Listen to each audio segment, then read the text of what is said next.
What if Bella Swan was never ordinary? Before forks, before vampires, there was magic, secrets, and a destiny already awakening. This is where Bella's story truly begins. Bella Swan. I never fit in well at school. To be honest, I didn't fit in with anyone my age. Blame it on genetics, blame it on being raised by a single mom, whatever the reason, I struggled to bond with my classmates. Sure, I had friends, I guess, but they all found me so plain and shy, no one pushed to really get to know me. And then the twins arrived. It was May of my 8th grade year at Explorer Middle School in Phoenix, as. It was just before the first bell that I spotted them across the quad. Two thin, graceful red heads emerged from the front office and strolled idly to the lockers near the gym. The girl was average height, made mostly of legs that were tightly wrapped in a knee-length, black pencil skirt and black leather boots. Although only an inch of skin showed between the boots and skirt. The outfit left little to the imagination.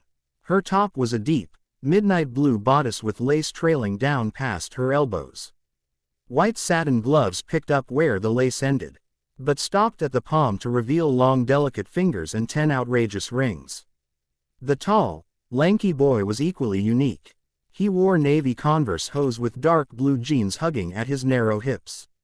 His long-sleeved white button-down shirt was untucked and missing the top 2 buttons. A wine-red vest and over-the-shoulder book bag completed the outfit. I had never seen anything like them. Sure, we had rebellious groups. However rebellious you could get with a mostly white, upper-middle-class school. But these two dripped trouble and saturated the air with mischief. By second period I had heard all the rumors and few facts.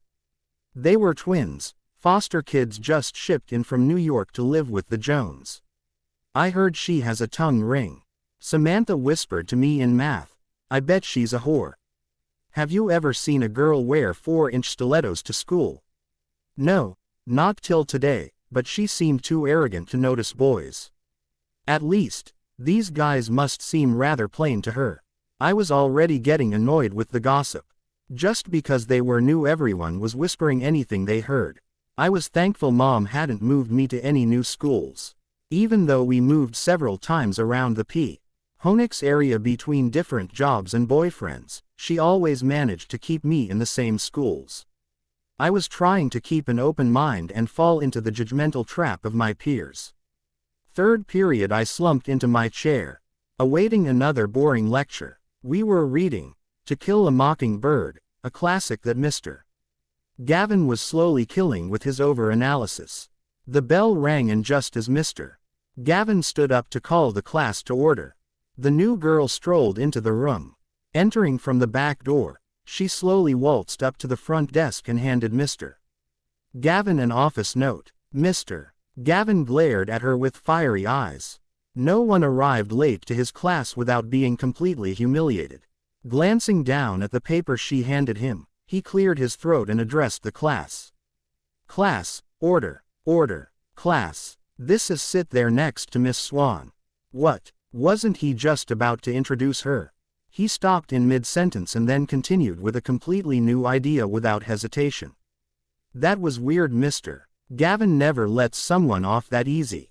But as I glanced around the room, no one else seemed to have noticed his fragmented sentences. Maybe I imagined it. Miss Swan, Abigail doesn't have her books yet. Please be so kind as to share with her. I nodded and started to move my chair over, practically knocking it over in the process. Abigail smiled as I flushed a deep red. At least she knows who's the klutz on campus. I cursed inwardly at my body. Why was I doomed physically? In my embarrassment I glanced up at Abigail. She was beautiful. Her fire-red hair flowed perfectly around her heart-shaped face. A few freckles dotted her rosy cheeks, and delicate nose and light green-yellow eyes flashed behind long lashes. Catching me in my stare, I quickly looked down to our shared book, hoping I didn't look too much like a fool. Mr. Gavin's lecture did nothing to hold my attention, and I soon found myself gazing at the rings decorating her thin fingers. Only a few held stones, the others were amazingly intricate patterns in metal. One I recognized as a Celtic cross. The silver threads wove in a dizzying pattern, growing in complexity from the solid center cross. Miss Swan. Mr. Gavin barked, breaking my stare. I had missed the question. Soap figures. Abigail whispered softly to me. Soap figures, I said, answering his question. Mr. Gavin cocked his head, raised one eyebrow, and continued in his lecture. Thanks, I wrote at the top of my lecture notes, sliding it towards Abigail to read. Anytime. Do you like my rings? She wrote in an elegant script on her notes, smirking as I blushed at her question. Yes, your cross. It is Celtic, right? She nodded slowly. I haven't seen its equal. It is beautiful. It was my mother's, the only thing I have of hers. My heart sank. This poor girl had one thing that connected her to her real family. I might not have a big family, just me, Mom and Dad up in Washington, but she had even less. Perhaps she dressed different, but this girl seemed nice. I told myself I'd break away part of my shy shell and befriend this lost girl. If nothing else, I could repay the kindness she showed in preventing Mr. Gavin's wrath. It was the beginning of my closest friendship. Abigail and her brother, William, immediately became my favorite people. We were inseparable, in school and off campus. The Jones didn't seem to bond too well with the twins, and Mom's attention was being thrown at a new boyfriend, Phil, so we spent most afternoons together at my house. We'd quickly finish our homework, the twins usually beating me by at least a half hour, and then flip through channels or sit in comfortable silence reading. For the first time in my life, I didn't feel the need to pollute the silence with small talk. Abby and Will seemed to tune into my failings and flow effortlessly with my ideas and actions. Our relationship required no maintenance, a pure and true friendship. The odd things continued to follow the twins. Not only did Mr. Gavin suddenly change his sentences, but also other teachers, students, and even my mom would skip words and continue thoughts that didn't flow together at all. Several times I was sure I had split my food on one of their amazing outfits, only for them to point out that it just miraculously hit their napkin. And then I knew I was going mad for noticing other things. Abby picked up pencils without ever touching them, and twice I thought I saw Will disappear and then reappear 20 feet away. It was the last day of school when I finally cracked and demanded some explanations. We had just arrived at my house and I went through the entry to hang up my keys. I missed the hook entirely and the keys dropped towards the tile. But as they fell, Abby caught them. No, she didn't actually catch the keys. They more like stopped in midair and then flew into her hand. How did you do that? I gasped, grabbing her hand to feel if she was real. Bella, I just caught them, it is no big deal. Abby said, shrugging me off. No, you didn't catch them, they flew to you. Whatever. She rolled her eyes. Are you feeling all right? I think you've had too much sun today. Abby, Bella should know. William sighed. It's not a big deal. You've felt the connection. I bet she could help. Help with what? You know I don't push for answers, but you guys have been doing more and more weird things around me. I think I deserve an explanation. Quote, in my mini tantrum I managed to knock a picture loose from the wall. Abby and Will's hands went up in a reflex and the picture floated in midair. Glancing between the two, I silently watched as the picture slowly rose and settled back on its hook. Answers. Now, I growled. Bella. Abby sighed. We are witches. Actually, I'm a wizard. Men aren't called witches, Will said, sticking his tongue out at his sister. What? Bella, what have you noticed that is so weird? Abby said, placing air quotes over weird. Well, besides flying objects, people seem to suddenly change their sentences around you, and I'm sure Will has disappeared in front of me. Will's jaw clenched and Abby's back stiffened as I spoke. You have noticed a lot, Will said as he walked over to the coach. Why don't we sit and talk about it? I sat numbly as Abby and Will quickly ran through their short history in memory of their mother. They explained that at a young age she started to reveal the magic that they could connect to. Being twins, They had a special bond with the invisible threads of magic that are woven around and through time, space and matter. They explained at once these threads were revealed to you, you could manipulate them and therefore manipulate objects, time, even people. I stared in wonder, my eyes bulging from the information. Was this possible? Abby said that the sentence jumping was actually time jumping. She had learned to fast forward, through awkward conversations, rewind them and then play back only the parts she liked. Will's disappearing was changing his matter threads to instantaneously move him to a new location. And the moving objects were using the threads directly to pull an object in a direction.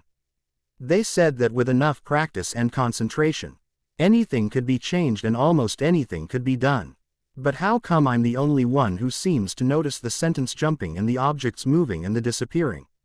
I asked, wondering aloud. You were in step with the blanket. Will said. The blanket. Oh, you mean the threads of magic. Yes, you notice because you are unconsciously aware of the threads and their power. Bella. This awareness means you could easily learn what we know. Abby said. And with a third member, we could all grow more powerful together. Third member. What does numbers have to do with anything? Individually we can only adjust so many threads at once. But with more of us coordinating together, we could change so much more. Will beamed with excitement. Bella, do you want to learn? Abby questioned. Do you want to become a witch? My mind spun. Changing mind, body, time and space, how could I tell them no? The summer was spent diving into the world of unseen magic. Once I successfully grasped and moved my first thread, I quickly grew aware of the thick blanket that wrapped the world. Every person, thing, and idea had roots in this ocean of magic. Invisible, threads wove around and through things, connecting time and space together. I couldn't believe the complexity and simplicity of the magic. Consciously touching a thread filled you with power and surged your body with electricity. As Will had promised, with 3 of us we grew exponentially in the power.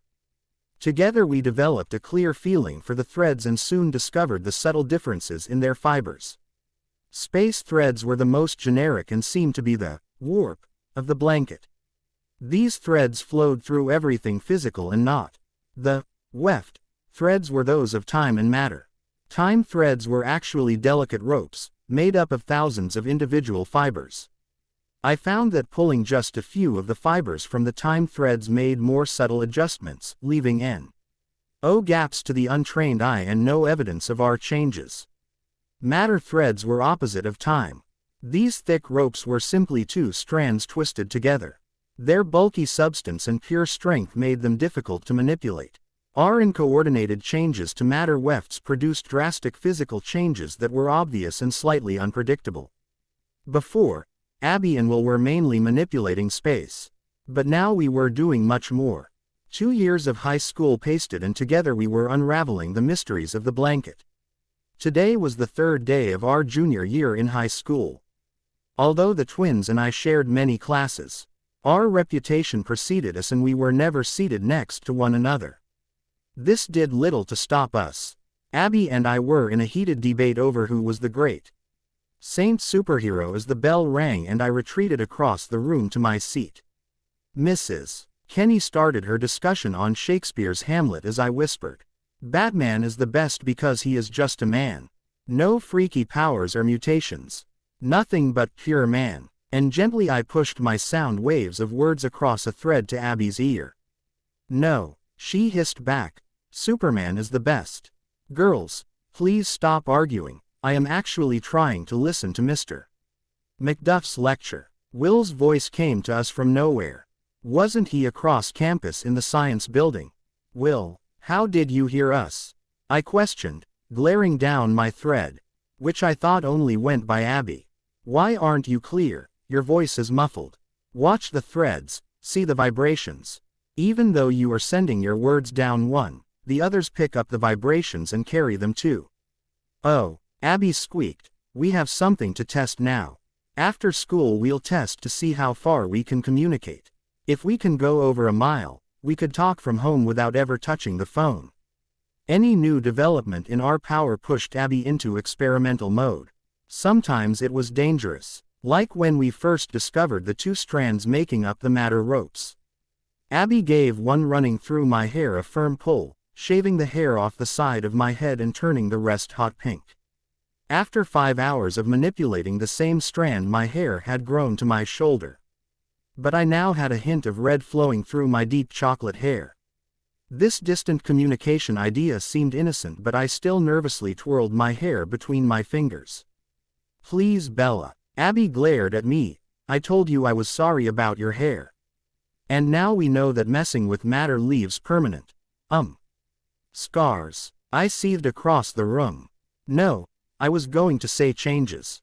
Permanent changes. Besides, your hair is much prettier now," Abby said, shrugging her shoulders. "You should be thanking me. Miss Swan, will you please read the part of Gertrude?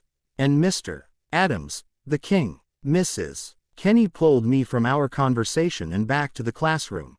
"William, see if you can still hear Bella even if she not projecting down a thread," Abby said, already experimenting. I rolled my eyes and started following the lines of Gertrude, crossing my fingers that this time the bad side effects would lash out at Abby. Finally the last bell rang and Abby, Will and I lugged our books off to my mom's car. I desperately needed a vehicle, but with all the time I spent with the twins, I had no time for a job. "Where to?" I asked as we settled in and turned on the AC. "Take the 101 loop to Shea Boulevard and then up to McDowell." "Good idea, Will. No one should be at the regional park in this heat." Abby was giddy with challenge ahead. "McDowell has miles of flat land that we could wander in. The hills would be good to test around." This morning our words were getting through walls and people to Will. "I wonder if the hills will distort the sound." "What about echoes?" I said. "Could the reverberated sounds from the cliffs travel the blanket?" "Bella, we'll never find out if you keep up this pace." "Come on, you could go a few over the limit." Abby had no patience. I smiled to myself but picked up the speed. Any ticket was better than an Abby fit.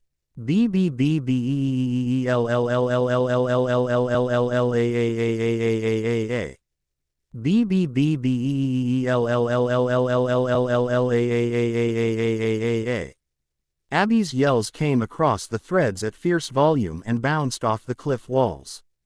"I'm over here," I said, feeling for the closest thread. I grasped it firmly and shoot a wave of power through it, sending up a makeshift flare. Within seconds I felt the threads around each twist and bend as Abby appeared, followed shortly by Will. "Bella, what's wrong?" Abby said, gently grabbing my elbow. "You're cold and as white as a sheet." "See that shack over there?" I said, pointing off in the distance. "And that rock face? I feel like I've been here before." The more I gazed at my surrounding, the stronger the sense of déjà vu hit me. "Oh come on, Bella," Will said, shaking me slightly. "We are in the desert. Everything looks the same." "No, I'm sure I've been here before. But something was missing. It was raining last time I was here." "Whatever, Bella, it is getting late." Abby sighed, pulling me behind her. "Let's make the jump to the car. I'm tired of walking." Abby was not thrilled with the results from today. On the flat desert valley, our shouts across the threads traveled for miles. But the hills and even some of the saguaro cacti distorted sound waves, making them impossible to understand. And then the sound waves bouncing of the cliffs made things even worse. It was quickly looking like our thread phone service had a very limited call area. "Okay guys, I'll pick you up tomorrow morning," I sighed as the twins opened the car doors. "Don't forget, tomorrow why Mom is pulling me out for lunch, so I won't see you till after school." "What did she say she wanted to talk to you about?" Abby asked. "She didn't say." I frowned. "You know how I hate surprises." "I been trying all week not to think about it." "It will be okay, Bella," Will said as he closed the door. "I hope so," I muttered to myself as I pulled away from the curb. The ride home I lost myself in my thoughts. Where had I seen that shack before? And not just the shack, the whole area. I had definitely walked that trail before. But how and when? I had never been to McDowell Mountain Regional Park before today. And where we were was too far to see from any roads. My memory of the area was shadowed in dusk and rain, but I was sure, I knew I had been there before. My mind continued rerun the flashbacks of the rainy desert as I placed the chicken casserole in the oven and started on a green salad. Bella, honey, I'm home. Did you miss me? My mom called out from the entry. How was school? She asked, following her nose to the kitchen. What smells so good? I'm starving, I'll wash up and be back in a jiff. I smiled to myself. Only my frazzled mom could ask questions and leave without ever expecting an answer. Something must be on her mind. I hoped whatever was on her mind was not related to our lunch date tomorrow. The evening passed quickly and soon I was in the shower. The smell of strawberry shampoo filled my nostrils, as I scrubbed hard, trying in vain to wash the rainy desert images from my mind. Mentally exhausted from our afternoon, I collapsed in bed and fell into a deep sleep. Dream. I was running, fast, jumping through threads, again and again like never before. The faster I ran, the closer I was pursued. A cold breath crept down my neck, a silent scream escaped my mouth as I grabbed a handful of threads and twisted wildly. Suddenly, I was in the desert. The rain beat on my back as I ran towards the shack. I kicked open the door, seeking refuge from the downpour. The blackness engulfed me, swallowing me in a rich fog. In the desert, searching for the door, I grasped a knob and pushed, emerging into a foggy forest. Ferns and moss covered every surface and then I felt it. A cold soft breath rolling down my back as ice-cold hands grasped my shoulders. I jolted out of bed in a cold sweat. This afternoon wasn't the first time I had seen the shack, it had been in my dreams. Now a rush of past, forgotten dreams overtook me. I was searching, running, crying. My tears mixed with the rain from the sky. I was calling out a name, again and again, but no one answered. And then a wave of peace overtook me as I entered the shack. A moonless night, a million stars twinkling in the velvety sky as I aimlessly wandered. Off in the distance, a thunderstorm raged. Streaks of lightning lit my path. My feet carried me on. I had no emotion or willpower to do anything else.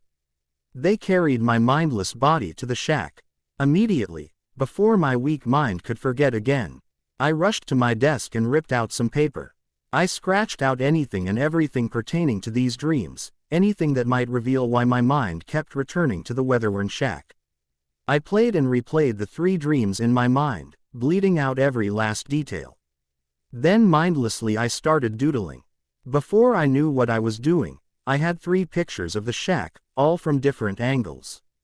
I was never a good artist, but these doodles were amazing. Shaded and drawn perfectly, I had somehow composed the shacks from my dreams.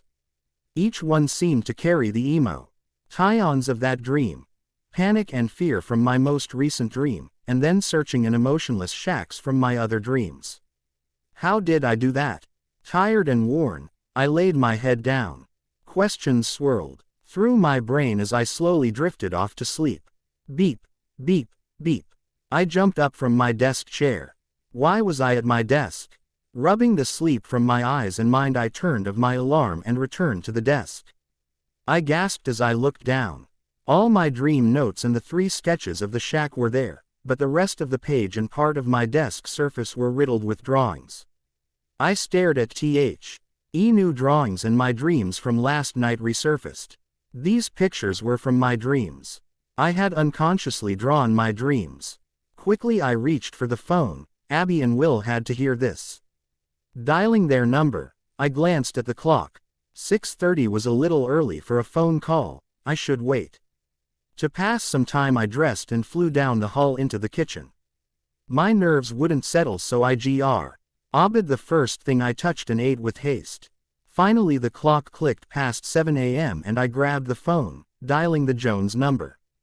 Hello. A sleep voice came across the line. William, it's Bella. Get dressed and get Abby up. I am coming to pick you up now. Bella, we don't have to be at school till 8:45, there is a reason why we opted out of a first period. His words slurred as he yawned. You pick us up at 8:20 like normal, I'm going back to bed. No, I yelled at the phone, I am picking you up in 5 minutes, I had a revelation last night and I must talk to you. Oh, okay, we'll be ready. And with that the line disconnected. I ran to pick up my dream drawings and then bolted out to the car. 7 minutes later a sleepy Abby and haggard-looking Will climbed into the car. This better be good, Abby whined. You're buying a Starbucks, I feel like hell. The words gushed out. I showed them my papers and then explained my dreams. Connecting the dots we were able to place the images from the paper with every thought or emotion I had during my sleep. Bella, do you know what this means? Abby asked, now completely awake and slightly buzzed from her double-shot espresso. You have found a way to directly connect to your subconscious. Mom had always said that the subconscious was the most powerful part of our brain. Yes, Will continued, the most primitive, uncontrolled parts of our brain connect best to the power of the blanket. It is our instincts that allow us to link to the threads. Yeah, okay, but what do the dreams mean? Why does my mind keep taking me there? I questioned aloud. I've always had vivid dreams, but the emotions that encircled the shack were foreign to me. I had never felt so strongly about a dream. I don't know, but we need to research. By research, Abby meant experiment. I sighed.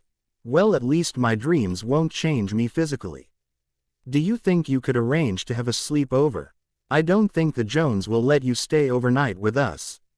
They are still kind of mad at what happened to Fluffy. Fluffy, the Jones family cat, had pounced on me last time I was there. Screaming and scared half to death, I accidentally iced a matter thread that broke both of Fluffy's back legs. It took a week of apologizing and then a very big veterinarian bill for me to smooth over some of the harsh feelings. Stupid cat, I muttered under my breath. I'll ask my mom at lunch. I'm sure she'll let you come over, but I'm not asking for Will. I do not want to have that conversation with my mother ever again. What do you mean, Bella my love? Will teased. How could you spend so much time with such a dashing young man, like myself, and not have feelings for me? Please. Abby rolled her eyes. Bella is the sister we never had. Abby was right. We all shared a close intimate bond, but it was a sibling love. Abby and Will were my best friends and my closest family. They were the only two people on earth that I really felt connected to. Nothing could break us apart. The first bell rang as I pulled into a parking space. I felt much more at ease with the shack now that I wasn't carrying its mystery alone. I knew that we'd figure it out. We had solved more complex puzzles of the blanket. It was only a matter of time and the shack would be part of our past. I met Mom at the front office desk to sign me out for our lunch date. Mom, I think I'll take my own car so I can come straight back. I said, where are we going? La Vite. Mom said, I'll see you in a few. Great. Mom did have something important to tell me. La Vite, Italian for the grapevine, was the most expensive Italian restaurant in Phoenix. I said a few silent prayers. I had overheard Mom and her boyfriend Phil talking about California. I prayed they weren't planning on moving me. I couldn't leave the twins now. We had only begun to explore our powers. The shack loomed in the back of my mind. Lunch was rather quiet. I couldn't remember the last time Mom had nothing to say. Normally, and especially when she's nervous, the air is filled with mindless chatter. Now, we sat in an uncomfortable silence, picking at our plates of uneaten food. Okay Mom, enough. I broke the silence. I know you have something important to tell me, just spit it out. I'm getting married. To Phil, I asked, completely thrown off balance. My mother, Ms. Let's not commit, was constantly preaching to me that marriage was nothing to rush into. She felt that the steady lectures would prevent me from making the mistake she did. Mom and Charlie, my dad, were just out of high school when they got pregnant and then married. Mom escaped the small town of Forks with I when I was just a few months old. She had outgrown her ill feelings towards Dad, but she never grew her fear of being trapped in another marriage. Wow, congratulations, I stammered, still not knowing what to think. I know Bella, I know I've been telling you marriage is a trap, but Phil is amazing. He makes me feel so young and so precious. Her eyes welled up with tears.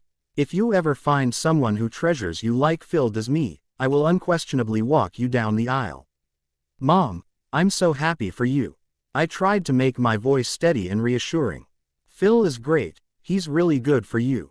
Oh, Bella, I knew you'd understand. Standing up in excitement, Mom hugged me across the table.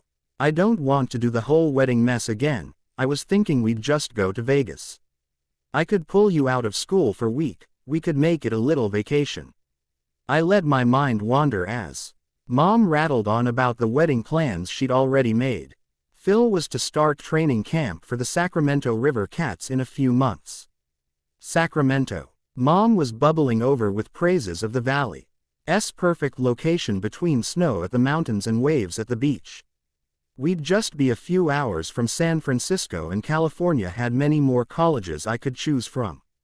Mom, wait, you want to leave Phoenix? What about all our friends, your job, our house? I wished I could pull the words back in. She hadn't thought I'd mind leaving Arizona, and now I was breaking her heart.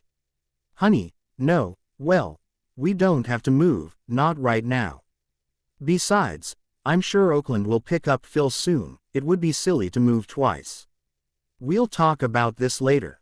Seeing the hurt in my eyes, she changed the subject. Now, at school you said you had something to ask me. Yeah, is it okay if Abby spends the night tonight? Isabella, it is a school night. I know.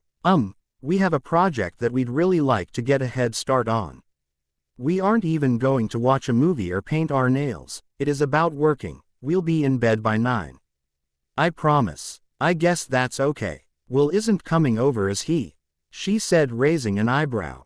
I'm sure she thought a boy was the only reason I wanted to stay in Phoenix. Mom, they both come over every day. They are my best friends, and no, William will not be staying, not even for dinner. I huffed. Just because I was about to turn 17, Mom thought I should all hormonal and boy crazy. I had more important things on my mind. Plus no one in Phoenix really seemed worth all the drama. Maybe someday, but not now. Okay. Well, sweetheart, I have to get back to work. Giving me a kiss on the cheek, Mom flagged down the waiter and asked for the check. I will be home for dinner. Do you want me to call Mrs. Jones to ask permission for Abby to stay? That would be great. I don't think she wants to talk to me. I'll ask how Fluffy is, she said, giving me a wink. Hurry back to school. I only signed you out for one period. Yes, Mom. See you. I spent the last class of the day whispering my lunch conversation across the threads to Abby and Will. They thought Phil was nice enough. But neither wanted to even talk about me moving away. I didn't even want to think about it. Will teased me about Mom's comments till Abby sent a surge of power that hit him square in the face. Nice one, Abby. I didn't know surges like that could travel through walls. Will was in my class. I had felt the surge, and now I smiled as he sat, rubbing his face. Abby was 2 rooms down in Spanish. Did I hit him? Abby asked. I was trying for him, but it is hard to aim without seeing your target. How did you hit me? Will questioned, perhaps planning his counter-attack. I just focused on your power, I guess. Abby seemed to sense his motives. Don't you even dare. I saw Will's face scrunch in concentration, and then I felt him collecting power from all available strands. In a meant he had a huge surge ripping down a thread towards Abby. I pulled at a strand, shifting the surge's course to myself. Concentrating and taking a deep breath, I accepted the power and diffused it to my surroundings. What happened? Abby asked. I felt a surge coming. Did you hit someone else, you nitwit? No. Bella shifted it and absorbed it. Will said with awe. How did you do that? I don't know, I confessed. I just sort of did it. Cool. Abby screamed across the threads. Try again. And soon I felt a new surge coming from Abby. Again I concentrated and breathed, taking in the power and gently releasing it. Before I had time to think, Abby and Will shoot rapid fire at me. The blanket swayed with the rush of oncoming power. I closed my eyes, taking in the first 2 hits and rerouting them. The next 3 I shifted to other threads, dodging them completely, but the last one I wasn't prepared for. It hit me like a ton of bricks. I swayed in my chair and blacked out. I slowly woke up, my head throbbing in pain.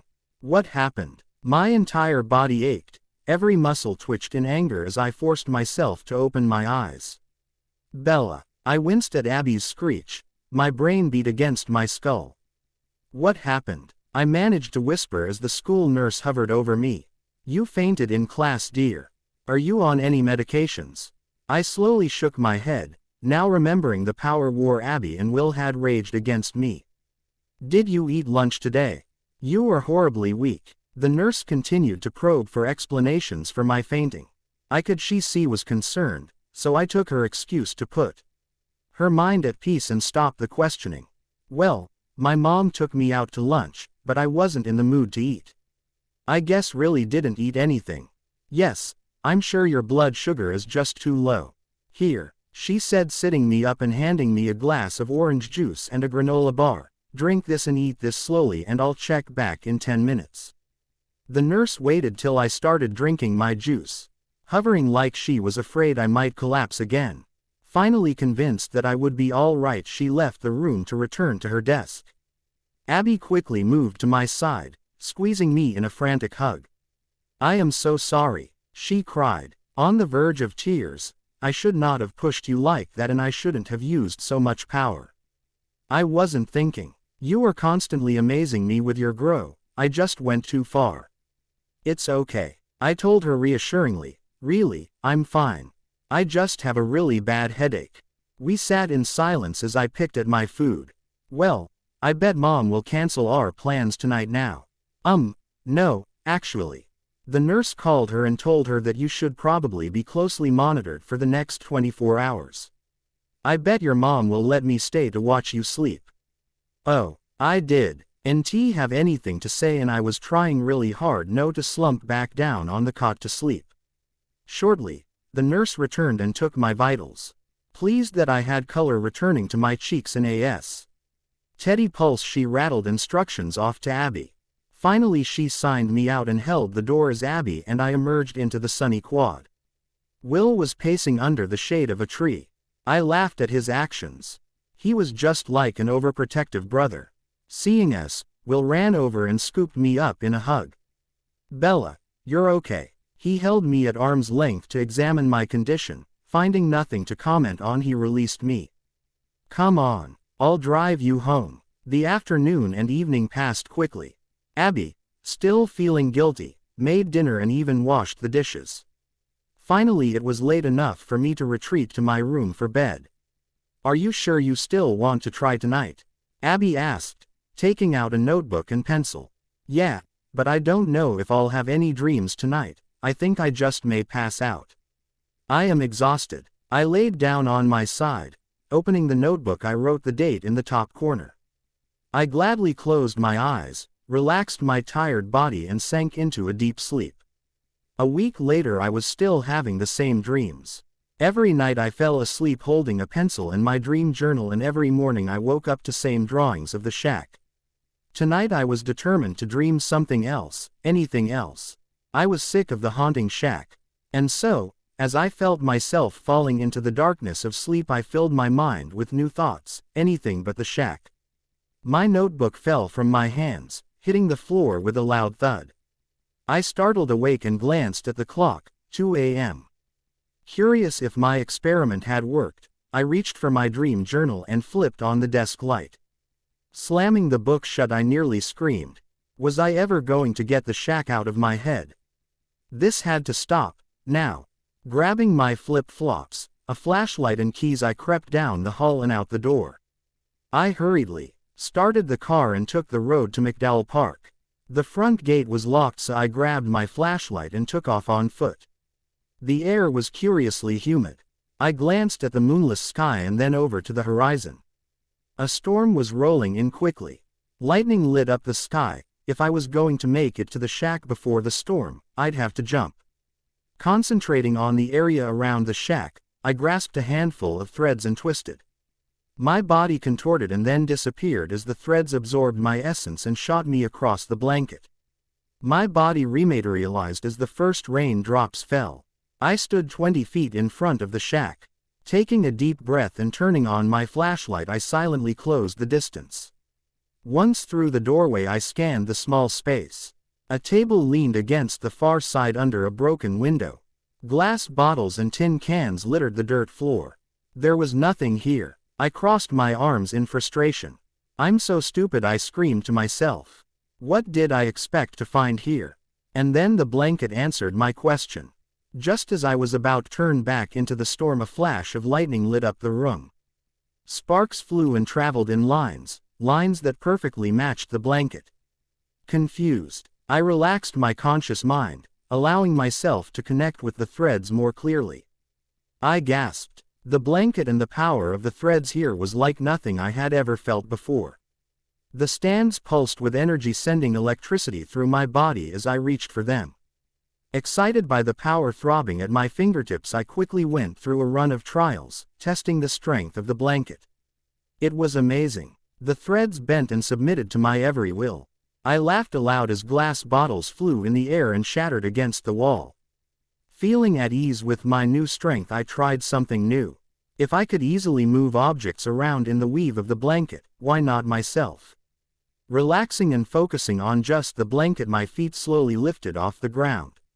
I screamed with delight. This was amazing. Throwing away all my restraint, I hovered higher and higher, touching the ceiling of the shack with my fingertips.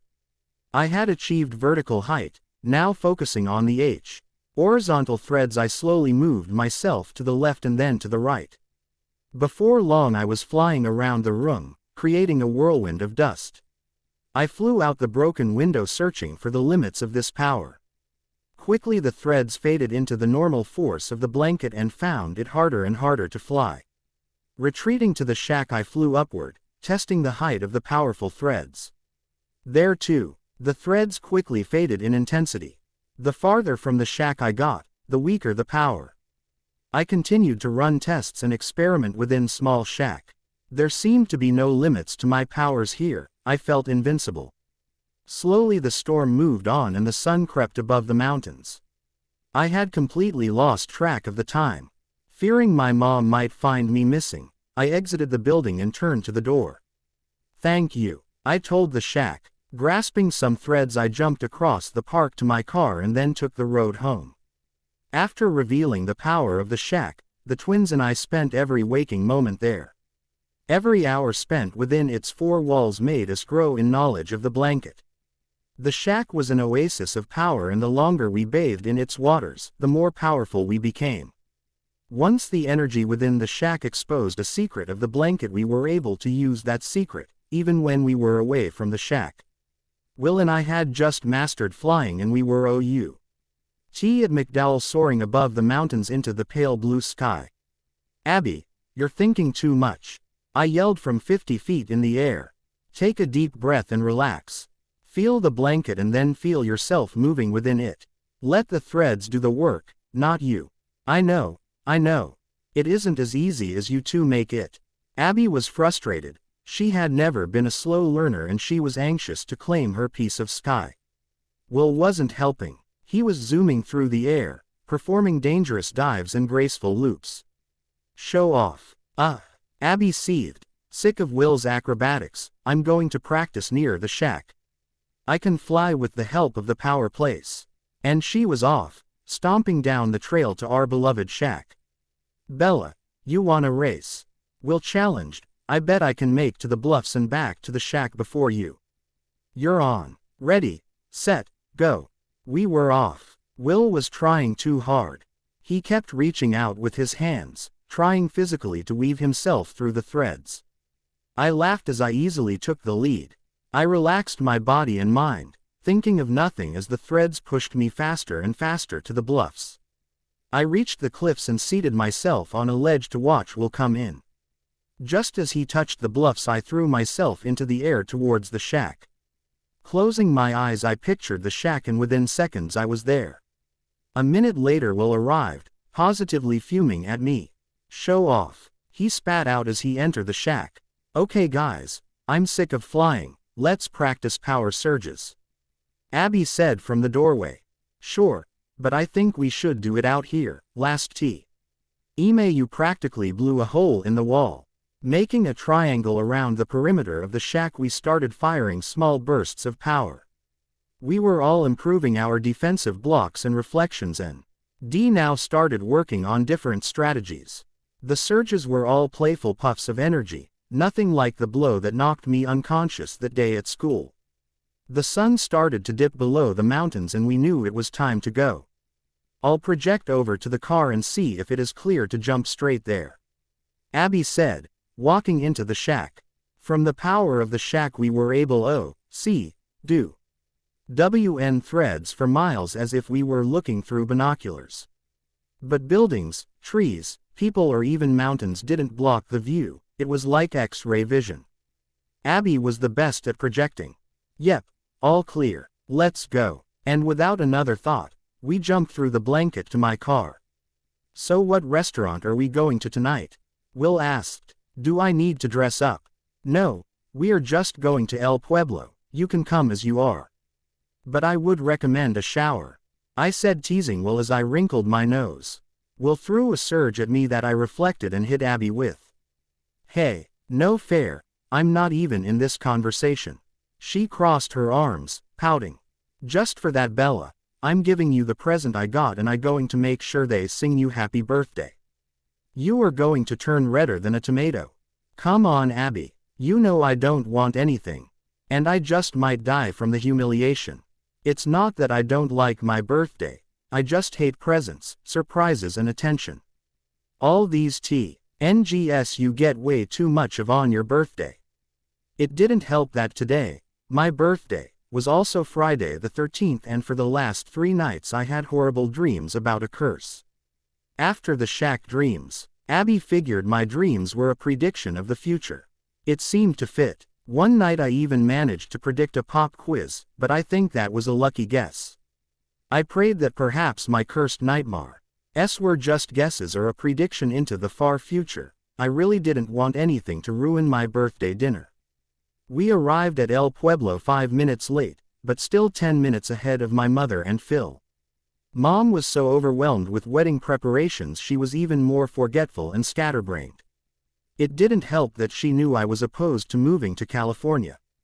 I was making her choose between her daughter and soon-to-be husband. It was not fair, I was being selfish, but I didn't want to move. The waiter took our drink order, watching me too closely for comfort. I tried to push his ogling, wandering eyes out of my brain. But it was difficult, I couldn't stand to be visually devoured. Abby and Will graciously made small talk with Mom and Phil, leaving me to wander in my thoughts. My eyes scanned the familiar room as I met the stare of our waiter from behind the cash register. He leaned over to another worker and spoke something. This was stupid, I shouldn't be paying attention to him. But it bothered me how the two of them stared, mouths hanging open. The other leaned over to tell our waiter something. I pulled on the thread between them, bringing their words to my ears. Dude, she's totally checking you out. She looks easy enough, you are so in. Abby took in a quick breath and Will shot darts with his eyes. Mom and Phil were unaware of their words, but Abby and Will had heard it just as clearly as I had. He'll pay for that, Will whispered under his breath. No, he's not worth it, I whispered back, giving Will's hand a squeeze. I continued with pleading eyes, please, for my birthday. Just behave yourself. The rest of dinner was an awkward balance of the waiter making a spectacle of himself through his flirting and me and Abby trying to restrain Will from lashing out. Finally the dessert came and all the staff circled around me for my yearly humiliation. I didn't know Happy Birthday could be sung in 5 different keys at once. Their song was painful to my ears. My blush didn't disappoint. I managed to turn 10 shades of red as the nightmare continued. Open ours first, Abby demanded, throwing a small box at me. Sighing, I unwrapped the paper to uncover a small jewelry box. Opening the lid, I gasped. It was beautiful. A silver ring of a Celtic cross sat nestled in the box. I knew how much you like my ring, Abby started, so I commissioned a local artist to make one similar. Abby, Will, it is amazing. I love it. It truly was perfect. I took it out and slid it onto my finger. I'll never take it off. I said, giving my two best friends hugs. Thank you. Next I opened the gift Charlie had sent via mail. It was plane tickets to visit him for Christmas. Mom gave me a few cute shirts and a pair of shoes, and Phil gave me a River Cats baseball cap. I wasn't too sure what to think of the hat, but I tried to sound sincere as I said thank you. Finally, drawing the night to a close, we all got up leave. We were outside, headed towards the CAR when our waiter came running out of the restaurant telling me to wait. "You forgot your doggy bag," he said, holding up my container. "Thanks. Don't mention it. Oh, I also took the liberty to write my number on the top, you know. We could go out for coffee sometime." "Dude, are you blind?" Will questioned, stepping in the waiter's face. "She's not interested." "What's your problem?" the waiter asked, pushing Will back. Before Abby and I could do anything, the two were going at it. The waiter got in a few solid hits before Will lost control and threw a surge of power at him. The waiter flew against the restaurant window, shattering it into a million pieces. "Crap, Will," I screamed, "what are you doing?" But it was too late. The owner and head cook were already outside, pinning Will to the ground. I saw someone talking on their cell, calling the police. In just a few minutes we heard sirens. A police officer placed Will in handcuffs while another went to stabilize the waiter.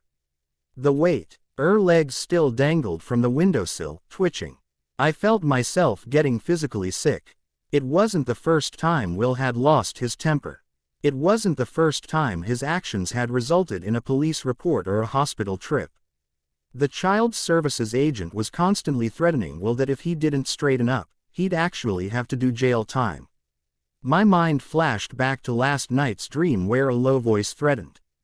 "You've gone too far now. You've gone way too far. Now you'll pay. Since you can't behave well together, you'll just have to be separated." The trial was quick. Will's case was assigned to the strictest judge. He had no chance. No chance with his history. No chance since the waiter was still in a coma in the hospital. No chance since he was a troubled foster teen. No chance when being prosecuted as an adult even though he was only 17. He was sentenced to 3 years at Arizona State Prison Complex, Phoenix, and would have to complete 100 hours of anger management classes. Abby was heartbroken. The day Will left was the day her spirit died. She walked around, a hollow shell of herself, uninterested in everything. Nothing I did seemed to pull her out of her depression. She told me she didn't want to do anything without Will. I didn't fully understand. I didn't have any siblings and I didn't have a twin. They shared such a close bond. Separating them was the same as cutting their souls in half. Will called me once a week. He tried to call Abby, but hearing her voice only made things worse. Prison was hell. He had earned the respect and fear of his INM. Atesh after breaking 3 different guys' legs at once, but the monotony was unbearable. Between not being near his sister and not using his powers, he felt himself slowly dying. I was not really surprised when an officer pulled me out of class 2 months after Will's sentencing. "For the record, please state your name," he said, sliding a tape recorder in front of me as I sat in the principal's office. Isabella Swan. "Miss Swan, can you identify this person?" The officer held up a snapshot of Abby. "Yes, that is Abby, Abigail Fisher. She goes to school here. And she isn't at school today, is she?" "No. Why not?" "I don't know. I went to pick her up this morning and she wasn't home. Mrs. Jones said she thought she had already left for school, so I just came here." "You were good friends with Abigail?" "Miss Swan, yes." "Then why don't know where your friend is?" "Ask Mrs. Jones." I was getting frustrated. She is their foster mom. Isn't she supposed to know where her kids are? "You said kids. You do know where they are. Where are Abigail and William Fisher?" The officer screamed at me, inches from my face. "What do you mean, where is Will?" In your prison rotting away." "Miss Swan, do you realize it is a federal offense to house or aid a fleeing inmate?" "I don't know what you're talking about." "William Fisher escaped prison last night, vanished from his cell. It took every ounce of restraint I had to not smile. Will had finally got fed up and used his powers. He had jumped out of prison. That's why Abby wasn't here. They must have run off together. Miss Swan, this is the last time I'll ask. Do you know the whereabouts of William or Abigail Fisher? No, I said, looking deep into the officer's eyes. I wanted him to see I was telling the truth. It was a good thing neither Abby nor Will had told me of the breakout. I was a horrible liar. You may return to class, Miss Swan. If you see or hear anything from either one, I expect you to call me. He said, handing me his card. William is dangerous. I would hate to see anyone else get hurt. I took the card and shoved it in my pocket. Dangerous. Ha. I laughed to myself. If he only knew what the three of us could do. I started walking back to class, aware of the eyes watching my retreat. I turned the corner and ducked into the girls' bathroom. I have to find them. Where could Abby and Will have gone? They need help. They don't have any money. What about food, clothes, transportation? Making up my mind, I projected down all available threads, looking for a trace of the twins. My vision was limited to a mile or so here. I needed more power. The shack. I could see for miles from the power of the shack. I didn't have much time before the office would call to confirm I'd return to class, my car. No, they'd expect me to take that. If they thought I was on foot, then they'd limit their search area. Taking a deep breath, I closed my eyes and focused on the backstop of the baseball diamond on the opposite side of campus. I couldn't make big jumps with the normal power of the blanket, but I was still fast. 5 jumps later, I was in my room at home. I grabbed my duffel bag and the small wad of cash I saved for a rainy day. I loaded the bag with canned goods and bottled water. 2 jumps later, I was in the Jones' backyard. 2 people were in the house talking. I projected inside and saw Mrs. Jones talking with an officer. Great. I would have to be extra careful. Focusing on the twins' room, I jumped through the blanket and landed softly on the floor. I quickly emptied 2 drawers of Abby and Will's clothes, trying to grab a variety of clothing for any kind of weather. I heard Mrs. Jones say she'd show the officer their room, so I had to leave. I jumped back into the yard and then across town.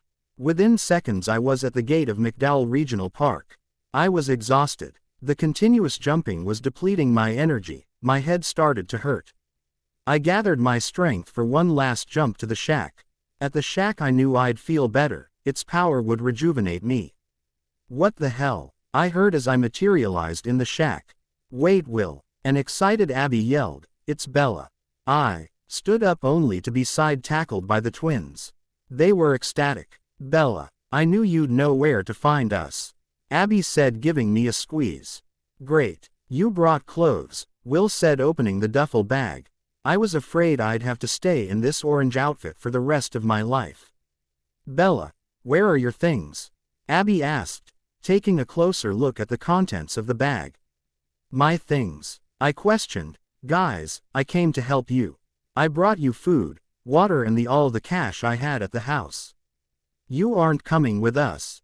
Will asked, heartbroken. I can't, I said, to my feet, unable to look into their sad faces. My mom, she'd be so hurt and so worried. I can't just leave her. Leave without saying goodbye. I love you. I want to go with you, but I can't. Silence filled the space, and then Abby grabbed me in a frantic hug. Tears rolled silently down her cheeks as she pulled away and said, Bella, you are like a sister to me. I love you and I will miss you so much. Yeah, B, it won't be the same without you. Will added, now taking me in a hug, but we understand. Thanks for bringing us the stuff. You are always thinking about what's best for everyone else. I wish I could do more. And I did. I wished I could run away with them and help them start a new life. But I couldn't be selfish like that. I knew I had to stay here. I had to stay for my mom. Great. 2 cop cars just rolled up to the front gate. Abby said, her eyes focusing down a thread to the park's entrance. Mrs. Jones must have told them of our favorite hangout. You guys better get going. I said, handing Will the duffel bag. After you jump, I'll destroy the shack. I bet I can erase any evidence of us being here. We all exited our little shack and turned to give it one last look. I'm going to miss it, Abby said through her tears. Bella, please be careful, do not let them catch you. Go back to school and try to act normal. Ha, normal. Will smirked, but he continued with sad eyes, we'll call you when we can. Stay out of trouble and the cops should leave you alone soon. Trouble is no fun without you two. I joked, pulling them in for one last hug. I miss you guys already. Please be safe. And with one last goodbye, Abby and Will took hands and jumped through the blanket. Sighing, I turned my anger on the shack. Its feeble walls melted under my fury and soon there wasn't a splinter to speak of its existence. Crying and weary, I took several jumps back to girls' bathroom. Minutes later, a campus monitor found me sobbing. I was escorted back to the office for another round of questioning. They got nothing out of me. I told them I had gone to the bathroom and that I was crying because I thought my friends had left me. I told them I knew nothing of where they were going, which was true, and I was heartbroken that they didn't take me with them, which was also true. I had only been off campus for 10, maybe 15 minutes, the police knew my car hadn't left, they had nothing on me. I was allowed to return to class. But I don't remember much of the next few hours, days or weeks. I was physically present in my classes and at home, but my mind was miles away. My heart had left, with the twins that day leaving my body to continue in its routine. Finally my mother couldn't take it anymore. Isabella Marie, what is wrong with you? I looked up from my meatloaf to her furrowed brow and worried eyes. Nothing. I'm fine. I lied. Yeah, I didn't believe that the first time you said it. You aren't convincing me now. I guess I'm just not hungry today. I told her, cursing myself for not making more of an effort. You haven't been hungry for weeks. You haven't been yourself for weeks. Tears swelled in her eyes as she continued, are you that opposed to me marrying Phil? What? No. I felt horrible. My mother had enough insecurities about their wedding without me moping around the house. I had to make it right. No, Mom, I love Phil. Really. He is good for you. Then what is the problem? She asked. I had to think of something fast. I was just thinking about California. Yeah, I think we should move to Cali. Really? Mom asked in excitement and pure joy. Oh, Phil will be so relieved to hear that. I gotta call him. Thanks, sweetie. This has made my day.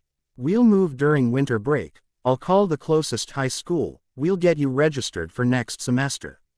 Mom left the table in a whirlwind, frantically dialing Phil's number as she turned on the computer to search the Sacramento area for housing in my new school.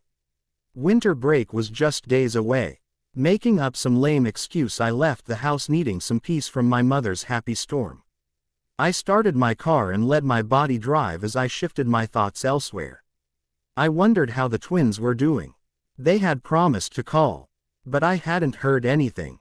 I spent my free time surfing the web, looking for any clues to their existence, any weird sightings, anything out of the ordinary. Nothing I found seemed to fit them. But I took relief in also not finding any police reports of their capture. Before I consciously realized what I was doing, I found my cell at the shack. Or at least, where the shack had been. The power still surged forcefully from this spot. I reached out, playing with the threads of the blanket for the first time in weeks. I reclined, floating a foot of the ground so as not to get dirty. It felt good. It was relieving to escape my mind and relax in the folds of the blanket. I drifted off to sleep and dreamed for the first time since my cursed nightmares. Bella, exclaimed Abby, stop chewing on your lip and stand up straight. Everyone is going to love you. Yeah, the people here are so simple. They will be fascinated by your complexity. Will said, taking my hand and guiding me up a path to a door labeled, office. Plus, you are from Arizona, you're exotic. I twisted to see my best friends. I'm so glad to have you two back, I said while I turned back around and entered the office. A wave of heat hit me as I entered the small room.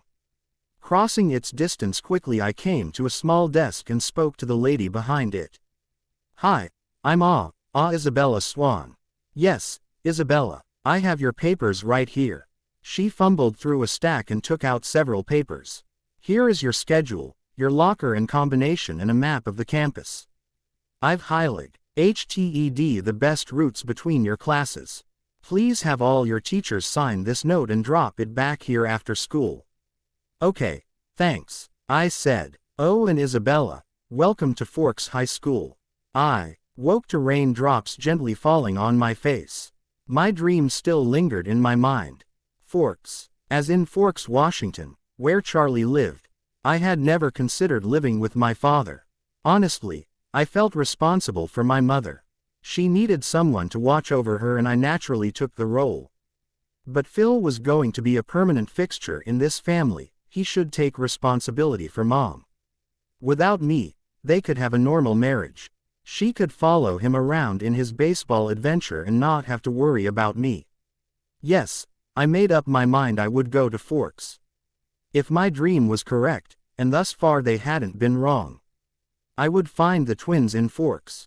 Maybe the small town would not be so boring with the twins. I laughed to myself. What kind of adventures did Forks hold for me? Now the trick was to find the right way to tell Mom. Friday after school we were all leaving for Vegas. Mom and Phil were to exchange vows at the Little White Chapel and we had planned a reception in the smallest banquet room at the Bellagio. Mom and Phil had reserved the honeymoon suite and I, thankfully, got my own room 2 floors down. Friday afternoon I was still puzzling over what to tell Mom when the phone rang. Hello, I spoke into the receiver. Bella, a familiar voice hesitated on the other side. Hey, Bells, it's your dad. Hi Dad, what's up? I was just checking to see if you were going to use your birthday present. I haven't heard from you yet and Christmas is just around the corner. If you were coming I wanted to make plans, you know, get a tree and stuff like that. My mind started working through a plan. Christmas with Dad might just be long enough. Mom might actually believe that I enjoyed myself and wanted to live with my father, or, more realistically, she might really see how nice it is to be married and not have a 17-year-old tagging along. I think I could make this work. Yes Dad, I am totally planning on coming up for Christmas. The holiday just isn't the same without snow. I shuddered at the thought. I hated snow and I hated rain. I am going to hate Forks. I pushed aside the cold thoughts and continued, I'd be so busy helping Mom with the wedding stuff, I guess I forgot to call you with my plans. We get back from Las Vegas 2 days before Christmas. I'll jump on the plane the 24th, if that sounds okay to you. Yeah, that would be great. I've missed you Bells. It will be nice to have you around. Then he added with some hesitation, tell your mom hi for me and that I'm happy for her. Phil sounds like an alright guy. I will. I'll call you when I've got the flight times. Love you Dad. Love you too, Bells. Bye. I quickly called and made plane reservations and then ran through the story I'd pitched to Mom. I'd really have to sell it to convince her to let me leave for the holidays. I had never spent the holidays without her. But I thought between the guilt of my father not seeing me since July and the lure of alone time with Phil, I would win without too much resistance. I decided to start my attack in the car. Mom would be so overwhelmed with wedding thoughts, she probably wouldn't be thinking clearly. I was right. Mom caved after giving a few excuses. It was really too easy and it felt wrong to take advantage of her in her crazed state. She'll be happy with Phil. I kept telling myself. She needs a clean start. She deserves it. The wedding was quick but pleasant. Refusing to do anything traditional, Mom walked down the aisle to Billy Idol's White Wedding, in a blood-red, halter-top dress. I blushed as Phil looked at her during their vows. He really did love her. For all her craziness and reckless behavior, he loved her. My heart ached with hope. Perhaps, someday, I would find someone able to overlook my faults and I would find true love. Mr. Right would have to angelic to ignore my failings. I smirked. I seriously doubted such a creature existed, and if he did, what could he possibly find interesting in little plain me? I wasn't beautiful or outgoing or spontaneous like my mother. I wasn't energetic or mysterious like Abby, I was just Bella. Quiet, Shy, bland Bella. I was suited for Forks, small and boring, I would fit right in there. The reception was a rush of movement and chaos. I was in overdrive, running in circles making sure everything was perfect. We ran out of meat in the buffet line too quickly and I'm blaming Uncle John, spiked the punch with cheap liquor, but no one seemed to notice or care. I shook my head in disbelief at my mother on the dance floor surrounded by her equally irresponsible and wild friends. Phil will have his hands full.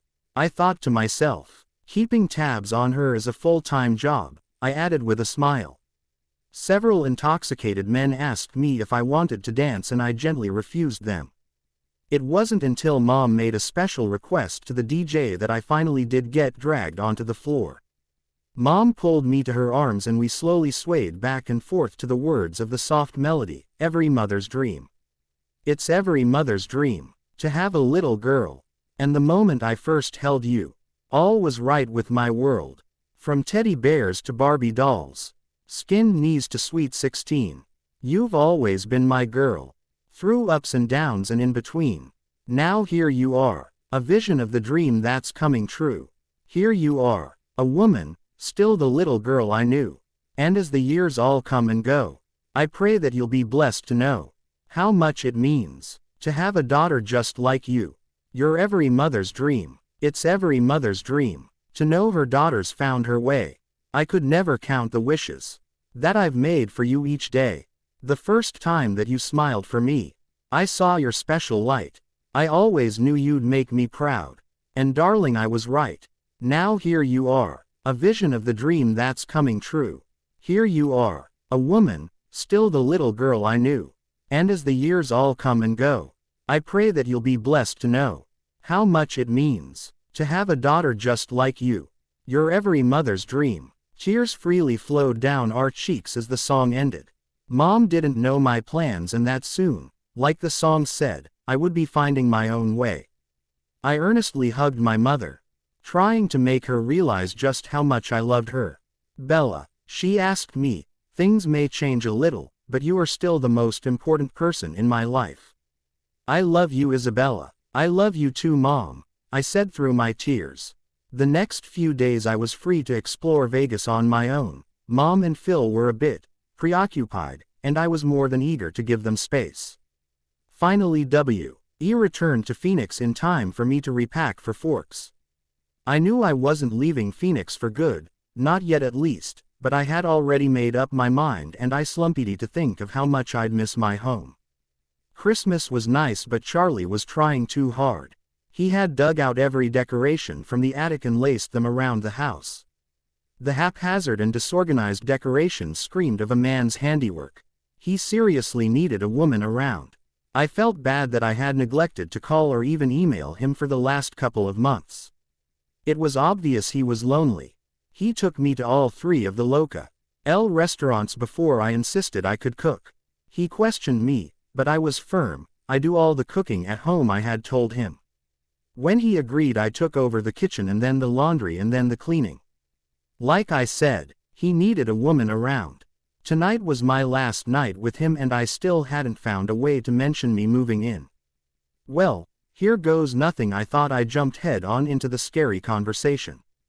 Dad, you know, I've kinda missed Forks, I said, breaking the peaceful silence that floated around the dinner table. My father looked up from his plate, obviously surprised. You've missed Forks? I thought you hated this town. Well, I've missed you, I said, backtracking. I would have to be honest if this was going to work, and Forks isn't too bad, it is kinda cute. Charlie mumbled, returning to his food. Where is this going, Bella? I don't think I'm following you. I took a deep breath and got to the point. I think I'd like to move home to finish high school. You mean move here? Charlie was thoroughly lost. You want to move back in with me? Yeah, if that's okay. I was getting worried. Charlie looked like he was going to be sick. Maybe he didn't want me. Maybe he thought I'd be too much of a nuisance. Even more unexpected, my dad quickly rose to his feet and took me a big hug. Nothing would make me happier, he said, crushing me against his chest. Are you sure? What about your mom? He released me to gauge my reaction. I hated the fact that anyone could tell what I was thinking. I was too easy to read. Well, I started, not sure how to continue. I think Mom is going to be a little busy now. She and Phil need some time to settle in together. Yes, I'm sure, I want to live in Forks, for a while. Dad was smiling ear to ear. He told M.E. that he'd call the school's secretary first thing in the morning. There was still another week of winter break, but he'd get started on my paperwork. I smiled reassuringly. I'd have to seem happy too. Keep him convinced that I really would like it here. One condition, Dad said mid-sentence, holding up a finger. You have to tell your mother. Of course, I smiled. I wouldn't unleash Mom on you, not when I'm the one wanting to move. She'll be fine. Charlie gave me a weary look and then finished his supper to retreat to the living room. I soon heard the TV blasting the highlights from the day's bowl game. I knew Charlie wouldn't bother me anymore tonight. I silently cleaned up dinner and poked my head in the living room as I passed. Good night, Dad. See ya in the morning. Night, Bells. He spoke again as I turned to go upstairs. Bella. Yeah, Dad. Thanks. I'm really going to like having you here. Yeah. I know, it will be nice. And with that I crept up the stairs and shut myself in my room. I lay down on my bed, my mind running through all the possible ways I could tell Mom that I was moving. I thought of every explanation and then narrowed it down into two categories. What Mom would believe and what wouldn't hurt Mom's feelings. Unfortunately, very few things fell into both. Not liking my options, I closed my eyes and welcomed sleep. Oh, and Isabella, welcome to Forks High School. The secretary said. I exited the office. I looked around at the small campus. Its brick buildings reminded me of houses, making the school feel even more foreign. I sighed and headed towards my first class, English. This was my favorite subject, and maybe I'd enjoy a new take on familiar stories. Dream shift. I was walking through the forest. My legs pushed me further as my mind saw no point in the wanderings. The only sound in the dark forest was the soft squish of my feet walking on the padded, mossy ground. Dusk flittered through the trees as I broke out into a clearing. I stood in a small, circular meadow.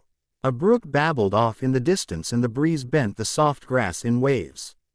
Wildflowers dotted the pale grass like little bursts of color. I took a deep breath, a sigh of relief, a sigh of hope. Dream shift. Running, faster, faster. My lungs ached as I pulled in air. I was searching for safety, for comfort, for the twins. I slipped on the mossy forest floor. Stumbling, I skinned my knees and hit my head. Pain now mixed with fear as I heard a laugh. Not a laugh, a chuckle. Someone was finding my klutzy feet humorous. I stood up and turned, searching the dark forest for the offender. I gathered power from the cords ready to knock whoever it was on their butt. And then I saw them. Two piercing eyes shaded in the canopy of the trees. These eyes captured and held my stare. They were a rich topaz, warm and creamy. I was taken back by their relentless stare. They gazed right through me, straight to my soul. A blush flooded my face and again the chuckle filled the air. Brought back to reality, I flexed to shoot my collected surge. Just as my mind was about to release the power, two cold hands floated down my arms and a pair of hard lips caressed the skin of my neck. Bella. A velvety voice whispered in my ear. Bella, honey, you don't have to do this. My mother said for the 100th time, taking my bag and shoving it in the trunk. Mom, I want to live with Dad. I've missed him. I had said this lie so many times I was beginning to believe it. Plus, I have a chance of finding the twins. I said to myself. Ever since Forks my dreams had repeated. A meadow. The twins and those eyes. I shuddered at the last thought. Those eyes held so much feeling. I didn't know what to make of them. They were loving, hating, warm, cold and hungry all at the same time. Every time I dreamed of these eyes they grew in intensity. I didn't know what they meant, or who they belonged to, but they were somewhere in my future. We arrived at the airport and checked my luggage in. Once to the security checkpoint, I turned to say goodbye to my mother and my home. I love you, Mom, I told her in a hug. I love you too. she said, lingering in my embrace. Email me as soon as you get in. I miss you already. I smiled at her and blew a kiss as I proceeded through the metal detectors. Once boarded on the plane, I looked intently out the window, memorizing everything of my home. I wrote these things on my heart: the warm desert sand, the sparse cactus landscape, the jagged purple mountains, the pale blue sky, the white wispy clouds, and finally, the warmth of the sun. Saying goodbye to Phoenix was saying goodbye to the sun and sinking to the depression of rain and cold that is Forks.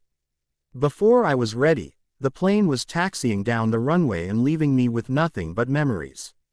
A single tear ran down my face as I watched my sunny home fade away under a blanket of clouds.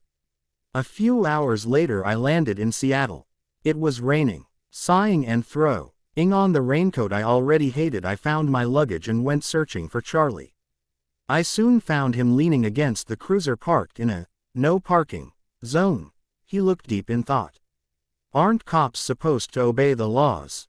I asked teasingly, pulling him out of his thoughts. Yeah, well, being the chief, I get to bend a few. Taking me in his arms, he gave me a quick hug and then popped the trunk. Is this all of it? He asked, looking at my 2 pieces of luggage. Yeah, afraid I'm not a big shopper these days. Oh, I'm not complaining, Charlie muttered. The car ride to Forks was impossibly long. The speed limit seemed to be the only law Charlie didn't want to bend. Finally we pulled in front of the small house that was to be my home. I smiled as I saw my truck parked at the curb. Charlie, in his excitement of me moving in, bought the old thing off of a friend. It was beat up, old in 5 different colors, but it ran in the heater WRKED well. It was also had a solid steel frame. The perfect vehicle for my not-so-perfect driving. Charlie brought my things upstairs to my room. Well, you know the drill. Things worked well over Christmas. Charlie looked at me uneasy. I guess we could just pick up from there. Yeah, sounds good. I gave him my best smile and turned to start unpacking. He quickly left me to my work and my thoughts. It didn't take long to put everything off. And soon I found myself flipping through my dream journal. I skipped over the last 5 entries where I knew the eyes were waiting and jumped to the meadow pictures. I examined the detail of the forest and of the meadow itself. What could this place hold that was so significant? My mind flashed back to the shack, of which I had wondered the same thing. Could the meadow be a power place like the shack? I wasn't sure, but I did know that I would have to find it. It was important. Charlie called me down for dinner. He had ordered pizza. We ate in silence and then I told him tomorrow, after school, I'd go to the grocery store. He tried to argue, saying I didn't need to, but I shushed him and told him we are just falling back into the routine. He went over the directions to the school again as he settled in front of the TV. I lingered for a while in the doorway and then excused myself for bed. I took a shower till the hot ran cold and then fell in my bed and cried myself to sleep. The next morning, Thursday, was quiet. Charlie was leaving for work as I was dragging my feet down the stairs. Have a great day at school, he said with a smile. I mumbled something as he walked out the door and drove off towards the station. A quick breakfast and I was back upstairs torturing myself with what to wear. 5 outfits later I settled on my favorite pair of jeans and a deep burgundy versus neck. Not that anyone was going to see my top, I told myself as I put on my rain jacket and boots. I hate the rain, I confessed to the front door as I closed it and fled, running through the mist to my truck. The truck started the first time, making me smile. At least something was going right for me today. I took the road to the highway and then down to the high school. Forks High School, home of the Spartans. The sign said as I pulled up to the office. Deja vu hit me as I walked up the path and entered a room I already knew would be warm and small. The secretary from my dreams greeted me with a smile as I stammered. Hi, I'm Isabella Swan. I cursed myself in my head. I had said that line at least 20 times in dreams. Why didn't I think of something more intelligent to say? Yes, Isabella, I have your papers right here. She fumbled through a stack and took out several papers. Here is your schedule, your locker and combination, and a map of the campus. I've highlighted the best routes between your classes. Please have all your teachers sign this note and drop it back here after school. Okay, thanks, I said. Real original, I thought to myself, she's going to think you're real bright. I turned and headed for the door. Oh, and Isabella, welcome to Forks High School. Thanks, I think I'll like it here, I admitted and headed towards my English room. I didn't need the map. Just walked right to the door following the path I had taken in my dreams. Reaching for the knob, I opened the door and took a step inside. Feeling myself tripping over the threshold, I quickly rewound time and re-entered the room with a more careful step. I am starting fresh. No one is going to call me klutzy in Forks. And with that thought I felt much better. A fresh start, it felt good. I quickly, and with much grace, crossed the room to the teacher's desk and handed him my note. He signed it and handed me papers giving me a quick update of their progress. I listened and became more and more aware of the 30 pairs of eyes that were watching me. When the teacher had finished, I turned to face the room and glided over to the first available seat.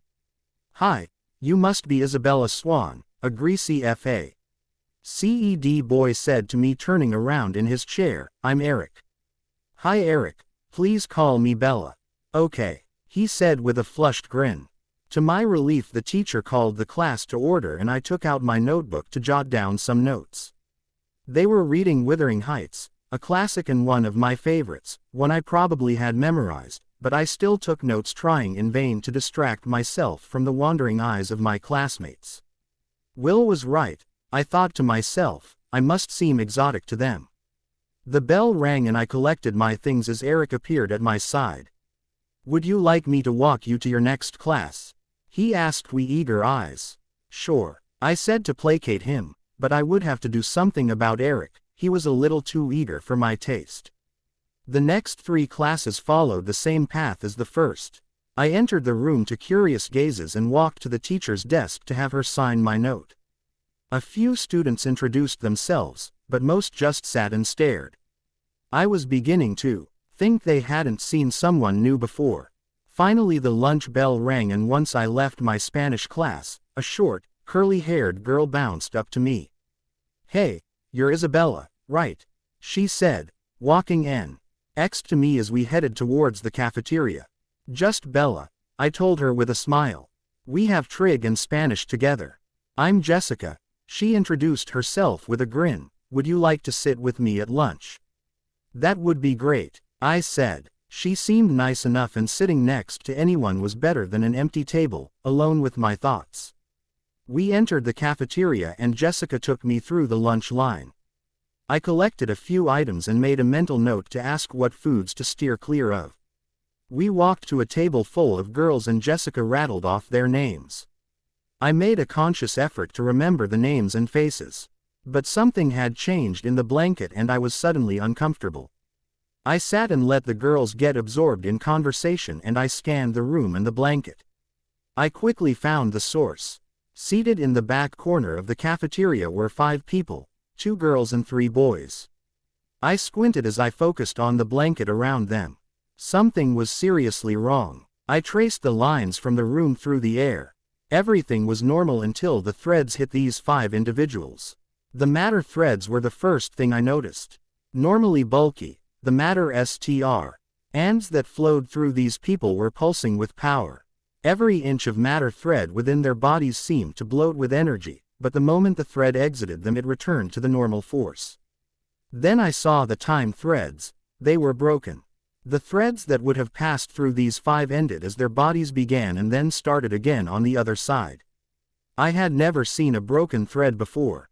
I couldn't comprehend the mental strength these 5 must be exerting to accomplish such a feat, but looking at their faces they all seemed, well, bored. And then I gasped when I took in another first. 3 of them were projecting a 4th thread. More like a web, these threads shot out of them in every direction. I marveled at these 3. How were they doing that and what did this web do? I quickly saw that one of the web threads connected to me. Fearing its power I tried to block it. My defense seemed to work, and the thread ended just short of my body. Jessica cleared. her throat and brought me out of my stare. "Those are the Cullen's kids," she said, following my eyes to their far table. "What? I mean, who are they?" I asked, hungry for any information. "They are Dr. and Mrs. Cullen's foster kids. The blondes are twins and the other 3 are supposedly siblings," Jessica added with some disgust. "They're all together, exclusively dating. The big guy is Emmett Cullen. And he's dating the blonde girl, Rosalie Hale." I stared across the room and noticed for the first time that these magnificent, powerful people had faces, oddly pale and undoubtedly perfect faces. Their appearance was almost as breathtaking as the power they held over the blanket. Emmett was huge with muscles that rippled even while immobile. He had dark curly hair and dimples that sank into his fleshly cheeks when he smiled. Or like now when he was booming with laughter. The blonde at his side, Rosalie, was not amused with Emmett's joking. Even though her face was scrunched in a frown. She was the most beautiful woman I had ever seen. Her shining blonde hair flowed gently to her waist. Annoyed with the company at her table, she rose in a graceful movement and glided across the room to the door. She walked with amazing fluidity as her curves rocked dangerously to a silent beat. Jessica continued, "The tall blonde boy is Jasper Hale, and he's with Alice Cullen, the small one." My eyes wandered between two. They seemed almost completely opposite in appearance and nature. Jasper was tall and thin, and his face was filled with anguish or maybe pain. Alice was petite and lively, and she radiated with energy. I smiled. She reminded me of Abby. And then the perfect brunette with the sexy hair is Edward Cullen. She sighed, and as if he heard her, Edward looked up from his tray of food and met my curious stare. I felt the web he threw swell as the thread that was supposed to be connected to me bulged with power. I closed my eyes and blocked the thread, satisfied that the web did not touch me.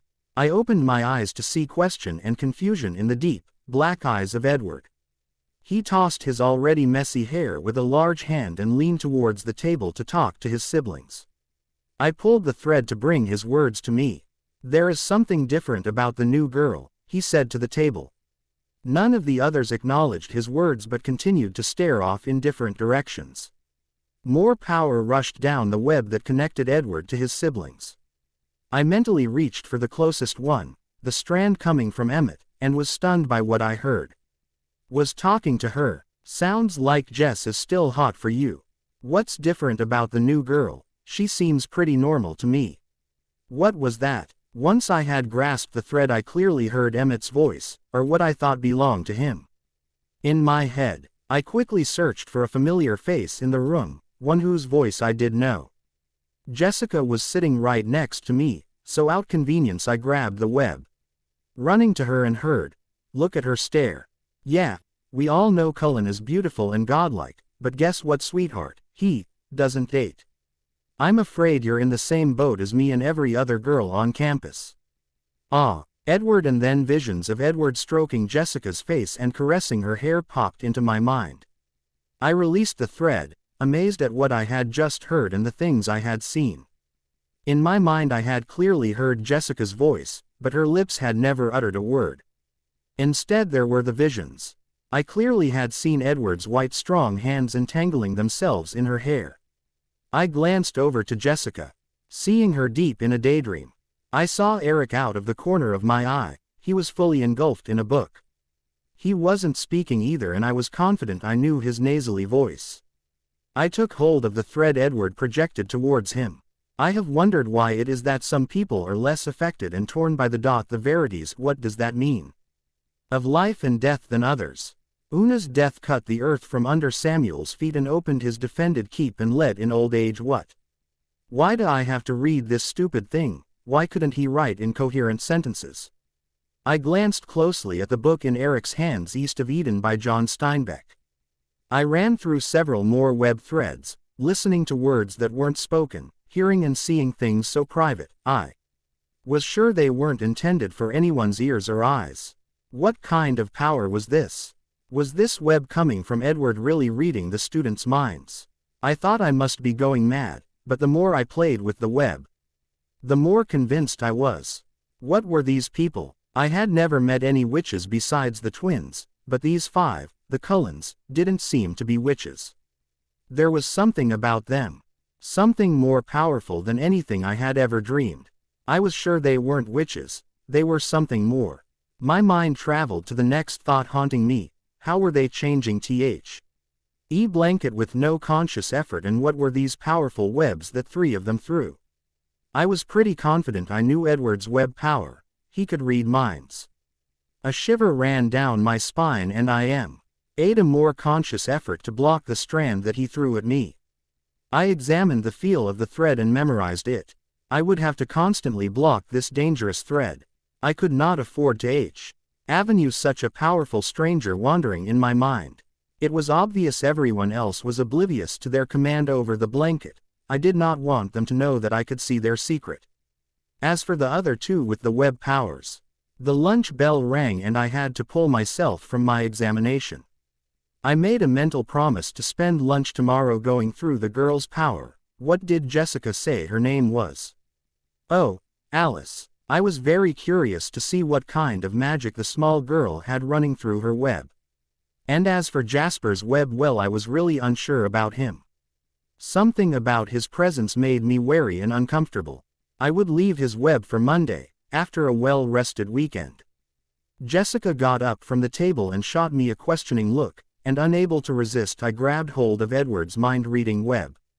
Looks like Cullen has another one under his spell.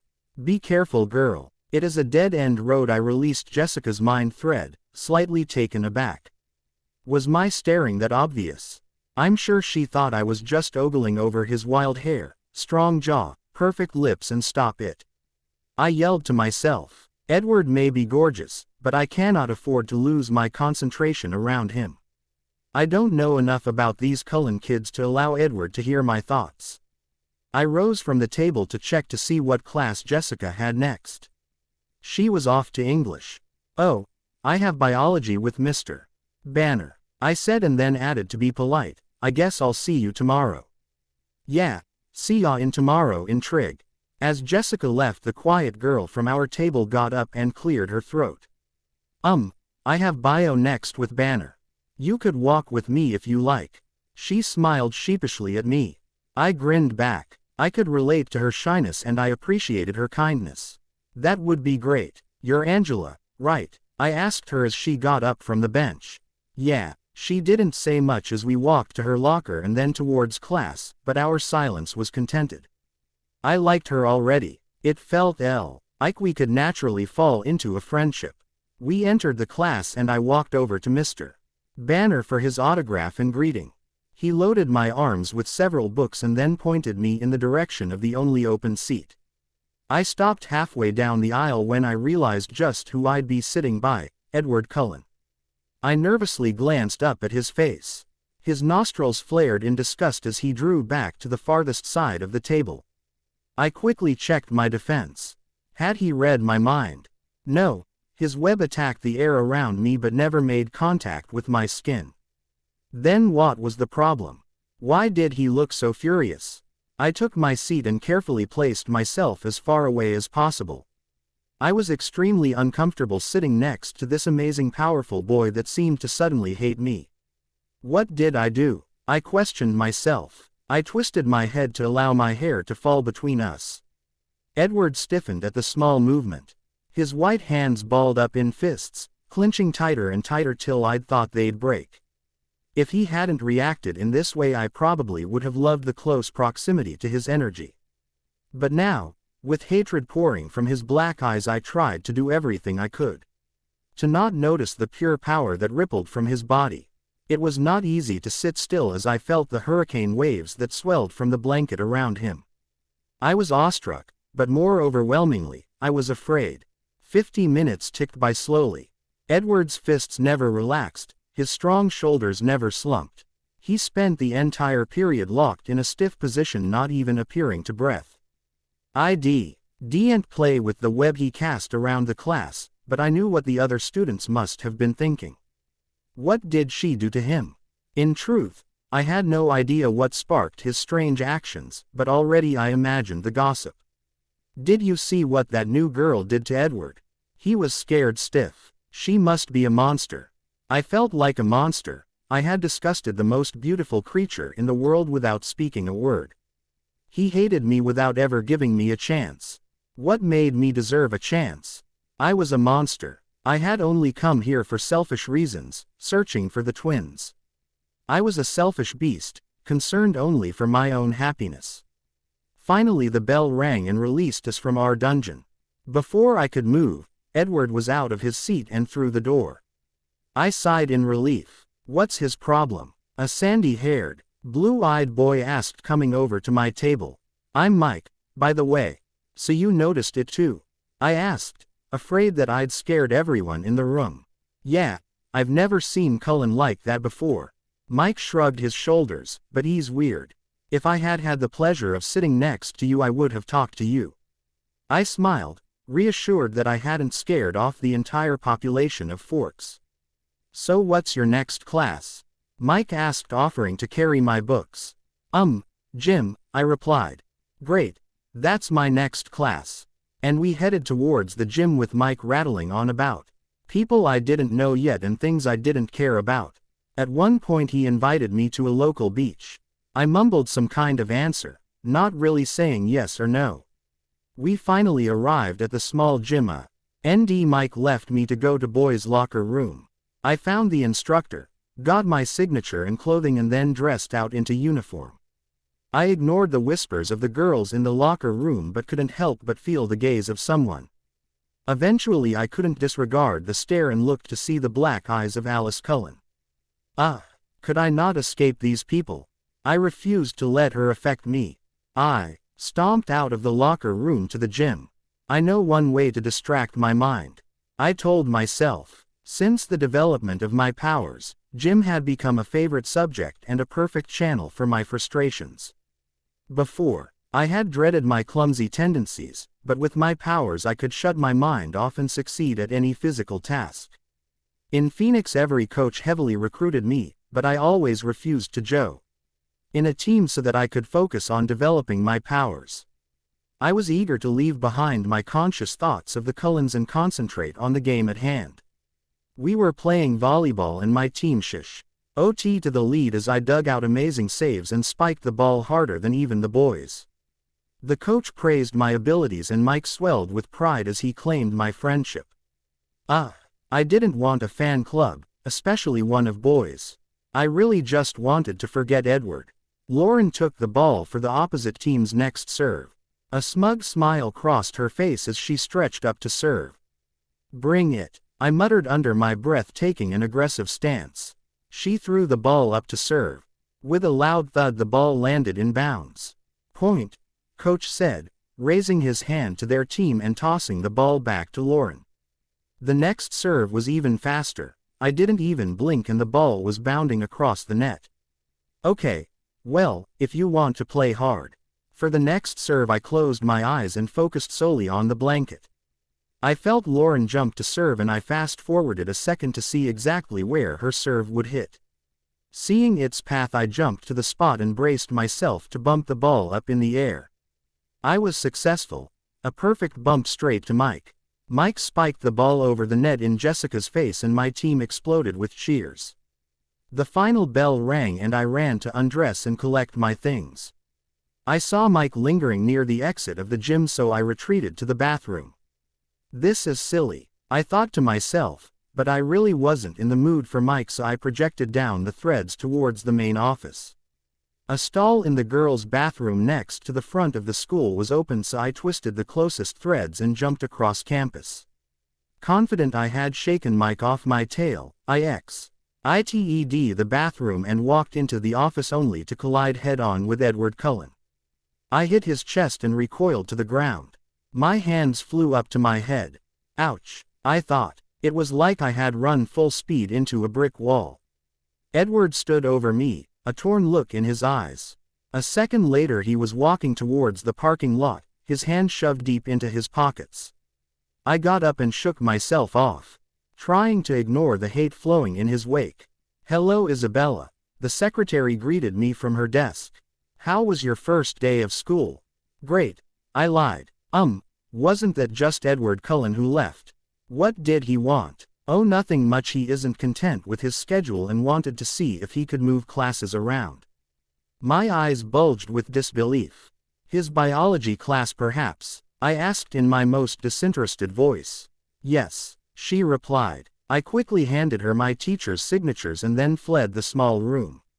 He did hate me, I repeated to myself over and over.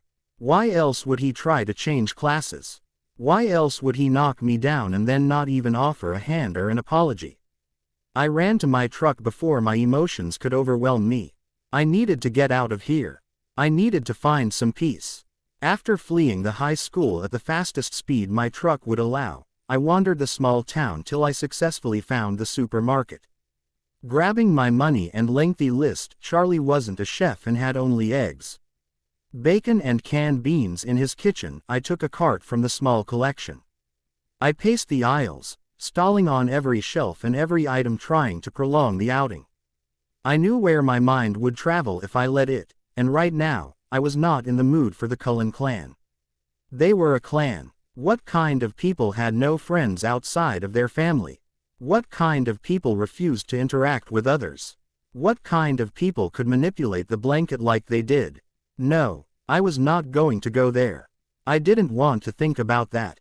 Focusing back to my list and shopping cart, I realized I had all the necessities and probably more than we needed. I pushed my cart to the checkout lane only to meet the wishful eyes of Eric. Hey Bella, he waved at me as I unloaded my cart. Giving him a weak grin, I cursed Forks for being so small. I could run into anyone from school in this small town. Was there any place I could run to? The round lady behind the cash register. R scanned and passed on my items as Eric rushed to bag the groceries. He fumbled wildly when trying to watch me instead of his working hands. I blushed at his clumsy, obvious actions. Looks like I'm going to have to quench Romeo's fire. Finishing with my last item, Eric took hold of the cart and asked with a foolish grin, "Can I help you out to your car?" "No thanks, Eric. I think I can manage." I quickly maneuvered the cart around him and pushed towards the door. "See you tomorrow at school," Eric shouted at my retreating form. "Yeah," I said, not glancing back. No part of me wanted to see the grin that was sure to be plastered on his face. I arrived home and unloaded the groceries. The small kitchen instantly shrank as I struggled to find room for the food. Finally forcing the last cabinet closed, I fidgeted with my fingers. What am I going to do for a couple hours till Charlie gets home? I had no homework, nothing to occupy my mind. Refusing to dive into thoughts about the Cullen clan, I decided to start dinner. I took out a large pot and filled it with beef stock, bringing it to a simmer. Next I cubed some beef and seared the outside in a pan with oil and chopped garlic before dumping that in the stock. My mind went to focus on not getting stitches as I chopped celery, onions and carrots and added them to the boiling pot. I chopped several potatoes but left them out to add later. I hated mushy potatoes. Finally salting and seasoning the stew, I reduced the heat and threw on the lid. Dang it, I thought after glancing at the clock, I still have too much time. Grabbing a cleaner and an old toothbrush, I attacked the dirty grout lines on the counter. After a few minutes my hand started to cramp, so I focused my mind to make the blanket work for me. Adjusting the space threads at a rapid speed, the brush ripped across the grout. 10 minutes later I was working on the floor and then the baseboards. When was the last time he scrubbed these things? I questioned as the true paint color was being revealed from the layers of dirt and grime. 30 minutes later the kitchen was spotless. Pleased with my work and tired from the toll it had taken on my mind, I walked up the stairs and sank into my bed. My dream journal lay on the edge of my desk. Realizing I didn't remember anything from last night, my first night in Forks, I picked up the book and flipped to the last entry. The first 2 pages confused me. Every inch of the pages was covered in lines. The sheet curled from the amount of ink lying on its surface. Bewildered by these lines, I fought to recall last night. It was raining when I fell asleep, I remembered. Perhaps my mind was more aware of the rain than I thought. I stared at the pages and recalled the noise of the droplets as they beat upon my roof, harassing me even in my sleep. I turned the page to find another sheet covered in Ron. But these lines were very different. These lines varied in thickness, in intensity and in feeling. The repetitio S lines reminded me of the 3D pictures that were popular a while ago. At first glance, these pictures seemed to simply be replicated nonsense, a bunch of lines, shapes and color. But once the eyes blurred in their stare, a three-dimensional picture would pop out of the image. As my eyes stared at the lines in my journal, the edges began to quiver. Staring harder, the lines moved and vibrated. An image slowly started to emerge, but failed to solidify and take shape. I closed my eyes, cleared my mind and opened again to the page, trying to encourage the image out. There was something there, but it was blurry and unfocused. I guess this dream wasn't clear enough, I said to myself, trying to mask my disappointment. The remaining pages in the journal were blank. Guess I don't dream well with the rain. It would be a problem if this continued. I relied on my dreams' predictions to help guide me. It was my dreams that had brought me here. Charlie pulled up in the driveway and I fled down the stairs to add the potatoes to the stew. I heard him enter the room, taking in a deep breath, enjoying the delicious smell of the awaiting meal.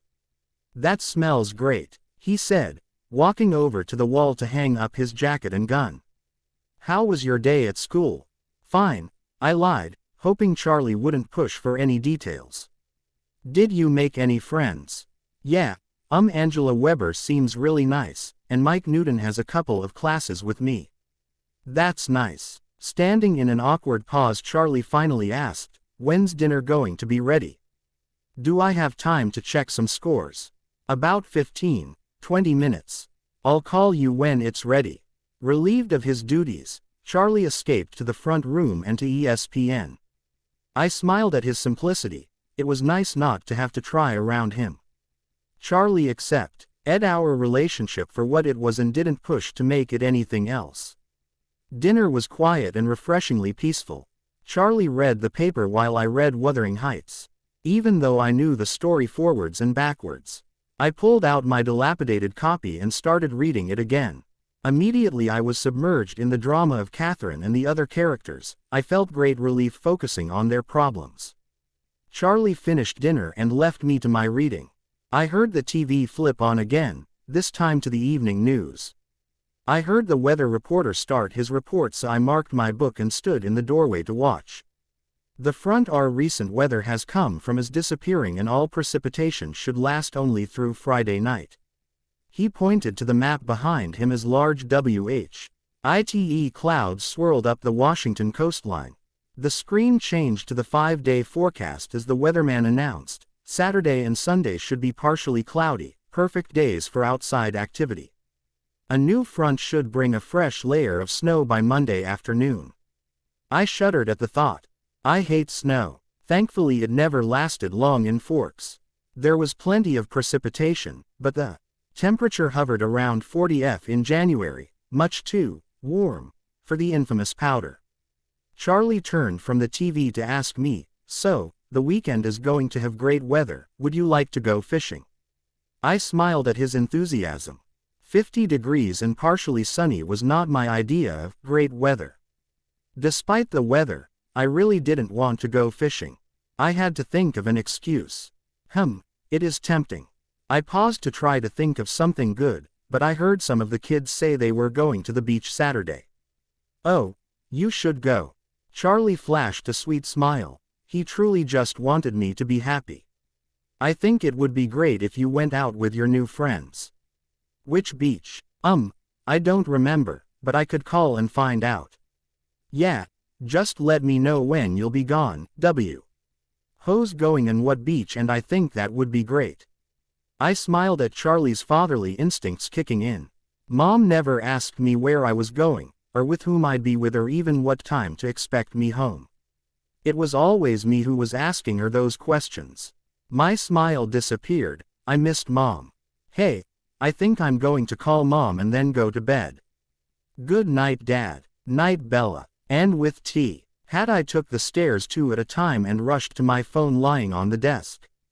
I dialed Mom's new number in Sacramento. It rang 4 times before the machine picked up. Hi, you've reached Phil and Renee. We're not home right now, so leave a message and we'll call you back. Beep. Hey Mom, it's Bella. I was just calling to say hi and tell you how my first day of school went. Things are going great, and I hope everything is going good for you. Call me when you can, I'd love to hear your voice. Good night, love you. I eased the receiver down and signed. I felt alone, without my mother or Abby or Will. There was no one I really could relate to. Charlie was sweet, but he wasn't a talker and I didn't feel like I could sit and have a long, natural conversation with him. I missed the twins. I missed the ease of our conversation, the constant excitement of our powers, and, most of all, I missed the companionship. I missed Abby's energetic squeals and Will's protective stance. I desperately needed to find them. Thinking back to the meadow of my dreams, I grabbed my dream journal and ran downstairs. Hey, Dad, I saw a picture from a postcard you sent a while back and I drew the picture here in my journal. The lie sounded good. I hoped Charlie wouldn't question it and just give me what I needed. Do you know where this place is?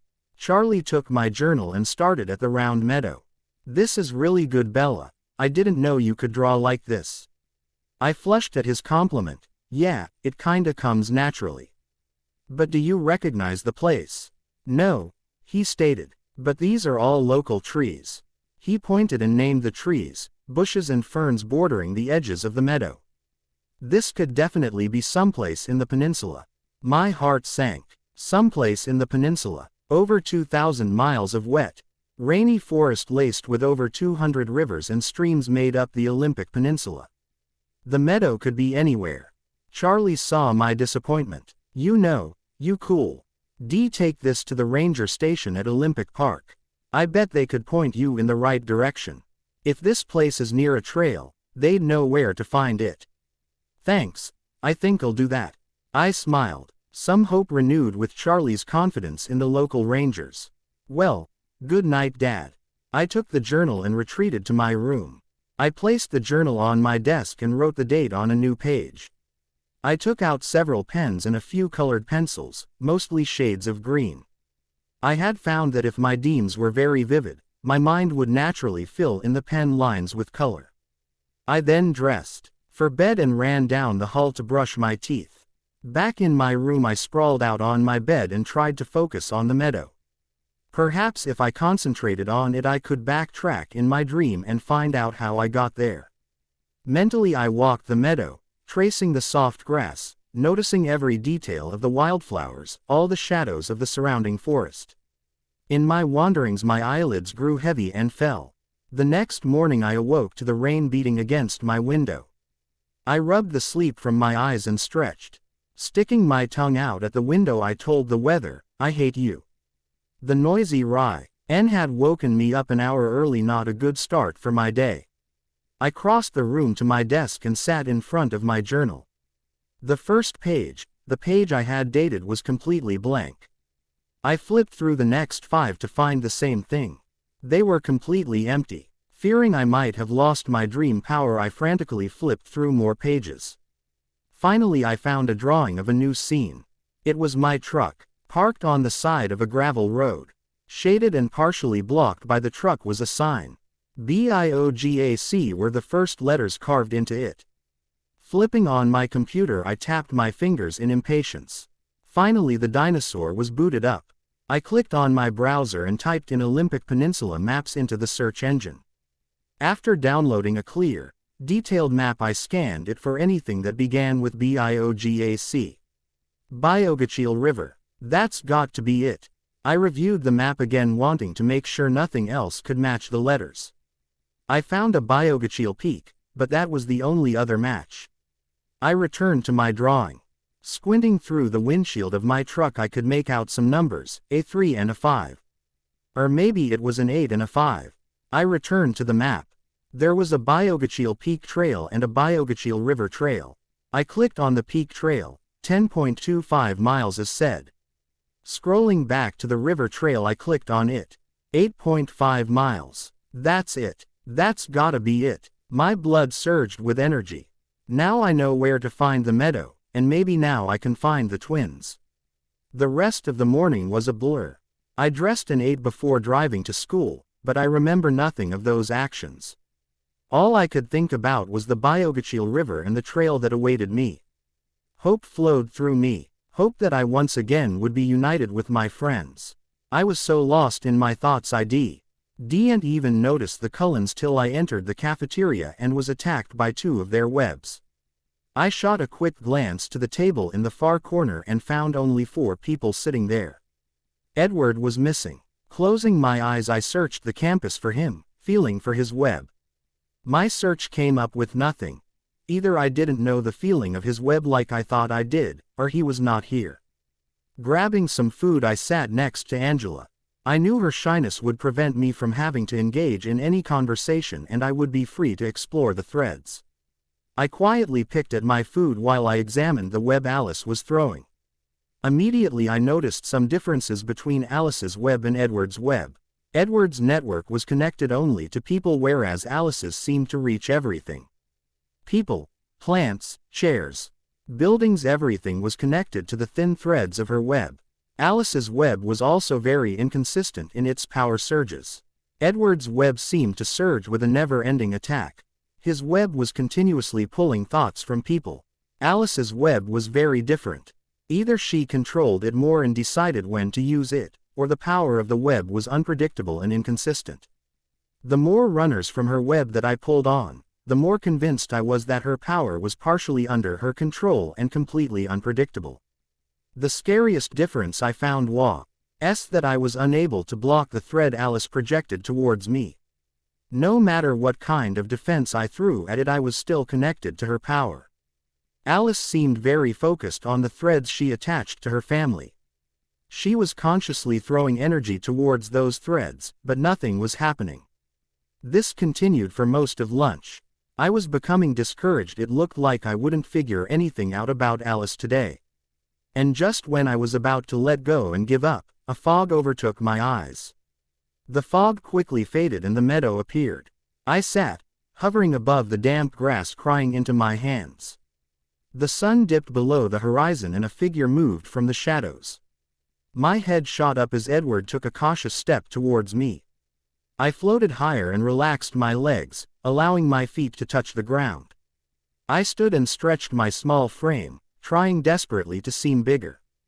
"Get away from me," I hissed through broken breaths. He took another step and I vanished. Edward stood alone in the meadow. Shock and fear flooded his face. My head cleared and my eyes again were focused at the tray of half-eaten food lying in my hands. What was that? I glanced over to the Cullen table and met Alice's curious stare. I felt the web she threw to me surge with power, like she was trying to see something else. I tried to block her web again, but nothing worked. I watched Alice close her eyes and place her thin white fingers on her temples. The power she threw towards me was intense. I held my breath, afraid of what was coming and of what she'd figure out. Unable to sit still any longer, I rose from the table. Angela, I'm going to go to bio early. I had to get out of here. I've got some questions for Mr. Banner. I'll see you, class. All right. Sure, I'll see you there, Angela said quietly. I dumped my food and rushed from the cafeteria. Even with the walls and distance between us, I could still feel Alice's web. The intensity never faded. Mr. Banner was not in his room and I didn't have any questions for him anyway, so I fled to the girls' bathroom and leaned my head against the cold tile wall. I reviewed the vision I had seen through Alice's web. I was sitting in the same meadow that I drew from my dreams. I opened my backpack and removed my journal. Flipping through the pages, I quickly found an angle that matched the view from the vision. Everything was the same, only the lighting was different. The meadow in my journal was bright with sunshine. The noontime sun cast shadows that fell straight to the ground. This meadow was warm and inviting. I reflected on the Scion's meadow where the setting sun painted the sky red, orange and pink and the shadows were long and deep. This meadow was mysterious. A girl entered the room and threw me a confused look. I must look weird standing here like this, I thought, so I exited the bathroom and crossed the hall to Mr. Banner's room. The door was unlocked and I could see Mr. Banner sitting at his desk reviewing some notes. I knocked on the door, trying to buy some time to think of something to say to him. Mr. Banner looked up from his notes and waved for me to come in. May I help you, Bella? Mr. Banner asked, standing from his desk. I was just wondering if I could borrow a copy of that book you quoted yesterday. My mind flew to remember the exact topic he had lectured on, you know, the one about the cellular biology. Mr. Banner's face lit up with excitement. Seeing I had struck the right chord, I continued. I really found it interesting, but I know we're moving on to another topic, so I thought I'd ask for a little reading on it. Of course, Bella. Mr. Banner walked over to a cabinet and pulled out a book about 5 inches thick. I swallowed hard and cringed at the details I'd need to endure to keep this act up. I smiled as he handed me the book and I retreated to my desk. At least the topic was somewhat interesting. I could have stumbled into something worse. I sat down and opened the book. Scanning the table of contents, I found a term I recognized and I turned to that chapter. I was 5 pages into a deep discussion on mitochondria when Alice walked into the room. She froze halfway through the door. Her eyes met mine in a hard stare. I broke away and returned to my book, propping it up to place a barrier between us. I listened to hear her leave or cross the room, but I heard nothing. Instead, I felt her power move through the blanket move as she crossed over to Mr. Banner's desk. She cleared her throat and spoke sweetly to Mr. Banner. Excuse me, Mr. Banner. Her voice was like twinkling bells. I had never heard such a crisp, beautiful voice. My brother, Edward, is homesick. I was wondering if there was any class work or homework I could take to him. Mr. Banner sat stunned for a moment. I'm sure he's taken aback by her singing voice too. He shook his head slightly and finally spoke. No, Edward is ahead of the class anyway. I'm sure he can make up whatever he misses once he returns. He's not seriously ill, is he? I don't think he's missed a day before. No, I'm sure he'll be back on Monday. It's just a 24-hour flu bug. Alice turned to leave when Mr. Banner spoke again. Oh, Alice. Edward will be missing today's lab, which the students are supposed to continue over the weekend. He pulled out a paper from a pile on his desk and handed it to her, explaining the paperwork. We are taking samples and creating cultures to examine bacteria. In class 1 was going to explain how to take the sample, and the lab partners were to collect a variety over the weekend to bring in on Monday. We'll then incubate them and examine the bacteria population. I'm sure Edward will find this very interesting, thank you. Once again Alice turned to leave when Mr. Banner interrupted. Bella Swan is Edward's new lab partner, he said, pointing to me across the room. You might want to get her number so they can complete the lab together. I am confident either of them could complete the assignment alone, but I would like the entire class to work in their groups. I'll give her the supplies they'll need. I'm sure she'll be able to answer any questions Edward might have. My heart stopped beating. I can't work with Edward. My mind raced to find an excuse. I was still searching for words when a small voice chimed from the other side of my book. Bella. I froze. My breathing hitched and then sped up dangerously. A delicate white hand, perfectly smooth and blemish-free, appeared at the top of my book. Slowly the hand pulled down my barrier and I sat staring at the angelic face of Alice Cullen. Hello Bella, I'm Alice Cullen. A warm smile rose on her face. She is gorgeous. Hi, I mumbled, blushing deeply at my dull response. Mr. Banner said you and Edward would need to complete a lab over this weekend, so I thought we should exchange numbers. She took out her cell phone and held it, waiting for my response. I stammered through my number and asked WH. She thought he'd want to work on the assignment. I need to know when I need to not be home. There is no way I'm working with him. I can't see him outside of school. He hates me and I'm totally uncomfortable around him. Alice contemplated for a moment and spoke. Well, I think he'll want Saturday to fully recoup. Are you busy Sunday? Not yet, I said. For the life of me, I couldn't lie to this amazing being standing before me. Great. He'll call you Sunday. Bye Bella. Another breathtaking smile lit up her face as she turned and danced to the door. Without giving me a second look, she exited the room. Shortly, the bell rang and Mr. Banner walked around the tables passing out papers, Q-tips, circular trays and other supplies. Soon the classroom was filled and buzzing with anticipation of the upcoming lab. Mr. Banner explained and demonstrated the proper way to take a sample and place it in the sterilized trays. He gave us strict instructions to label each sample with a very specific name and to take notes on everything. The bell rang and I slumped out of my chair as Mike approached. "Hey Bella, I noticed Cullen wasn't here. You want to work on the lab with me and Aang?" A hopeful smile crossed his face as his eyes lit up with anticipation. "No, thanks though. Mr. Banner has already made it clear that I still have to work with him." A shudder ran down my spine. "I'd rather do it alone." "Oh, bummer." Mike's shoulders fell in disappointment. But he quickly perked up and asked, "Hey, we're starting badminton today, would you like to be my partner?" "Sure," I said. It crushed me to see Mike down, and I added for his enjoyment, "I hope everyone else doesn't mind losing." Gym was a mindless escape. Not a single team scored on us and Mike was giddy with excitement. Several times, I saw Alice playing against other teams, but I ignored her and her web. I didn't want to play with her web again. I didn't know what the vision I saw meant and I was thoroughly worried about. The thought of spending time with Edward on Sunday lurked above my head. I was desperately afraid I might slip up and he'd discover me. No one besides the twins knew of my power. What would happen if he knew what I was? My heart ached for his approval.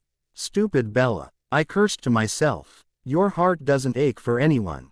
Especially not for Edward Cullen. He's too powerful and mysterious and perfect. The last word rang in my head. Edward would never be interested in simple, boring Bella. The bell rang and the gym cleared as the students returned to the locker rooms to change. I rushed to change before Mike could find me. I didn't want to have to jump to avoid him, but I'd do it in a heartbeat if he looked at me again with those longing puppy dog eyes. I was successful in my escape and was soon in my truck pressing my hands to the vents of the heater. Somewhat warmer, I backed out of my space and hoped on the highway to the 110 and to my meadow laying somewhere near the Byogachil River Trail. I found the start of the Byogachil River Trail at the end of a gravel road. I wrapped myself tightly in my raincoat and sloshed to the beginning of the muddy trail. I kept my eyes open for anything familiar. Anything from my dreams. The road and the sign were exactly as I had drawn them, but there was nothing on the trail that I recognized. About 2 miles into the hike the trail found the river. The trail weaved itself around the large trees and rocks while staying close to the water's edge. The path continued to wander till it ended at a wide wooden lookout deck. The deck perched over the river as it cascaded down a rock face and then continued through a small valley. Off in the distance I could see the rocky coastline. "This isn't right," I finally admitted. I sat down on a moss log to reconsider my dreams of the meadow. I searched for the sounds I heard while there. There was water, but it was more like a babbling brook rather than the roaring waters of the Byogachil River. That could mean several things. Either the meadow was far enough away from the river that its torrent was muffled, or this was the wrong place completely and the meadow was elsewhere. I sighed deeply. I was sure I'd find the meadow here. But all I managed to do was hike 8.5 miles in the rain and get myself positively soaked. The sun was edging towards the horizon. I won't make it back before nightfall if I hike, I realized. So instead I remembered my truck and its location on the gravel road. Focusing on the warm, dry cab, I twisted a few threads and jumped through the blanket. I landed softly on the faded seat behind the steering wheel of my truck. Removing my raincoat, I stared ahead at the trailhead sign, admitting it wasn't going to tell me anything I didn't already know. I turned the key in the ignition and my truck roared to life. Charlie beat me home and was just ordering pizza when I walked in the kitchen. He raised his brow in questioning, but waited for me to explain myself. I decided to look into finding the meadow. Shrugging my shoulders, I attempted to make this seem like a casual conversation. I think it is near the Biogachil River, so I went and hiked the trail. What's so important about that meadow? Charlie asked. Well, it's beautiful. Wouldn't you like to experience it firsthand? It seems magical. Next time take a hiking buddy, Charlie said with a firm tone. These woods can look the same after a while. I don't want you wandering around alone. Okay. The pizza boy soon arrived and we ate while watching some mindless sitcom. Neither of us was particularly enjoying it, but I guess Charlie thought it might be something I'd like. As soon as I finished my dinner I excused myself, and went to my room. I was just to the top of the stairs when I heard Charlie flip over to the basketball game. I smiled at his intentions. My father was a thoughtful guy. The phone rang as I entered my room. I'll get it, I called downstairs to Charlie. Hello, I said into the receiver. Bella, hey, it's Mike. Hi Mike, what's up? Well, since Mr. Banner gave all his classes a lab for the weekend, I'm canceling tomorrow's beach trip. Oh, that's too bad. Tomorrow is supposed to be a beautiful day. But I understand. Thanks for letting me know. My shoulders sank even further. Now I have nothing to look forward to, just have more free time to dread Sunday. Well, if Edward flakes on you, you know you could work with me and Angela. Mike sounded hopeful. Thanks, but something tells me Edward is not that kind of guy. I didn't want to talk to Mike about Edward, so I changed the subject. Let me know when the beach trip is back on because I haven't been to First Beach in ages. Definitely. Good night Bella, I'll see you Monday. Bye Mike. I hung up the phone. With nothing else to do I washed up for bed. Curling up in my blankets I thought of the twins. How would they handle the Cullens? I smiled to think of curious little Abby playing with the web powers. Experimenting and probably going too far. Will would be much more cautious and more guarded. He'd fold his arms and shake his head at his sister's excitement. Yin and yang. They were complete opposites. But they balanced each other perfectly. I missed them so much. I continued to play scenes in my mind of the twins interacting with the people of Forks till I drifted off to sleep. I sat in my truck staring at the Biogachil River Trail sign. I slowly stepped out of my truck into the bright sunshine. I tilted my head to feel its warmth caress my face. A sly tea breeze blew from the river, bringing the smell of moist dirt and sunshine to my nose. Next thing I knew I was in the meadow. Bella, it's about time you got here, Abby said, pulling me into a tight hug. We've been waiting for forever. I smiled at her. Do I get a hug? I heard from behind. I spun around and fell into the arms of Will. He laughed, still klutzy. Huh Bella. My face blushed a deep red. My friends were here. Automatically we slipped into a conversation. Happiness and comfort swept over me. I was no longer alone. Dream shift. I sat in the meadow, waiting. Waiting for the twins, waiting for a calling, waiting. Dusk overtook the sky and darkened the small clearing with deep shadows. I tapped my fingers impatiently. I had been here for hours and nothing had happened.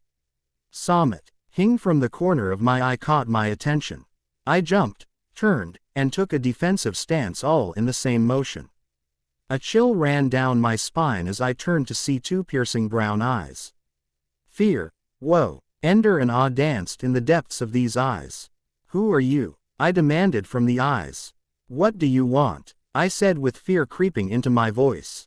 You. I startled awake, slowly pulling myself upright. I leaned against my headboard and waited for my breathing to steady. The eyes were back. I shook my head, attempting to shake the images from my mind. I glanced at the clock, 2:30. And then a real fear overtook me. As my mind cleared I became aware that I wasn't alone. I flipped on the lamp on my nightstand. He wasn't in my room, but I could feel his presence in the blanket. Edward was here. He was close enough that I could feel his web power. I checked my defense, relieved to find that it was still in place. I crept out of bed, searching the web for its source, for Edward. He was outside. What should I do? My mind raced through possibilities, but I shot down each idea. I don't know enough about him to do anything. Completely uncomfortable, but left with no other choice, I turned of. F my light and tried to settle back into bed. He'll go away eventually. He can't stay out there all night. I watched as the clock slowly ticked the minutes by. I focused on the fabric of the blanket, searching for the exact location of Edward. Finding him, I projected down the threads, anxious to see what he was doing. He sat completely still on a limb of a pine tree no more than 30 feet from my window. The occasional car's headlights from the highway glistened off his eyes as he stared directly into my room. If I didn't have my powers, I was sure I would have never seen him. The darkness was thick and his immobile body blended right in. I shivered under his stare. I curled into a tighter ball as my teeth started chattering. Glancing over to the window, I found it was slightly open. Veer opened that window, and Charlie wouldn't open a window, not when the heater is on. I didn't want to move from my bed. I didn't want Edward to know I was still awake, but my room was freezing. Finally, I got up and crossed over to the window. Quickly closing it, I grabbed a sweatshirt off my floor and put it on before wrapping myself in my covers. The stalemate continued. Edward peered through my window as I watched him through the threads. Our impasse ended as the sun threatened the horizon. In an instant, Edward's position was abandoned. I felt the blanket buck and sway as he retreated, and then I couldn't feel him anymore. Double-checking that I was truly free of my spy, I projected down several threads in search of Edward. Confident I was alone, my mind relaxed and I immediately fell into an exhausted sleep. I woke again, this time to sunshine pouring in my window. I gasped and ran to it, throwing it open. I leaned out as far as I dared. The sun embraced me while a soft breeze played with my hair. I could not help the smile that stretched across my face. This was the first time I'd felt the sun's warmth since Phoenix. I relaxed in the tenderness of the Forks' sun. It was more delicate than the blasting heat of the desert. I dressed with speed, eager to get out of the house and into the sunlight. I ran downstairs to the kitchen to find something to go. Taped to the fridge was a note. Bella, didn't want to wake you, but don't know if you're going to the beach or not. Just leave a note to let me know when to expect you home. Love, Dad. I smiled wide at my father's note. I quickly searched the kitchen for a paper to write my own note on. I finally found a pen and notepad in the junk drawer. As I was about to shut the drawer, another pad of paper jumped to my attention. Pulling out the small booklet, I reread the cover, Forks Directory. Curiosity took over as I flipped it open to the C's. Campbell, Christopher, Cooper, Corpus, Crane, Cullen. Reaching the phone, I dialed. The line rang once. Hello. Cullen residence. A soft baritone voice spoke with a subtle English accent. The voice was spellbinding. Hello, it said again. Hi. I shook my head and continued, as Dr. Cullen in. Speaking. The gentle voice said, Hello Drive, Cullen. I'm Isabella Swan, and I go to school with Edward. I paused to collect my thoughts, and Dr. Cullen eagerly filled in the silence. Ah, yes, Isabella. Please call me Carlyle. What can I do for you, my dear? The warmth and ease of Dr. Cullen, Carlyle, was amazingly different from any of his children. I was momentarily thrown off balance by his cordiality.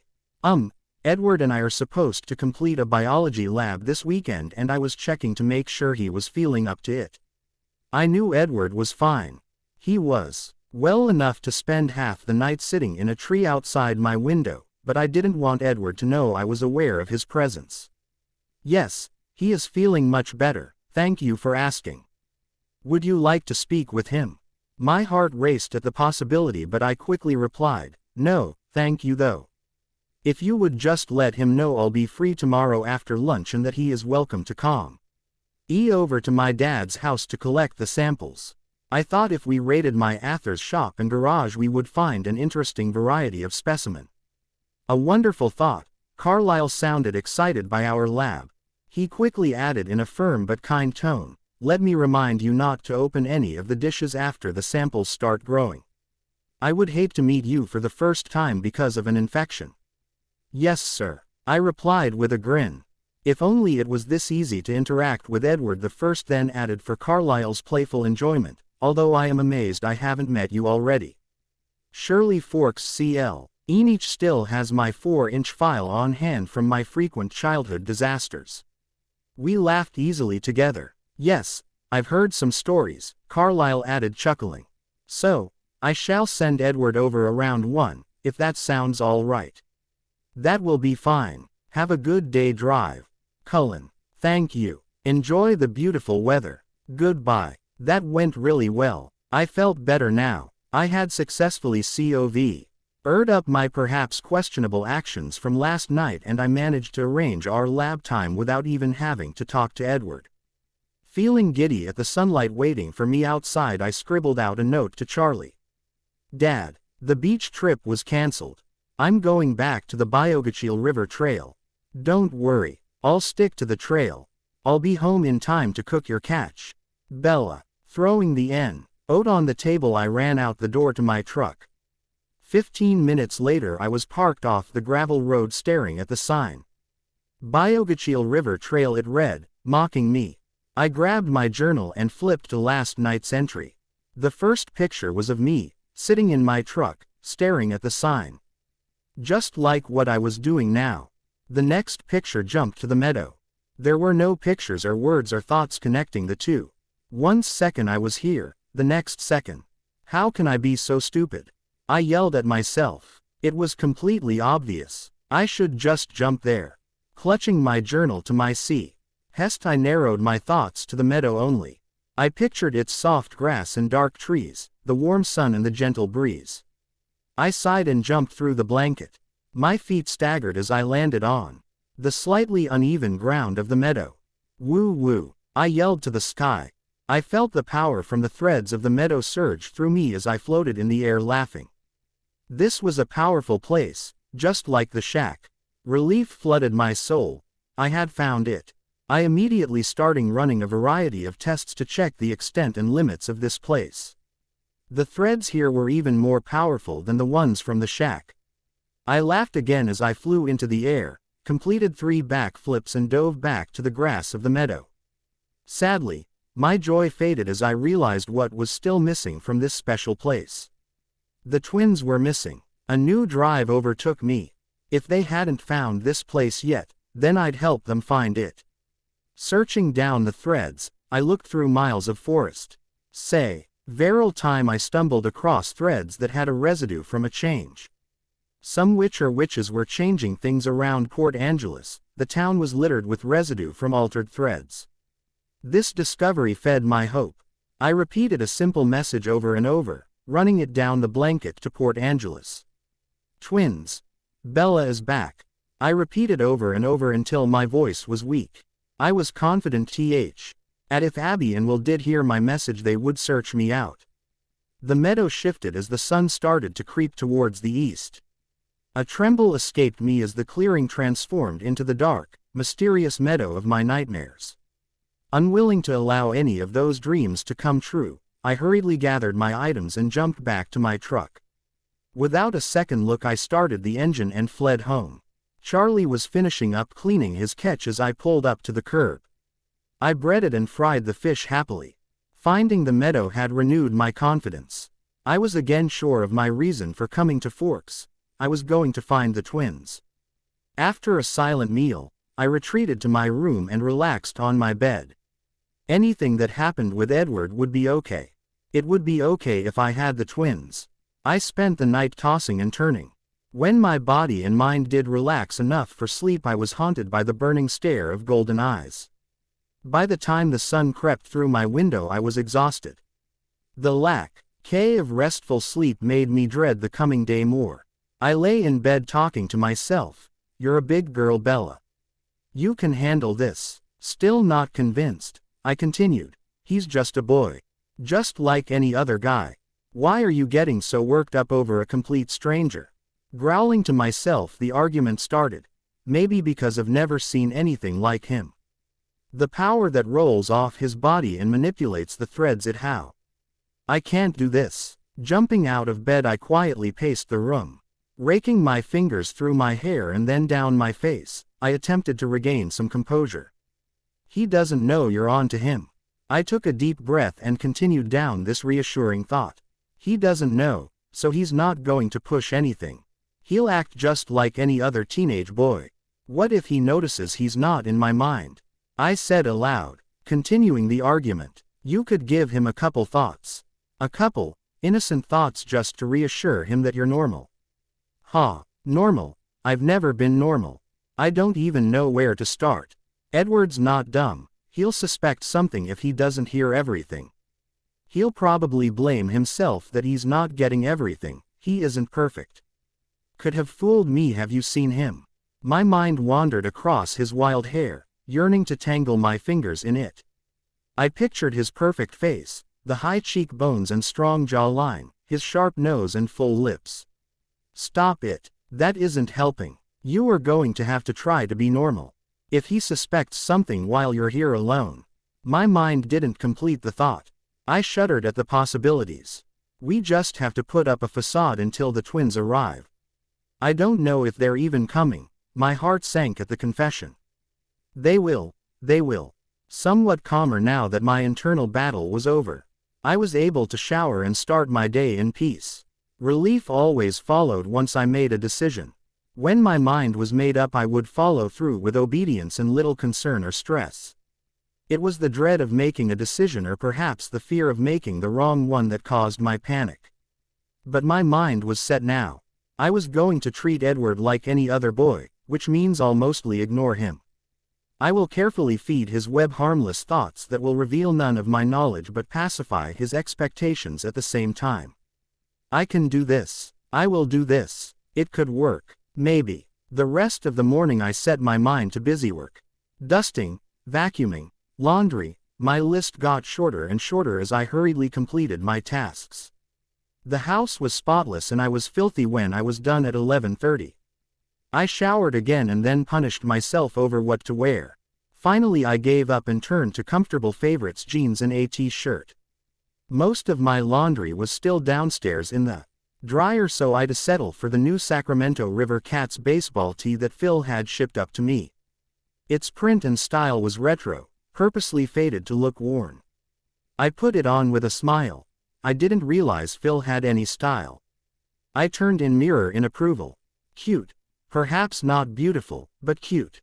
Still having time on my side and no appetite to eat, I blow-dried my hair completely and then threw it up in a messy bun.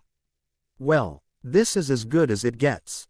I told the mirror before I left the bathroom. Edward was predictably prompt, arriving exactly at 1 p.m. Not wanting to let the boy into my house, at least not for long. I had set up all our supplies on the front porch. Passing right by them, Edward still made the effort to knock on the door and wait for me to answer. Here we go, I told myself with fake enthusiasm and opened the door. Hi Edward, I said, and then added mentally to his web right on time. His head cocked, as if surprised, but he quickly spoke, Good afternoon Bella. And then pointing to my makeshift lab. I see you've set up out here, are you not taking samples from inside?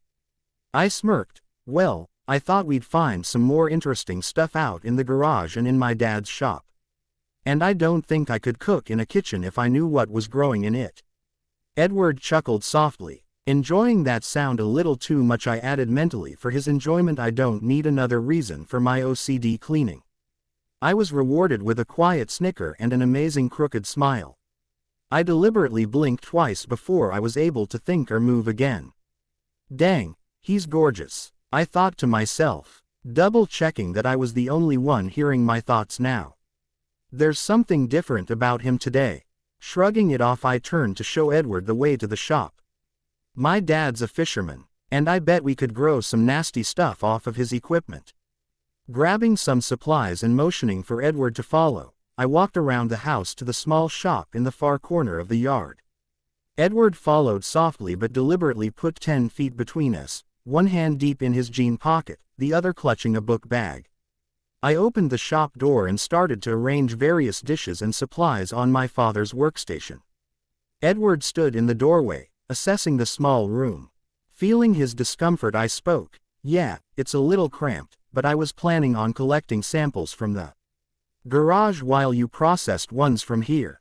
I figured we'd get done quicker that way. He gave me a quick nod and took out a pen and a notebook. Flipping to a clean page, he sat on my father's stool and started preparing his samples.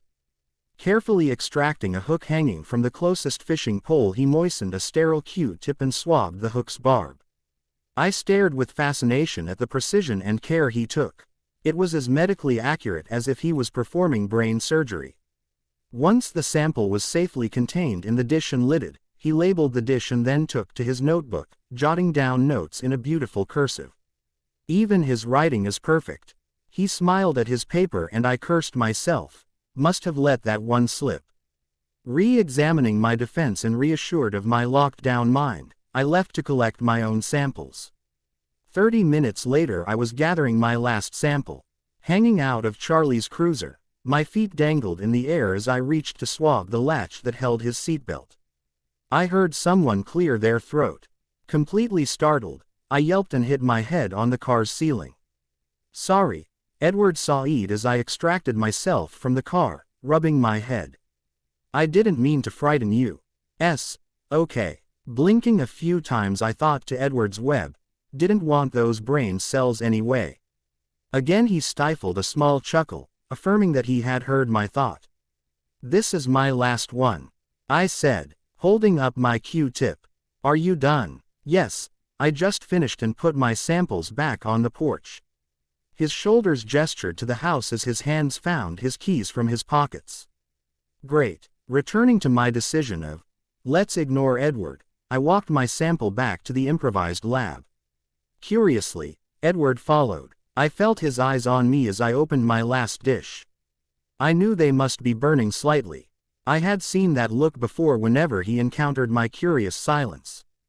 At the moment, however, I couldn't think of anything to feed him through the web, absolutely nothing at all. Gently opening a sterile package, I removed the thin, clear plastic square with my tweezers and set it in the dish.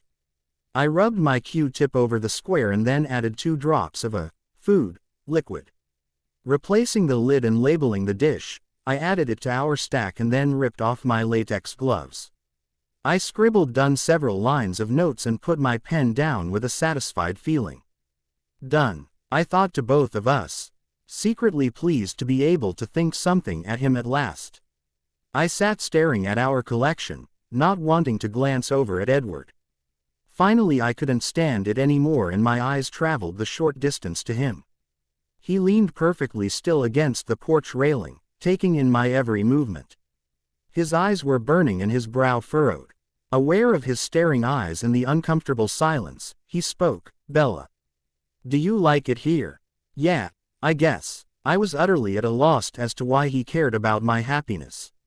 "I don't really like all the rain. But Forks isn't too bad." "Why?" "Just curious." Silence fell again for several long minutes. I returned my eyes to the lab samples. "If it isn't rude of me to ask, why did you decide to move here?" I had not expected this question from Edward. No one here had required an explanation of my move. I sat to contemplate the reason for his curiosity, my eyes traveling his face to extract the purpose behind his question. I gasped as my eyes locked on his golden amber eyes, the eyes from my nightmares. "I'm sorry." Edward broke my stare. "I didn't mean to pry, that was rude of me." Number. That's not a prying question. I was just thrown off because you're the first to have cared to ask." Taking a deep breath and considering my newest discovery, I gauged more carefully exactly what I should say. My mom got remarried." Before I could continue, Edward spoke, "So you don't like him?" "No. Phil is really great for Mom." Searching for a good explanation, I settled on the obvious, he really loves her. "They didn't want you with them." Edward's tone was full of remorse. Once again I was stunned. Why should he sound so sad? What does it matter to him? "No, Mom didn't want me to leave, I just had to go." I sighed, hoping he'd take the hint that I didn't want to talk about it and just drop the subject. I felt his web arch with power. I watched his face contort slightly. "Oops, guess I forgot to think something for him." I didn't want him to push the conversation or to try too hard with his mind-reading power. So I relaxed my defense enough to let out one thought. I don't want to talk about it. I'm sorry you're unhappy here. He whispered almost so low I couldn't hear. I stared deeply into his golden eyes. They were filled with more compassion than I'd ever seen. They burned with emotion. Thanks. Changing the subject I continued, did you get contacts? Edward snickered. No, why? Oh, I just thought your eyes were different. I remembered them a lot darker, almost black. Dward's jaw clenched and his shoulders stiffened. What did I do? I had obviously hit a nerve for him to lock up like that. My breathing started to increase as his posture and attitude started a repeat from the first day in bio. Turning away, I opened the front door and started collecting our samples, trying to break away. Edward seemed to snap out of his attitude to speak. Oh, you sidetracked me. I forgot to tell you that Carlyle asked me to bring the samples home. I turned back around with a confused expression. Edward flashed that crooked grin again and continued with a much softer tone. When I told him about the lab, he got very excited. So excited he brought home an incubation machine. As soon as Edward turned that grin on me, my body melted. My mouth sagged open a bit. Can he do that? Just borrow machinery? Carlyle is very well respected and trusted, especially in the medical loop. I don't think anyone questioned him. Anyway, he says if I bring the samples home, we can start the growing process immediately. Edward paused to absorb my expression. I personally think he wants to examine our specimens too, especially after you told him where we'd be collecting them. My face flushed as I recalled our conversation.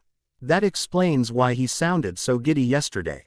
Edward chuckled again. The sound was quickly becoming one of my favorites. Carlyle always gets animated when science is involved. He's perpetually curious. I like him. I thought towards Edward. As if answering my thought, Edward replied in agreement. He's a great guy. Silence engulfed us again. Dward leaned off his post and took some samples in his arms. Oh, let me help you, I said as I reached for the next stack of dishes. His hand was faster, already resting on the top dish. Not thinking anything of it, I took his arm in my left and placed my right hand on top of his, attempting to remove it from the dish. Our flesh touched momentarily, but long enough for me to feel his cold, hard skin and to send electricity through my body. Immediately his arm flew through my grasp and left me standing with my arms outstretched. Edward turned in a fluid moment and walked briskly to his car. Did he not feel that? I thought to myself. My body still buzzed with the energy our contact had made. Get a hold of yourself, Bella. He's making nothing of it, so you make nothing of it. I shook my head and grabbed the stack of samples. Jogging over to Edward, the first carefully handed him each dish one by one. He took great care to touch only the dish and not my hands. So he did notice. Curious to try again, I purposely fumbled with the last dish. Edward caught it with ease, but in the process his hand had grazed my forearm. A new current pulsed through me and my arm tingled. I looked down to see if there was any visual sign of the stinging I felt from his touch. Only goosebumps revealed the secret. A small shiver shook my body.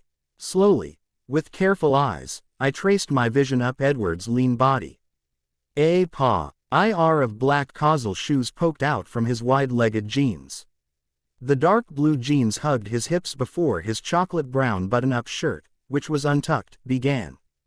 His strong wide hands still clutched the small dish that held our sample. His sleeves were pushed up to his elbows, exposing two smooth, muscled arms. His forearms twitched as his muscles strained, tensed and torn in the decision of what action to take. I continued my journey and found the two top buttons of the shirt were causally undone, teasing the viewer by only giving a small hint of the body that lay below. Edward's jaw was clenched tight. His lips pursed together in a line. My eyes finally stopped at their destination, the two pools of liquid topaz. A fire burned behind them and bore straight through me. We stood in silence for a minute or maybe eternity, absorbing everything that our eyes revealed. A breeze blew my hair in his direction. He froze. Edward's eyes snapped from soft, warm amber to hateful, hard ochre. His jaw flexed along with every other muscle in body. Fear crept into my heart and I started to pull energy from all available strands. What happened? Why did he change again? What did I do? The breeze stopped and Edward broke our stare with a strained voice. I should take these home. He practically threw the sample in his back seat and then walked to the driver's door. He walked the longer distance around the front of the car rather than past me to go around the back. As soon as the engine was started, he pulled away from the curb and was speeding down the street. Edward's silver Volvo turned the corner and was out of sight. My shoulders sank as I released the breath I had held when Edward changed. I walked back to the porch and started cleaning up our lab supplies. My mind replayed the last few minutes and the conversation about his eyes again and again. I could not find a reason for Edward's sudden change. I had no idea what transformed those beautiful eyes into eyes of hatter. Or what had changed them from black to golden brown. I finished and decided I wouldn't spend another minute fretting over Edward Cullen. So what if he's beautiful and strangely magical? I'm not going to waste my time. I've got better things to worry about. Completely flustered, I ran into the house and paced the small rooms looking for something to do. Lunch, I thought as I paused in the kitchen. I hadn't eaten lunch yet. My stomach gave out a growl and I set to work making a sandwich. Leaning against the counter, I ate my sandwich and stared out the kitchen window. The sun hadn't shone today at all. It was depressing to be thrown back under the cover of clouds. The phone rang and made me jump. Leaning over, I took the receiver off the wall and spoke. Hello. My voice was dripping with sadness. I was too drained mentally to try to sound any better. Bella, what's wrong? Are you okay? What happened? Why are you so sad? A small voice grew in intensity and concern as each question continued. Do you need us to come right now?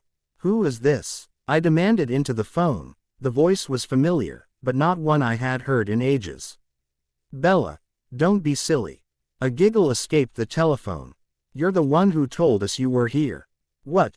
Did you really not expect us to be able to find the only Swan residence in the Olympic Peninsula? The room started spinning. Blood rushed to my head. I clutched the counter for support as my knees buckled and swayed. Bella, did you hang up on me? Abby said, her voice now filled with anger. Are you there, Abby? I whispered in disbelief. Duh. I sighed deeply. My body relaxed and I slumped down the cabinets to the floor. Silent tears rolled down my cheeks. You found me. Where are you guys? I've missed you so much. Is Will there? At once Abby started telling their story. I missed many of the details. My mind was still swimming with happiness at the thought of finally having my friends back. I tried to wait for Abby to finish her story, but I couldn't control myself. You guys are in Port Angeles, right? Yeah. How did you know? Did a dream tell you? No. My dreams told me you'd be in the meadow. It is a power place, like the shack. Then how do you know where we were? I projected down the blanket and saw the residue from your changes. What do you mean, residue? You know, you guys shouldn't be making so many changes to the time threads. That's what made me know something was up. I could see that the threads were altered at places, revealing that they had been changed by something.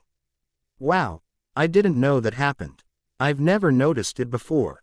I know, me neither. But you know what? If it is possible, I think the blanket is stronger here. I paused to collect my thoughts. It is like there is something magical about these forests. I've been able to do some pretty amazing things here and there are some people who do even more. Huh. There are other witches in Forks. Abby's cried in a lively whisper. I don't think they're witches. Put me on speaker phone. Will's got to hear this too. I told her solemnly and then I began my story about moving to Forks. I told them everything that had happened in my 2 days of school and what had occurred today with Edward. Bella, I don't like this. Will said in his protective voice. These Cullens could be dangerous. I'm not comfortable with you there in Forks alone. Yeah, Bella, Abby said, although she wasn't afraid like Will. She continued, we really should be conducting experiments all together. Guys, I don't feel like they're really a threat. I mean, Sure, they are powerful like nothing I've ever seen, but they aren't really doing anything with it. I took a deep breath and continued, besides, it sounds like you guys are settled in Port Angeles. And I'm not going to make you move for no reason. Bella, your safety is reason enough. Will started, but I cut him off. I'm not in danger. Don't you think moving here suddenly might look suspicious? Trust me, I'm fine. Whatever. Bella obviously can handle herself. Abby grew impatient of Will's overprotective tendencies. Tell me more about the meadow. I went into a full description of my dreams and how I had discovered the small clearing. I told them about the power that was present there. Abby was thrilled to have another power place so close and insisted that we all gather there. We quickly agreed to all meet on Friday at the Biogachil River trailhead, where I would lead them to the meadow. Bella, if anything happens between now and then, you don't hesitate to call. We don't want you facing these things without us. I laughed softly at Will's choice of words. Trust me, Will, if I feel threatened, I'll call you. I'm really fine. Don't worry about it. We sigh. A quick goodbye and I slowly hung up the phone. I'm fine now, I've got my support group back. Even though I hadn't seen either twin yet, knowing I'd be with them in just 5 days made my spirit soar. Life was once again livable. Monday morning felt much like my other 2 days at Forks High. People were obviously not over my newness, but most of the staring and gawking I was able to ignore. I muddled through my first classes, paying minimal attention to the teachers. Most of my attention was focused on the Cullen kids, specifically Edward, Alice and Jasper. I was curious to decode more information about Alice and Jasper's talents, as Abby had put them, but I found Edward's to be very distracting. When I wasn't concentrating to block his web, I was playing with it and exploring people's minds. It was amazing, but the longer I played, the more I felt like I was invading people's lives. Fine, I'll only listen in on the Cullen kids. Then I can be prepared for whatever they throw at me. This proved to be the most boring and interesting thing I've ever done. It appeared that Jasper was in AP Calculus class. His mind was a blur of equations and answers. The amount of knowledge he possessed on the difficult subject put my mathematical issues to shame. I remember a quote Einstein had said, "Whatever your mathematical problems, mine are greater." I quickly moved on to the next Cullen. In attempt to repair some of my confidence, I found Rosalie's voice in Spanish. It took me by surprise to hear that she was not only in Spanish class, but she was thinking in Spanish. I thought that only happened to people who were fluent. Dang, Cullens are too smart. I listened for a while longer and started to decode her thoughts. She was thinking about herself. Yes, she was thinking about herself and Emmett. After a few graphic flashbacks of the makeout session in some car I was about to jump mines, when her thoughts changed. She was going over the car and making mental notes on things to change and improve. She was planning a complete overhaul on the exhaust system. The terms like headers and pipes confirmed my original thought that I knew nothing about cars. Rosalie seemed to know everything. From the exhaust she went to the jewelry, as she called it, mentally decorating the car with decals, shiny rims and lots of chrome. Deciding on every last detail in just a few minutes. Her mind wandered back to Emmett and I quickly left before things got steamy. I was wary to look at Emmett's mind. I didn't need any more visual pictures of Rosalie, but surprisingly I found his mind refreshing. His thoughts wound quickly around a multitude of subjects. Sports, losing a wrestling match to Edward, fast cars, Rosalie, English lit, and something about a grizzly bear. Brief images flashed before me. A furious grizzly charging, massive paws tearing cloth, and a lifeless carcass lying in 2 huge arms. I didn't know the Cullens were hunters. That was terrifying. I hope Emmett didn't get hurt. I concentrated to find out more details, but Emmett's mind was already on the next item, a complex game of chess he was playing with Jasper. I looked as if they were using 9 boards to make a huge playing field. Emmett's thoughts went into strategy. His moves were amazingly complex. Funny, I pictured him as all brawn and no brains type. Dang it, these people are difficult to read. Frustrated again, I moved to Alice. Her mind was obscured with random things. A sudden rise in a stock, a freak storm in Baja, Mexico, Edward hitting a squirrel on the ride home and me.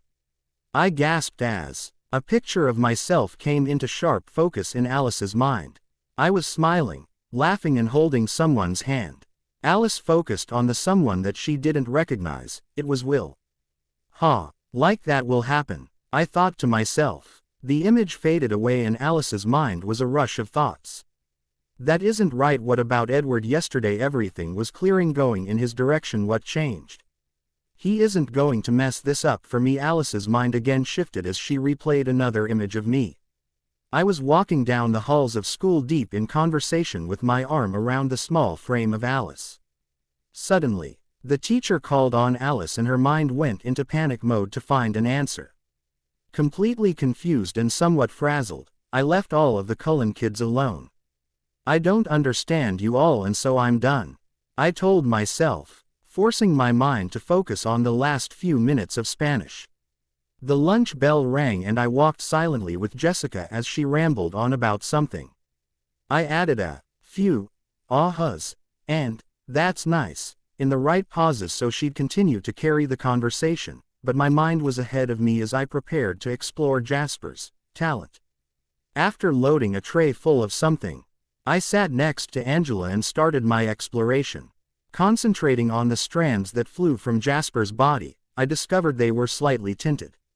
Each strand modulated with soft hues of color.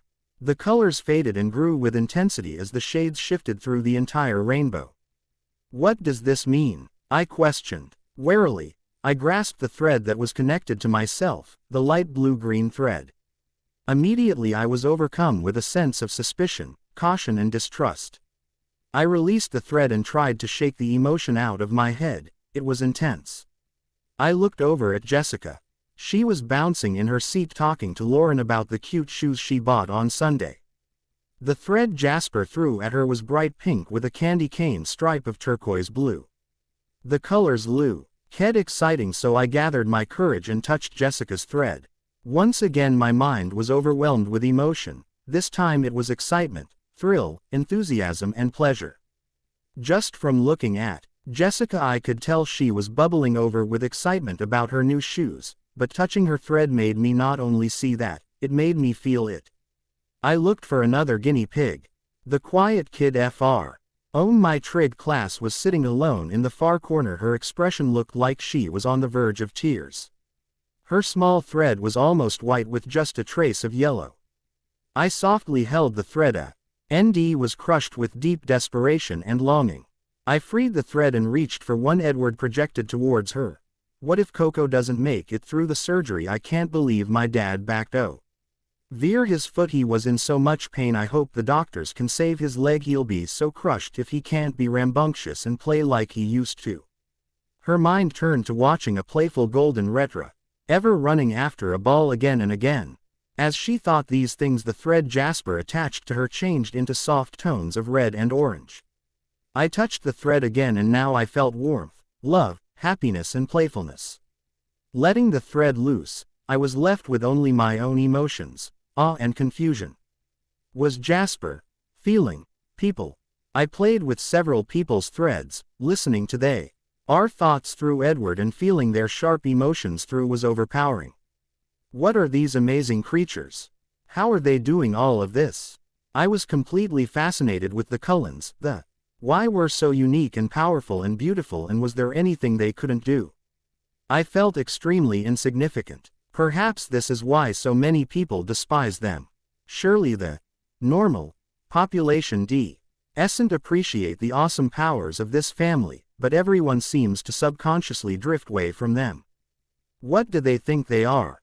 Dangerous. I didn't find them dangerous. Even remembering Ed Ward's hateful eyes didn't scare me anymore. These people were remarkable and I was awestruck. The lunch bell rang and halted my examination. I hurried over to the girl with the injured dog and introduced myself.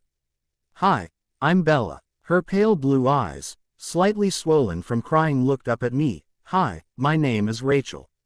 Is everything okay, Rachel? You look a little down. I gently placed my hand on her shoulder as her eyes glossed over with fresh tears. My dog was run over this morning. Her voice cracked on the last word.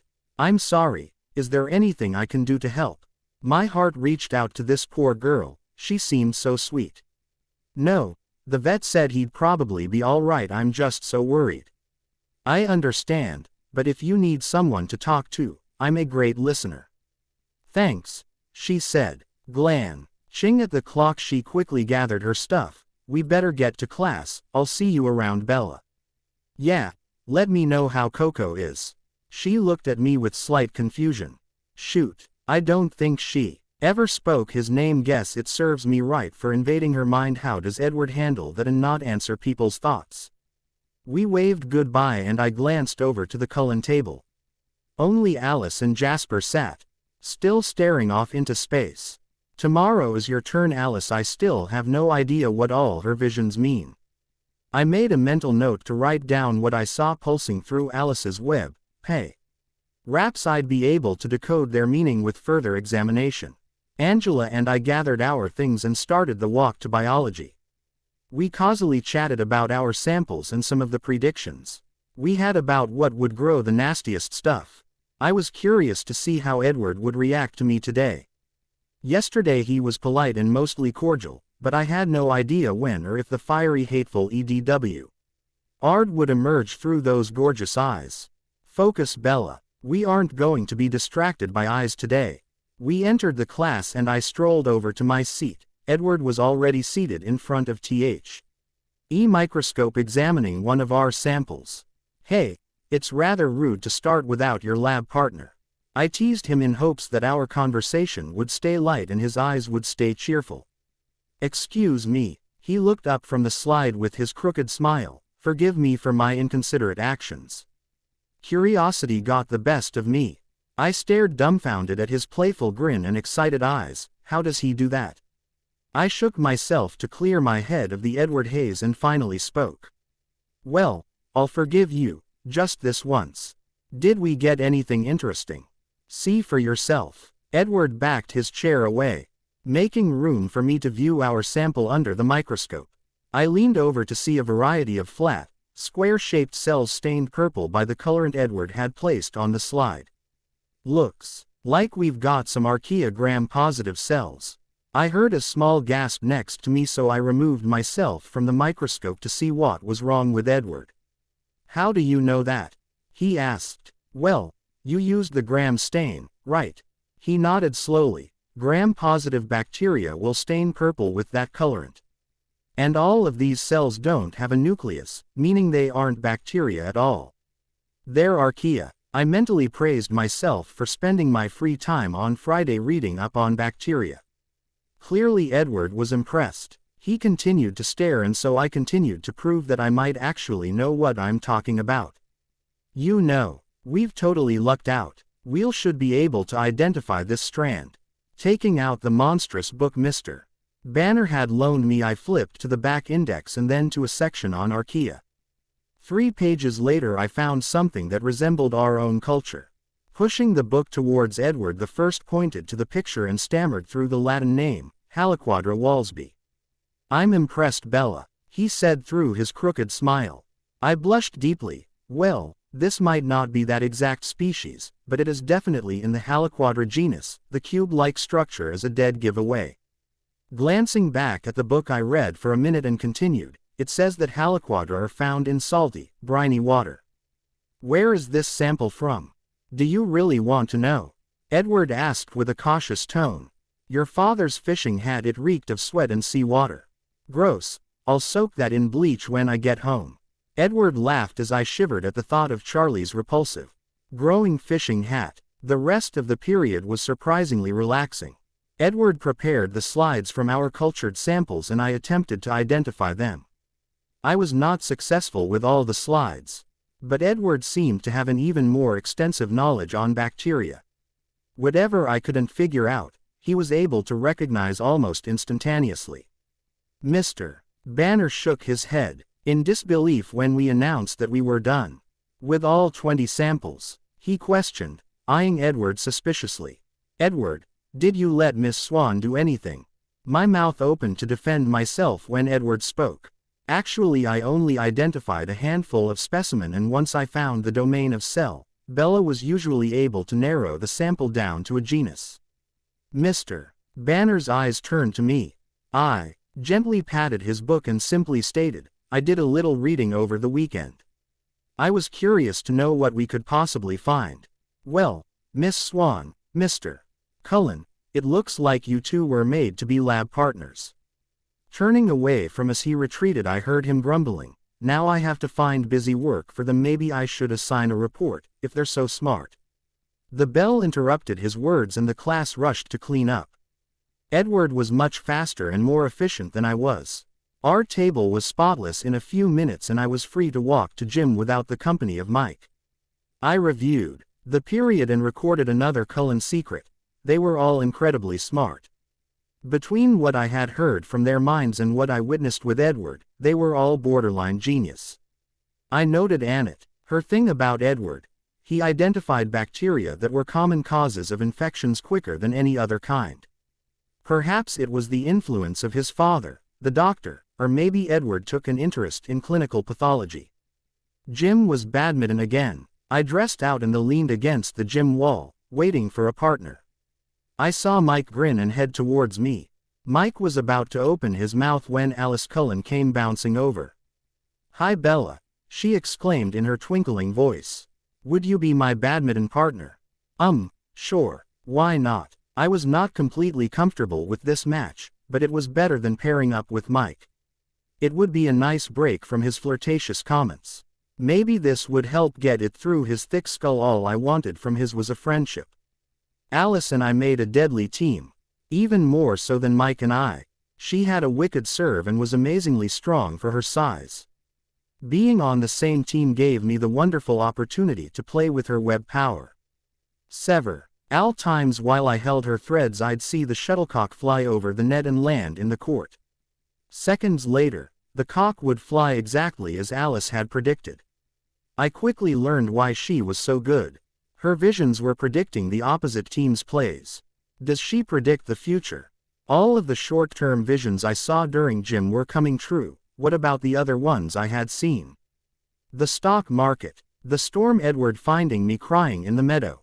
No, I cannot let that last one happen. Perhaps the meadow isn't safe. Maybe I shouldn't have the twins meet me there. I don't want to endanger us. I'm not ready for the Cullens to know our secret. My heart raced and my head throbbed. I was so distracted by my thoughts I completely missed an easy save. Alice turned to me, her eyes filled with questions. Bella, are you all right? Alice called a timeout and crossed the court to my side. What's wrong? You're as white as a sheet. I think I need to sit down. Alice took my racket and then placed a hand on my elbow as I walked to the sideline. Her hand was ice cold. I slumped down and put my head between my knees as Alice called the coach over. Bella, do you feel faint? Coach sked as he took my pulse and checked my eyes. No, just weak. A group was quickly gathering around us. In an attempt to disperse it I continued, I think I just need a little breather and maybe some water. I'll get it, coach. I didn't have to look up to know that Mike was bounding across the gym to bring me water. Here Bella, he said a minute later, out of breath from his sprint. Thanks. I took a long drink. Determined to feel or at least look better. Yeah, I feel a lot better. I'll just sit for a little while longer. Coach got up and sent the crowd back to their games. Alice remained at my side, staring at me curiously. Finally she spoke. Bella, you're an amazing athlete. Thanks, I said weakly. Girls like us have an advantage. We cheat. Excuse me, Alice said completely startled. I smiled at her reaction. It was fun to play with the Cullens' mind. People underestimate us because we're girls and we're small. They don't think we could pack such a punch. Alice's laughter was genuine but also full of relief. I couldn't help but laugh with her. If you only knew what I could really do. The bell rang and we walked together to the locker room, still giggling. Once I was dressed, I fled through the back door and ran to the safety of my truck. Made it without a single boy encounter, I praised myself. The afternoon was lost to homework and dinner preparations. Charlie. And I ate with the usual minimal conversation, and then he escaped to the TV. I washed the dishes in silence as I pondered Alice's visions. How far ahead can she see? I remembered the vision about me in the meadow. I remember it was dusk and I was crying. I pushed my mind to recall more details. The sky was full of colors from the setting sun, there were deep shadows cast from the trees, and there were soft, tiny flowers just starting to bloom below me. I hadn't noticed before, but the meadow was filled with wildflowers. There are no wildflowers in Forks in January. This couldn't happen till March at the earliest. I was somewhat relieved to find that the meadow would be safe and Edward free for a while longer. I would have to discuss this with the twins. We'd have to find another meeting place before spring. Saying good night to Charlie, I curled up in bed with Wuthering Heights and fell asleep to the words of Emily Bronte. I woke up to the frigid air of my bedroom. Its cold stung my throat with each breath and numbed my body. Stiffly I rose in bed and was haunted by the unwelcome web of Edward. I heard a quiet shuffle as I reached to turn on my side lamp. The room flooded with light. My eyes immediately traveled to the window. It was shut. My room shouldn't be this cold if the window has been shut. I rose from my bed, not believing my eyes, and walked over to the window. It was shut, but the latch was unlocked. I remember locking that this morning. My frozen fingers fumbled with the latch as I locked my window again. Searching through the blanket, I located Edward on his branch outside my window. What is he doing here? I stared dumbfounded into the black night, searching for an explanation. I felt his web arch with power. He was trying to read my mind. Foolishly I stuck out my tongue and threw a surge of power straight at his perch. I felt my shot hit right on target. The branch groaned and broke, falling to the ground. I looked down to see where Edward had fallen. But the blanket led my eyes upward to a higher branch. He was sitting on the branch just above the one I destroyed, laughing. How does he find this funny? Furious, I stomped back to bed and turned off my light. I didn't sleep anymore that night. I couldn't sleep feeling Edward's gaze through my window. Finally night sky shifted with light and I was freed of my spy. Thanks to my personal scout, Edward. I had only a few hours of sleep and was in no condition to function. 10 minutes before he left, Charlie knocked on my door to see why I wasn't up yet. I guess I looked even worse than felt. Harley took one look at me and said he'd call the school and let them know I was sick. I quickly agreed I'd do anything to not have to face Edward today. Why did I break that branch? That was so stupid. How could I be so reckless? Once Charlie left the house, I searched the garage for some tools. With a hammer and nails in hand, I attacked my window. I permanently secured the window, pounding a dozen nails through the wood of the window and into the window frame. Let's see Edward open that, I challenged. The window was more likely to break than open. Smiling to myself, I crawled back under my covers and fell into a deep sleep. Hours later I awoke to the growling of my stomach. Realizing I hadn't eaten all day, I jumped through the blanket to the kitchen. I wish I could always travel via the blanket. It makes things so much simpler. I pulled some leftovers from the fridge and sat on the counter as the microwave heated them. Using the blanket, I finished the rest of the meal preparation. I retrieved a fork from the drawer, a glass from the cabinet, the milk from the fridge and a napkin from the holder. The microwave dinged and I used several threads to pull open the door and bring my food to me. I sat there and ate slowly. My plate and glass of milk hovered in front of me as my fork fed me. My hands twitched as I focused on controlling the blanket. It is so hard to do this many things at once. I can't believe I haven't split anything yet. I thought too soon. The doorbell rang and broke my concentration. I managed to catch the plate, but the fork and glass clattered to the floor. Hurrying, I clean up my little mess and searched the blanket for any clues of my visitor. I froze when I mentally stumbled into the web of Alice. What is she doing here? I thought about ignoring her, but the doorbell sounded again. Sighing, I crossed the small living room to the front door. Taking a deep breath, I opened it a few inches. Bella, Alice said, peeking through the cracked door. How are you feeling? The office lady said you were sick. I hope this isn't related to Jim yesterday. No, I think it was just a little bug. I'm feeling much better after sleeping. My eyes traveled from the small frame of Alice to a larger one standing at the porch steps behind her. My heart leapt in fear, but was quickly settled as I saw it was not Edward. He wasn't Edward, but he had the same pale, flawless skin and soft topaz eyes. The man gently cleared his throat. "Oh, I didn't know if you needed any medical attention and Carlyle was so eager to meet you." She motioned to the man to step forward. He asked if he could come along too. Carlyle shifted a small bag to his left hand and extended his right as he spoke. "Bella, it is such a pleasure to meet you. I was naturally curious to meet Edward's lab partner. He speaks very highly of you." I blushed at the compliment and opened the door a little more to shake the cold hand of Carlyle. "It is good to meet you, Drive. Cullen. Thanks for the incubation machine. We had some very interesting samples. I'm sure they wouldn't have grown so nicely without the immediate attention." "Happy to be of service. May we come in?" Carlyle spoke with such warmth. I acted without thinking and invited them. Alice sat on the small sofa while Carlyle stood at my side and continued to speak.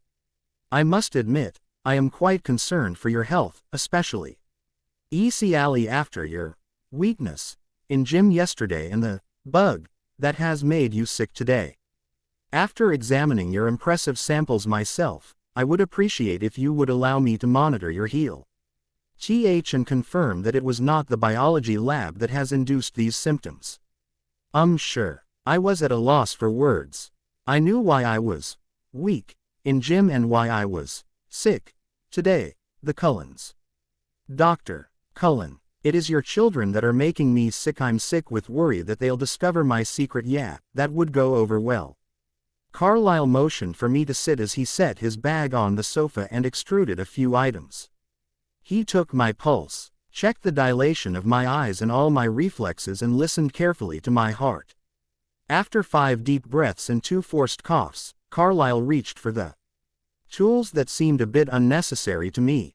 Holding out a sterile swab, Carlyle spoke. "Bella, everything appears very normal, but I would like to swab your throat and look for any traces of bacteria." My mind quickly rushed through anything he could possibly find, anything that might reveal my powers. He'd get some of my cells along with the swab. He could look at my DNA. What good would that do him?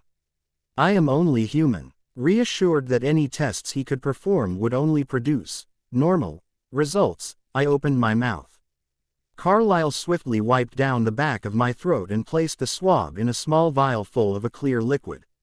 With the sample stowed safely in his bag, he stood up and held out a hand for me to get up as well. "I will get the sample started as soon as I get home. I should have results in 24 hours. In the meantime, I suggest lots of rest. If you get a fever or if you have any other weak spells, please give me a call."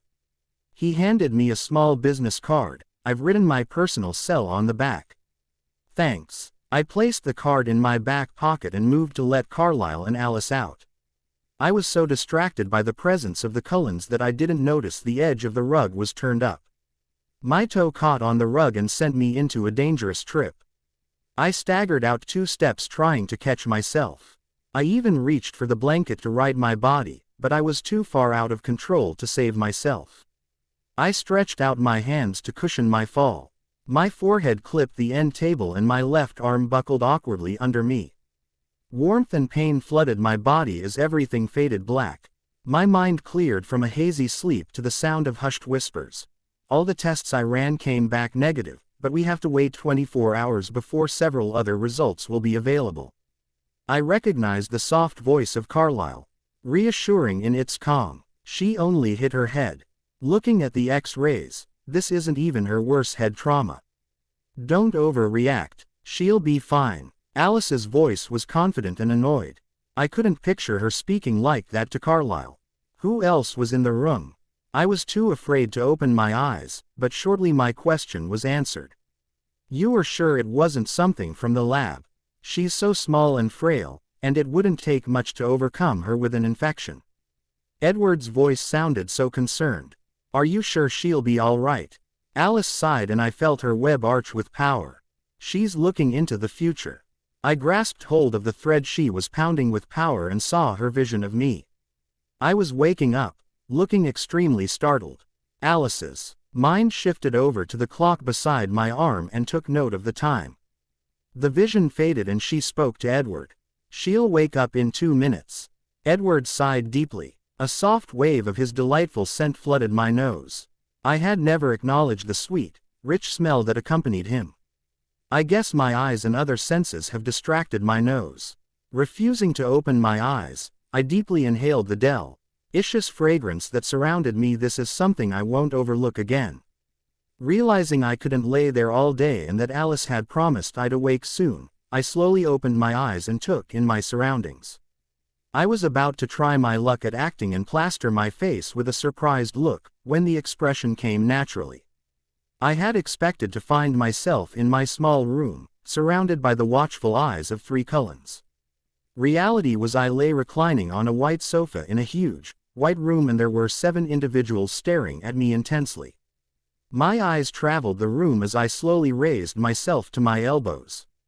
The walls were a soft, warm shade of off-white. The high ceiling and room was flooded with the gentle light from the wall of windows. The room was simply but elegantly decorated with an eclectic variety of furniture, antiques and artwork. Where am I? Once I mentally confirmed there was nothing familiar about this room, I took in my audience. Sitting in the far right corner with crossed arms was Rosalie. Emmett held her shoulders softly and looked at her with deep concern. Jasper was somewhat closer, his back slightly turned from me, staring out the windows completely immobile. His web was alternating violently between midnight blue and blood red. Curious to see what he was feeling, I gently touched his thread. Restraint and discipline fought bitterly against hunger and desire. The battle was too intense. I dropped the thread instantly and forced my eyes to continue on.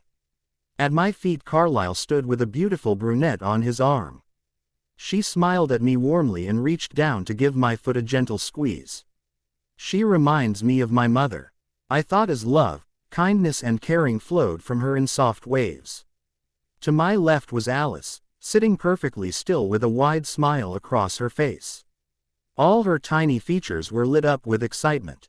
Finally I came to Edward, caught in mid-stride on the far left of the room. His hands were clasped behind his back and his brow was furrowed. Anxious concern poured from his eyes and his web arched with power towards me. Remembering I had a role to play, I released a thought to him. Where am I? What happened? Edward strolled slowly to Alice's side and spoke. Bella, you fell in your living room. Carlyle brought you home to make sure you were all right. His tone was restrained, but his eyes revealed his worry. My heart yearned to comfort him and assure him that I was fine. Stop it, Bella. You don't have any such feeling for Edward, you can't. Everyone stared at me with expectation, so I spoke to Carlyle. You brought me to your house. I gently rubbed my forehead and attempted to wrap my brain around the situation. My hand grazed over the bandage just above my eye. Why didn't you take me to the hospital? I would have, but I was in a hurry to take X-rays, set your wrist and ensure that your head was fine. The hospital's protocol would have slowed me down. I apologize for bringing you here without your permission. If you would like, I will accompany you to the hospital. No, I'm fine. I looked down at my left wrist, which was set in a small cast. I raised my good hand to inspect the wound on my forehead. You hit your head pretty hard. The wound required 8 stitches. You also sustained a hairline fracture to your left ulna just above the wrist. It's a clean break and should heal completely in 4 to 6 weeks. I've said it for you. But you are in a temporary brace. I wasn't going to put it into a cast without your permission. I flexed the fingers of my left hand, causing pain to shoot through my entire arm. I flinched and spoke. Do I need to have a plaster cast? They get so itchy. The entire Cullen family smiled in amusement, as if I had said a joke. Had many of them, Bella? Emmett said as a wide grin stretched across his face. More than you, I bet. I muttered. Emmett's booming laughter shook the house. The brunette at me feet shot him a stern look and he quickly quieted himself. I'd had my dose of embarrassment for the day, I removed the quilt from my lap and stood up weakly. My legs wobbled and forced me to sit again. Carlyle was at my side, kneeling to examine my condition. "Do you feel faint?" he asked as he passed a small light across my eyes. "Do you have a history of fainting?" "No," I said flatly and attempted to bring myself back to my feet. This time I was successful. Carlyle stood with me, his hands drawn out, prepared to catch me. "You can take Tylenol for the pain. Do not take the cast off for any reason. You can bag it for showers, but try not to get it wet." Carlyle placed a hand gently on my shoulders and looked at me with warmth. "Call if the pain gets worse and I'll write a prescription for something stronger." "I'll be fine. I don't handle pain meds well." My nose wrinkled at the thought and I swayed slightly. "Bella, if you're in pain, you need to tell us. It isn't right for you to suffer." This time it was Edward who spoke. His voice was soft and gentle. "I've had worse." Emmett snickered in the corner. I shot him a dirty look and then spoke to Carlyle. "Can I get a ride home?" "Of course." He glanced around the room and then reached for the keys in his pocket. "I've also started that culture of your throat. I won't get those results until late tomorrow. I will feel much better once I've eliminated that possibility." I shrugged my shoulders and added jokingly, "Don't look too closely, Doc. I'm sure there is something wrong with me." At once, 7 pairs of eyes darted to my face. I blushed at the rush of interest and retraced my words to see what could have demanded such attention. "Stupid Bella. Are you trying to make them more suspicious? Something is wrong with me." "Yeah, lots of things are wrong. I can't keep my mouth shut. I am dangerously drawn to this peculiar family and, by the way, I'm a witch." "Shut up and get out of here." Clearing my throat and breaking the awkward silence, I spoke again. "I think I should get home. Charlie will be home in an hour and I'd rather not. He doesn't need to worry about me falling." Carlyle nodded in agreement and headed for the door. "No, Carlyle, I can take her home." Edward sighed. Carlyle looked deeply at Edward, the thread connecting the two bowed with power. Realizing Carlyle was talking mentally to Edward, the first grasped the thread. "Only if you feel in control. No reason to push yourself. I trust your judgment, but are you sure she'll be safe?" Edward gave a small nod that I would have missed if I hadn't heard Carlyle's silent question. Why did Edward have to be in control to drive me home? I didn't understand Carlyle's concern. He was more worried about me than about Edward. Obviously they don't know what I am. That's reassuring. Edward silently motioned for me to follow. Without a second glance at the remaining Cullen family, I jogged to catch up to Edward's quick pace. "See you tomorrow at school, Bella," I heard Alice call as we exited out the front door. Parked in the driveway was Edward's silver Volvo. He was already at the car when I was still walking out of the house. He stood holding the passenger door open as I eyed him suspiciously. "What are you trying to pull?" I was totally confused by Edward's actions. At times he could be so warm and friendly. In biology we joked and teased each other, and now he stood holding my door like a gentleman. Then there were all the tense moments when Edward's eyes would harden and his movements would stiffen. Is that the Edward that Carlyle was addressing with the control question?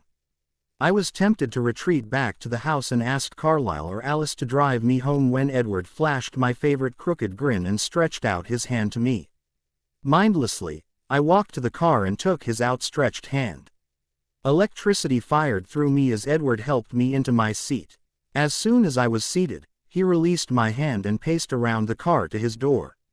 A wild mix of emotions escaped as he attempted to clear his expression. My hand still tingled and my breathing was still unsteady when he opened the driver's side door and sat in a graceful movement. Without glancing at me, he started the vehicle and adjusted the heater to full power. I sat there unmoving. My body had gone numb with his touch. My mind screamed at my fluttering heart. "Stop it. You are stronger than this. You don't have any feelings for Edward. There is no boy that has ever meant anything to you. Stop reacting to his touch. You are being so stupid." Edward interrupted my battle. "Bella, are you sleeping well?" I stared at him wide-eyed. "Where are you taking this conversation, Cullen? I mean, you seem to be very tired. Are you sleeping much? No. The reminder of Edward's nighttime actions hardened my heart and refocused my mind. Why not? His tried to sound calm as he pulled away from the house, but his voice was too restrained to be natural curiosity or concern. My room gets too cold, I considered my words and how much I wanted to expose to Edward. I couldn't think of anything else to say. Everything my mind was yelling was too revealing. Edward threw extra power down the thread to my mind. But I refused to think anything to him. I sat in silence as Edward sped through the forest and then onto the highway. His power continued to assault my mental defense, but my walls withstood the attack. I smiled to myself. It is becoming easier to block him. I bet I could do this in my sleep. Sudden rush of fear clouded my mind. Could he hear my thoughts at night? When I slept, did my defense fail? Is that why he sits outside my window? Why else would he care if I were sleeping or not? My heart raced as my mind searched for a way to safely question Edward. What could I do if he didn't know my secret? Saying the wrong thing might reveal what I'm trying to hide. My internal argument continued, traveling in circles and finding no solution. I'll just have to wait it out, just play it by ear if something does happen. I can flee to the twins. The car pulled into my driveway. Blurting out a quick thanks, I threw open the door and ran to the house. I heard the soft purr of the Volvo as Edward drove away. Alone again, I called the number the twins had given me. I let it ring 10 times before I gave up. I guess I'm on my own until Friday. Worn out from my confusing day, I trekked up the stairs to my bed. Charlie woke me an hour later with a bowl of chicken noodle soup and a questioning stare. I gulped down the steaming liquid and apologized for not getting dinner fixed. Bella, I think I can handle dinner for one night. He smiled at me and pointed to my brace. You don't have to hurt yourself to get out of school. I rolled my eyes. It was an accident. I was going to continue when Charlie interrupted. I know. Dr. Cullen called me to get permission to take the X-rays. He said your head might hurt for a while. I can call the school and let them know you'll be out for the rest of the week if you want. No, thanks though. I'd rather keep my mind busy. School's a nice distraction. The invitation was tempting, but I figured that if I slept tonight I should put the effort into going to school. Charlie took my empty bowl and told me to get some rest. I needed a good night's sleep and I knew one way to get ensure one.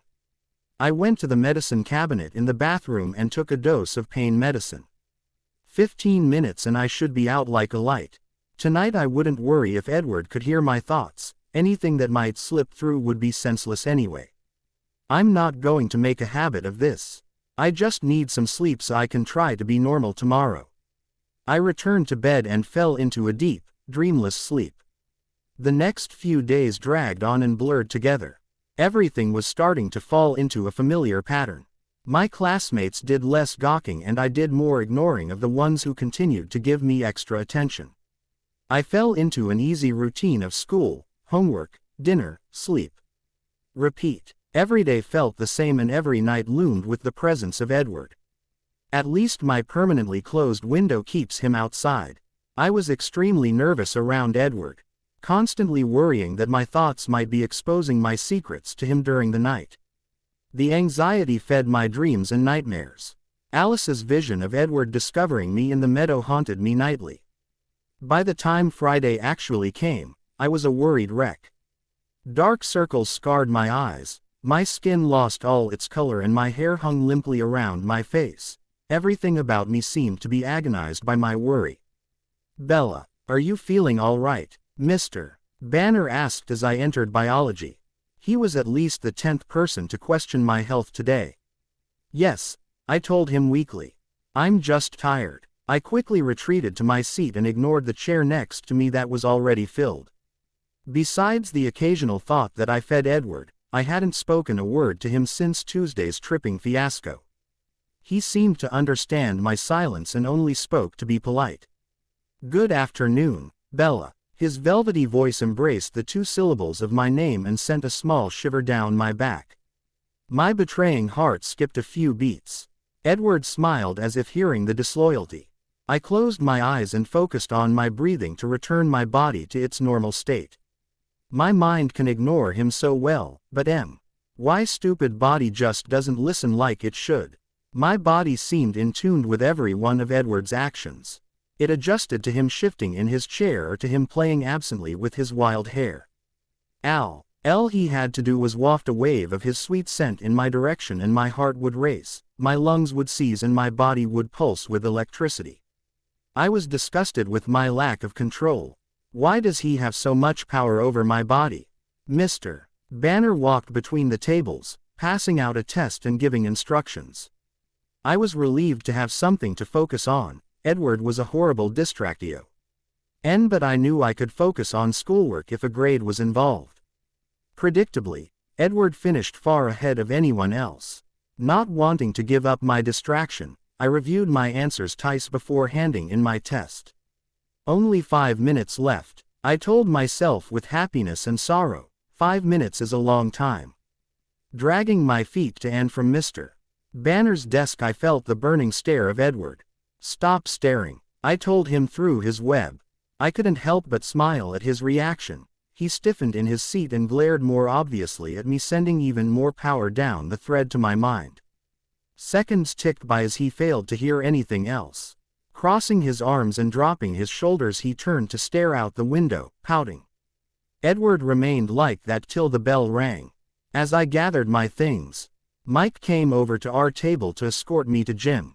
Mike treasured our short walk together. It was the only time he could find me alone. He was bitter at the Cullen family. Not only was Edward my lab partner, but Alice stole me away during gym. I might not always enjoy Edward's company, but I loved every minute spent in Alice's presence. She was completely unscathed by Tuesday. In fact, she seemed to find my moment of clumsiness entertaining and would occasionally tease me about it. We were developing a solid friendship. I entered the girls' locker room to find Alice already changed and leaning against my locker. Her ochre eyes sparkled with excitement as I walked up to her. "Hey Alice," I said with a big smile. I couldn't help but smile at her. "Bella, what are you doing after school today?" I was going to go hiking," I said with hesitation. "Hiking? On a cold, rainy day like today? Are you sure that's okay for your arm?" I laughed out loud. When is it not raining in Forks? And I don't plan on walking on my hands through the woods. My arm will be just fine. Besides, I'm meeting up with some old friends I haven't seen in ages. Alice's eyes clouded over and her web pulsed with power. I recognized these signs. She was searching the future. I grabbed hold of her web and watched as a few visions flew by. Then one came into focus. I was leaning against my truck, the rain soaking my hair. An older Honda Civic pulled up. A lean girl with blonde hair jumped out of the passenger seat and picked me up in a huge hug. The driver, a tall black-haired boy, strolled casually over and wrapped his lanky arms around the two of us. The girl squealed in delight while the boy and I laughed with enthusiasm. The vision faded into a fog as Alice came back to the present. "Well, maybe another time then." Alice sounded truly disappointed. "Who are you meeting?" "Oh, just some old friends. Let's get out to the gym before Coach throws a fit and insists that you can't sit out with me." Thankfully, Alice didn't push the subject further. I didn't want to lie to her. At first the vision bothered me. From its viewpoint, I was unable to see the faces of the people joining me and they were not easily recognized as the twins. I searched the two figures for something familiar and quickly found them in the details. 3 large rings decorating the long fingers of the blonde, the slow, easy walk of the tall boy and the laughter we had shared so easily together. It definitely is the twins. They've just changed their look. Duh. The period ended and I rushed to leave. Alice stood in the distance and watched me fumble with my boots. "Excited, Bella?" she finally asked. "Yeah, I haven't seen the Tweedies guys in months. I've really missed them." I glanced up to a worried face of Alice. "What's wrong?" "Nothing. I'll see you Monday." She turned and walked silently out the door. Shrugging off Alice's odd behavior, I ran to my truck. I fired the beast to life and vigorously rubbed my free easing hands in front of the heater vents. I felt the blanket shift as the Cullens came to the silver Volvo parked a few cars down. Edward's web pulsed with power. I glanced over to see Alice towing Jasper along as she ran toward Edward. The thread between them flexed with energy. I touched it to see what Alice was thinking. Edward, she going to meet them? She wouldn't tell me who they are, but I'm sure they're the same as the other visions. Alice's mind then shifted between the vision she had seen in gym today and several others. I only recognized one of the other visions, the one of me holding Will's hand in the school hallway. The other images were completely new. The new visions flashed by so quickly, I only caught brief pictures. A dark alley, a baseball cap, deep red eyes and a blood-curdling scream. Alice's head cleared of its pictures as she asked Edward a question. Should we let her go? Do you want to follow her? Edward reached the Volvo and unlocked the door, holding it open for Alice and Jasper. He looked over at me. His eyes burned with emotion and longing. He leaned down to talk to Alice. I pulled a thread to bring me their conversation. She's not my responsibility. She can take care of herself. Edward's voice was hard and cold. Alice's small hand shot up and slapped his face with a hard smack. She'll never be with that attitude. Don't you dare mess this up for me. Edward stood up, his jaw clenched, hands balled into tight fists. Don't start, Alice. That's never going to happen. Without another word, Edward climbed in the front seat and sped down the lot, stopping only to retrieve Rosalie and Emmett. Well, that was interesting. I mumbled to myself as I put my truck into drive. What did Alice mean? Mess this up. Mess what up? There is nothing between us to get messed up. My heart twisted as I lied to myself. There was something between us, but I knew it was one-sided. I couldn't ignore the emotions that flowed through me every time I even thought of Edward. I felt things that I didn't know existed. I was giving Edward the cold shoulder, but my actions were just a shield, a flimsy wall I set up to protect myself. Protecting my secret was just a lie I keep feeding myself. The truth is much harder to believe. The truth: Edward couldn't possibly have the same feeling for me. A relationship would never even start, and if it did, I doubt I'd be able to hold his attention. Edward is perfect. He's smart, funny, and too damn sexy. He's perfect. And what am I? Just boring. Old Bella, he'd never stoop so low for me. A single tear rolled down my cheek as I pulled onto the gravel road. The rain had intensified and I had to concentrate to keep my truck on the muddy road. Finally I reached end of the road and parked in front of the sign. I pushed Edward and all of the Cullens to the back of my mind and focused on the joy of seeing the twins. Soon I saw headlights coming down the road. I opened my door and stood, leaning against my truck as a small car drove up. Before the car even stopped, a thin blonde threw open the door and ran to me. Picking me up in a hug, Abby squealed, "Bella, I've missed you so much." By now the car was parked. Will emerged and in a few long strides was at our sides. He took us both in a warm embrace, wrapping his long arms around us twice. We stood hugging in the rain as a fit of laughter overtook us. It was laughter of relief and joy. We were finally together again. I felt almost complete. It feels so good to be with you two again. I told them as we broke our hug, "You don't know how lonely I've been. Bella, we've missed you so much. I'm so relieved you found us." Abby spoke with a twinkle in her eyes. "I knew you'd find us." Will threw his arm around my shoulder and gave me a little squeeze. "I was afraid you wouldn't make it through the week, what with all the monsters in Forks. What did you do to your face, and is that a brace you're hiding under your jacket?"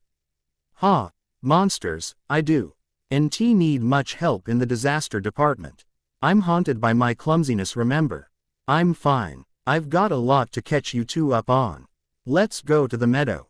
The three of us took to the sky, flying just above the trees. I had never actually walked or flown to the meadow before, I had just jumped there. But Will and Abby didn't know what it looked or felt like. Having them do a blind jump there could be dangerous. Instead we took a safer route and flew in the general direction of the power place. As we flew I briefed them on the week and all my discoveries about the Cullen family. Abby was giddy at the possibilities. Will was worried and told me he wasn't comfortable with me being there alone. None of their words really seemed to matter though. I was simply thrilled we were together again. I felt invincible. The power surging from the meadow directed us and drew us to it. We landed softly in the tall grass. I am positively soaked. Abby cried as she wrung out her wet hair. Sorry Abby, I guess I forgot an umbrella. Bella, if we are going to see each other often, you need to play into our story. My name is Addie Smith, short for Adeline. I'm a junior at Port Angeles High and work the evening shift at the grocery store.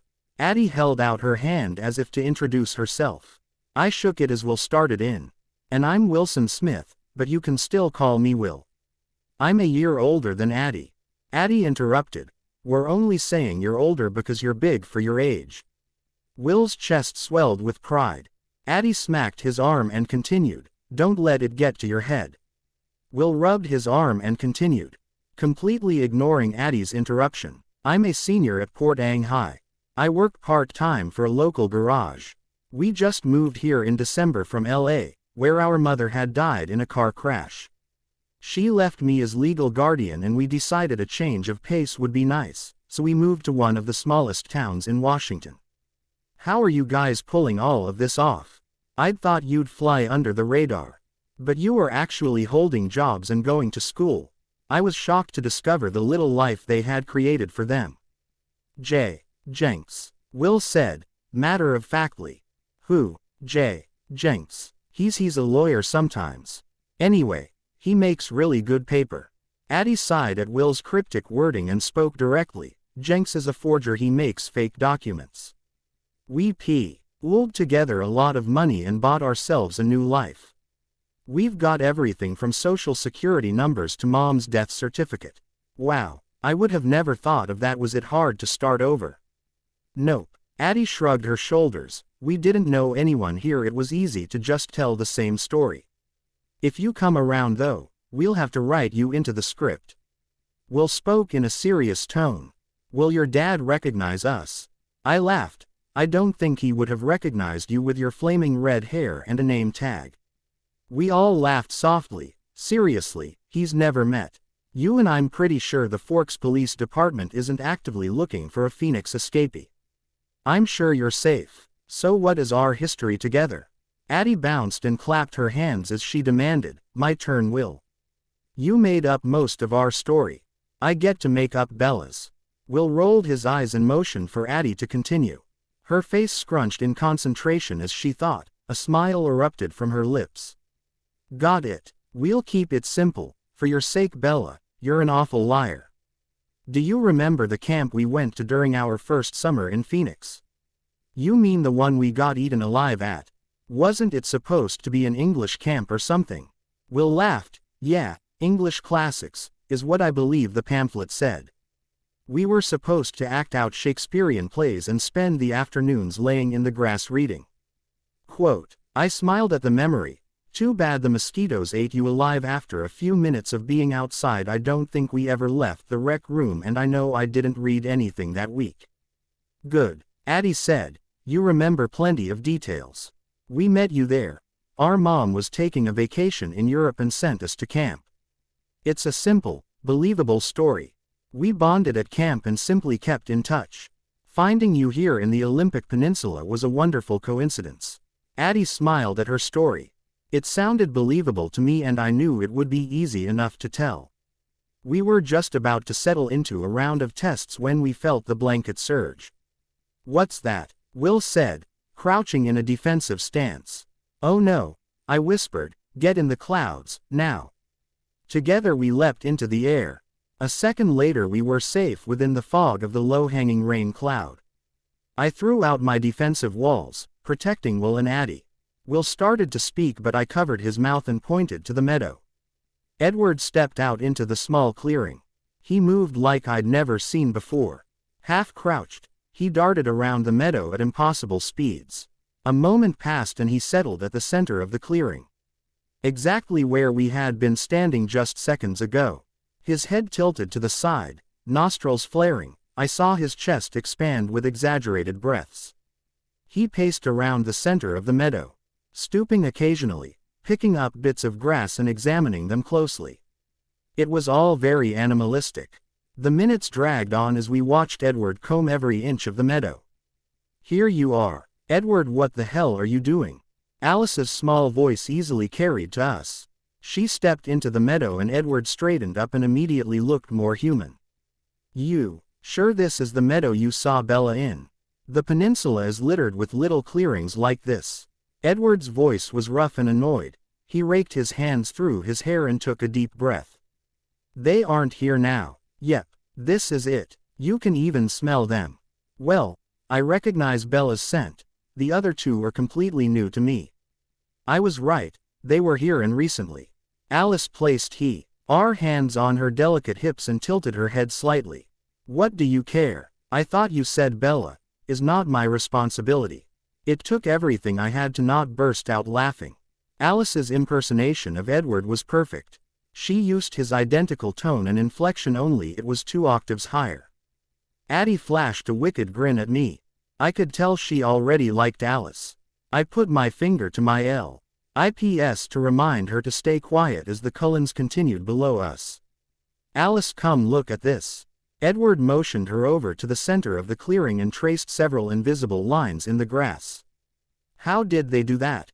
Alice peered at the grass and then stooped into a cat-like crouch. She followed the invisible lines Edward had drawn twice before returning to his side, shaking her head. "I don't know. The trail has no lead in or out." Quote, "Yes," Edward confirmed, "it is like they appeared, walked around a little and then disappeared. I didn't come across any trail in the woods either. I was zigzagging a path. There wasn't much ground I didn't cover on my way here. And Bella's truck is parked at the trailhead, right next to the vehicle of the other two. The scent is the same. Like I told you, there's something special about Bella." Edward stared at Alice with disbelieving eyes and shook his head. "That's not happening, Alice. Your visions are wrong. You know they can alter if someone changes their mind." "Yes, but you haven't changed yours." A wide smile crept across Alice's small face. Her whole face lit up as she continued, "Don't worry, Edward. I'll love her too." And with that she turned and fled to the trees. She disappeared silently. Edward watched her retreat and then collapsed on the ground. He clasped his head in hands, pulling at the roots of his hair. He looked in pain. "Is he okay?" Addie whispered with concern. Instantly, Edward was on his feet searching the meadow. It was as if Edward had heard her quiet question. He ran around the clearing and out into the forest, hunting for the source of the question. Finding nothing or no one on the ground or in the trees, Edward returned to his seat in the grass. I motioned for the twins to follow me. Flying in the cover of the clouds, we returned to our vehicles. "Follow me home," I whispered into Will's ear. He nodded once and climbed into his car. A minute later we were winding down the gravel road to the highway. I felt Edward's approach. I never saw him emerge from the woods, but I felt his presence through the blanket. I held my shield firmly around the twins and my minds.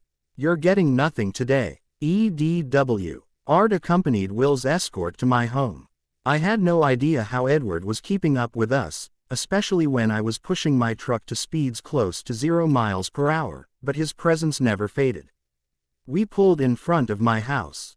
I shot a glance over to the twins. They read my expression and gave an understanding nod.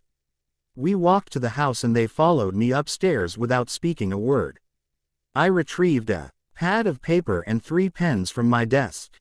I scribbled out one sloppy sentence. "At night he watches through my window." Taking the blanket off my bed I threw it over the empty curtain rod. The room blacked out with the lack of light. Will turned on my bedside lamp and then wrote a message. "What the hell? How did he hear Addie? What was all the smell stuff? Did you see the way he walked? It was like an animal. How can he be that fast? That's it, Bella. You can't do this alone. We're moving to Forks. It isn't safe here." I shook my head as I wrote a reply. "No, that won't help. They don't know what we are. They don't know anything. The Cullens obviously have secrets to hide too. They aren't going to do anything rash that might endanger them. I'm fine. Will crossed out my last sentence and wrote his own. You look fine. What is it going to take before you realize the danger? A broken leg. We all saw how they moved. They're dangerous. I shook my head and answered. This pointing to my wrist was an accident. If the Carlyle hadn't been here, who knows how long I would have laid on the rug, unconscious and bleeding. He probably saved my life. Will started a rebuttal, but Addie snatched the pen out of his hand. She gracefully wrote her thoughts. Bella's right. She's in no immediate danger other than from herself. They're clearly worried about Will and I, not about Bella. They've accepted her, or at least they will. According to the psychic. Did she say, "Love, Bella, enlighten us, what have you been doing with that boy? He was awful concerned about you." I laughed out loud and covered my mouth with my hand. Nothing has happened. We haven't said more than 100 words to each other since I got here. He's too snobby to even talk to me. I knew it was a lie. Edward wasn't snobby, but I hoped the twins wouldn't notice my fib. Maybe they wouldn't question my lie since it was written. It was easier to be untruthful when I didn't speak. I was too unsure about Alice's love comment to tell the twins anything. Is that what I'm feeling? Love? No, I can't love Edward. I hardly know him. But as my mind spoke to my heart, I knew I was lying to myself. Yes, Edward was a mystery, a case I had only begun to unwrap. But he had me hooked. I was addicted to his smile and his expressive eyes. I longed to touch him and feel the electricity rush as I pressed myself against his cold frame. I wanted to probe his brilliant mind, to discover its inspiration and fuel its curiosity. Edward was quickly becoming the muse of my life. I do love him. Will's pen beat against the pad of paper, snapping me out of my daydream. He pointed to the paragraph he had written. Fine. If you really think you'll be okay, but you're on spy duty now. We need to know exactly what we're up against. I don't want any more surprises like this afternoon. Follow him, befriend his family, do whatever it takes to discover all the secrets they are trying so hard to hide. We'll meet next week at our apartment. Hopefully he won't follow you there. If someone asks where you are going, lie, and make it good, please. If anything happens, we are moving to Forks or pulling you out of here. You're not going to get hurt, Beck. Oz, we're a little curious. It isn't worth it. Please be safe, Bella. We just got you back. Finishing the last line, I took Will and Addie in my arms. I will. I love you guys. I whispered to them. Di broke our embrace and ripped the sheet off the pad. Holding her hand to Will, he gave her his lighter. She held the paper to the flame and our conversation went up in smoke. Giving me a peck on the cheek, Addie told me, "We'll see you again." Then Will took her hand and led her down the stairs and out the door. I removed my blanket from the window to watch them enter their car and drive away. Their car disappeared around the corner. My loneliness reappeared. Without the distraction of the twins, I found myself alone to my thoughts. Except I really wasn't alone. Somewhere outside I could feel the watchful gaze of Edward. I walked down the stairs and attempted to return to my normal life. I started on my homework and finished in time to get dinner going. Charlie came home at the usual time and our meal rested in the normal silence. I turned in early. Stopping at the linen closet at the top of the stairs, I pulled out the thickest blanket and draped it over my window. You may be able to hear me or smell me, but you're seeing nothing tonight. I then brushed my teeth and climbed into bed. Saturday I remained cooped up in the house. It seemed like I was under house arrest. The raw-in kept me inside and the ever-present Edward hiding in the trees made me utterly nervous. Sunday I was determined to be free of my spy. I took out the Forks directory and picked up the phone. A small voice answered before I even heard one ring.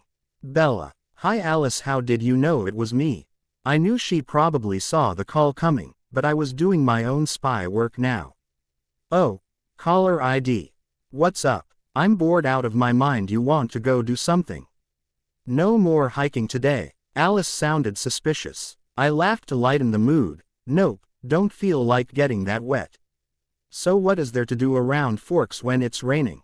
Not much. You want to come over to my house? We could watch a movie. I shuddered. Actually, I'm trying to stay away from your brother. No, I'd like get out of town. Do you want to go see a movie at the theater? There's really nothing good out right now. But if we're going to the mall, we could do some shopping. My chest constricted at the thought of shopping with Alice. I wasn't sure if I was ready for that. I really wasn't a shopper.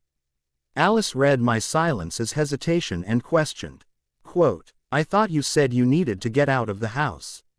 I do. I'm getting cabin fever. Good. I'm getting in the car right now. I'll be at your house in 5. Bye. I hung up the phone and ran up the stairs. Throwing my wallet in my purse, I put on some makeup and my jacket. I was just returning to the first floor when a horn started blaring outside. Must be Alice. I opened the door and ran through the rain to the silver Volvo. Climbing in the front seat, I off my jacket and noticed Alice and I weren't alone. Edward sat calmly in the back seat, a smug grin on his face. Go away, I yelled at him through his web.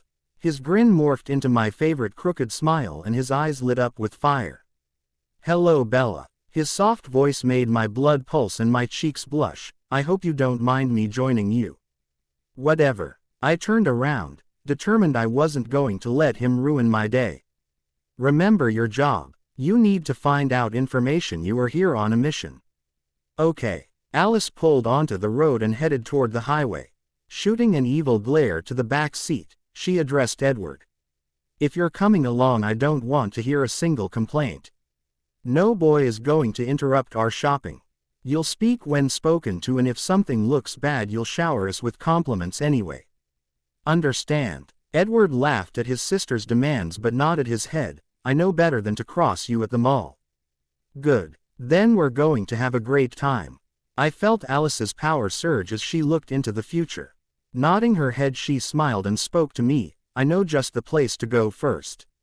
Her small foot mashed on the gas and we raced off towards the mall.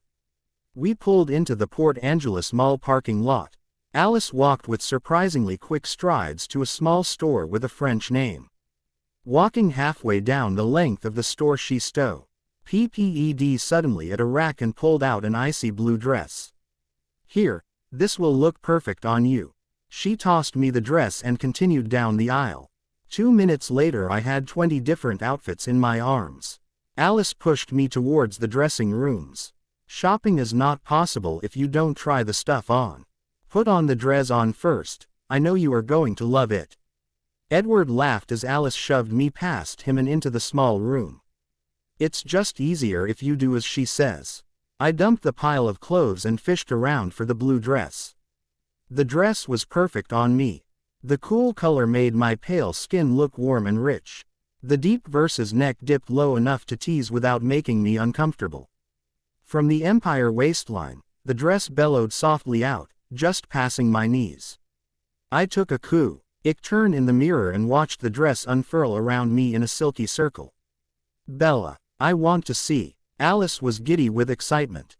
I smiled at her enthusiasm and taste. She knew how to pick out an outfit. Slowly opening the door, I peeked my head out first.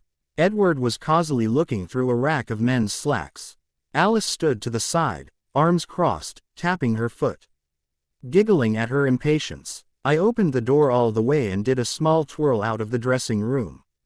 Alice squealed in delight. I stole a quick glance at Edward and caught him staring, mouth hanging open. I cocked my head to the side, looked deep into his eyes and thought to his thread, it isn't polite to stare. Edward's eyes grew with surprise. I bit my lip, worrying I might have crossed the line. Thankfully Alice broke the awkward moment. Yes, we all know Bella is beautiful. Now go change into something else. She pushed me back into the small room and shut the door in my face. You, I heard her hiss to Edward, are becoming too much of a distraction. If you can't keep to yourself, then I'll send you away. This is supposed to be my time with Bella. You'll get yours later. Alice spoke so fast and so quietly. I wasn't sure of all the words she spoke. What does she mean, my time with Bella? I changed without paying attention as I contemplated Alice's words. Edward is a distraction. How do I manage to function when he's in the room? My mind wandered into an Edward daydream. Alice cleared her throat. Realizing I had been in the dressing room a little too long, I emerged in an ivory shirt and soft, pink skirt. Alice beamed, obviously proud with another one of her perfect outfits. The shirt's style was very old-fashioned and reminded me of the early 1900s. A tight bodice of folded material clung to my stomach and up my chest to the circle neckline. Delicate lace decorated the collar. Small black buttons ran down the front. The skirt was a rosy pink that lightly hugged my hips. Edward's back was turned to me. Unable to resist, I spoke again to his web. Afraid you'll see something you like, Cullen. With deliberately slow movements, Edward turned his body to face me. The fire in his eyes brought an immediate blush to my cheeks. My heart raced. I suddenly felt very weak. His breathing hitched as he took in my outfit. His hand shot up to his face. Closing his eyes, he pinched his nose between his thumb and forefinger. Edward's voice was weak as he spoke. I'm going to go get something from the food court. Can I get you two anything? No thanks, Alice said, skipping over to my dressing room with a new pile of clothing. We'll be done in here by the time you get back. You'll find us at my favorite shoe store. You hungry, Bella? Not really, I said, turning to seek refuge in the dressing room. I didn't hear Edward leave, but his web faded as he put distance between us. That look, holy cow, I've never seen such passion in someone's eyes before. I shivered involuntarily. I went through the next several outfits without really noticing what they looked like. Alice kept up a steady stream of clothing till I was sure I had tried on the entire store. Finally, I was allowed to dress in my jeans and t-shirt. Alice was at the counter paying for several things. 2 bags already lay at her feet. Alice, what are you doing? I was shocked as I heard the repeated beep, beep of the clerk scanning the price tags. Oh, don't flip out. I'm only buying you the blue dress. I got some pieces for me, a few for Rosalie and a couple for Esme. She smiled at me. There were a lot of good deals today. I really don't need the dress. It's short-sleeved and a little fancy. When will I ever have the opportunity to wear it? Alice stared at me knowingly. You'll wear it. You'll find a reason to. Now, let's go find some shoes. Quote. Alice picked up the bags and grabbed my hand. Pulling me through the mall, we came to a shoe store. She went straight to business, pulling out several boxes and throwing them at me. I sat on a small stool and started with the first pair. 3 pairs later, we found the perfect shoe to go with my little blue dress. They were a silver, strappy sandal dotted with little blue rhinestones. The only issue was the 3-inch stiletto heel. I put them on grudgingly. Alice, I can't wear heels like this. I'll fall on my face. Even with all the power from the blanket, I knew wearing shoes like this was asking for trouble. Just try them on and walk around a little bit. Alice held my hands to help me up. You'll get used to them. She released my hands and I stiffly walked around the store, focusing on every thread around me to keep my balance. Twice I rewound time as I saw myself starting to trip. I'm not going to embarrass myself again in front of Alice. I was just getting comfortable in the ridiculous shoes when I heard a soft chuckle. Turning suddenly, I caught my left heel on a box and fell right into the cold arms of Edward. We stayed there for a minute, amazingly comfortable with the unexpected contact. I took in deep breaths, memorizing his sweet scent. Honey, lilac and sunshine, it was heavenly. Be careful of Alice's shoe preferences. They can be deadly. Edward chuckled again as he lifted me to my feet. He steadied me and stood with his arms outstretched, ready to catch me again. I considered falling again, just for fun, but decided I better not push my luck. I loosened the straps on the shoes and threw them back at Alice. I have a cute pair of black sandals that will work. Alice looked unconvinced, so I continued, I'm going to have to wear a sweater with the dress anyway. I could wear my black sweater and my black strappy shoes. Plus they're a pair I know won't kill me. Fine. Alice went to purchase the 3 pairs she had picked out for herself as I sat to put on my tennis shoes. The brace made it difficult to hold my shoes, I fumbled with them for a minute before Edward knelt down in front of me. "May I?" he said softly. I swallowed hard and handed over my shoe. He propped my foot up on his knee and loosened the laces. Gently taking my heel in his hand, he placed the shoe over my toes and wiggled it into place. Edward tied a quick knot and then proceeded with the other shoe. His cold hands were tender and soft. "My God, you are perfect." Finished with the shoes, he stood and offered a hand to help me up. "Thanks," I muttered breathlessly. I was lost, completely lost in the spell of this amazing creature. My heart ached for him, ached to be close to him, to feel his gentle caresses. "I love you. Could you ever love me?" "Okay, Prince Charming, let's go," Alice teased. I dropped my head, attempting to hide my blush. Quickly grabbing my purse, I ran to catch up with Alice. Edward trailed silently behind. What am I doing? I can't be falling for Edward. Yes, he's amazing and wonderful and perfect and beautiful and angelic and a complete gentleman, but what is he? I need to know. If I knew what he's trying to hide, then I could make a decision. But truthfully, I knew my heart was already set. I loved Edward. I loved his smile, his intellect, his mysterious behavior. I will find out what you are, Edward Cullen, and then. I was lost in my thoughts during the ride home. I hardly noticed Alice singing along to the radio. Edward sat very still and quiet in the back seat. His silence worried me. Is he uncomfortable with the close moments we had today? My insecurities had me doubting my feelings and Edward's. Finally we arrived at my house. I got out and leaned through the open window to talk to Alice. Thanks for today. I really needed to get out of the house. Alice laughed and winked at me. Anytime you need a break, I'm here. Don't forget your dress. Alice popped the trunk and I walked around the back to retrieve my outfit. As I reached for my bag, a broad white hand grabbed it and pulled it out of the trunk. I'll get it. Edward sawed through his crooked smile. His dark eyes were burning again. Liquid onyx lit with an unquenchable fire. His eyes have changed again. I nodded and walked to the front door. I fumbled with my keys under his watchful gaze and finally managed to unlock the door. Edward placed my bag just inside the door. His eyes slowly traveled up frame till they met mine. I'll see you tomorrow at school.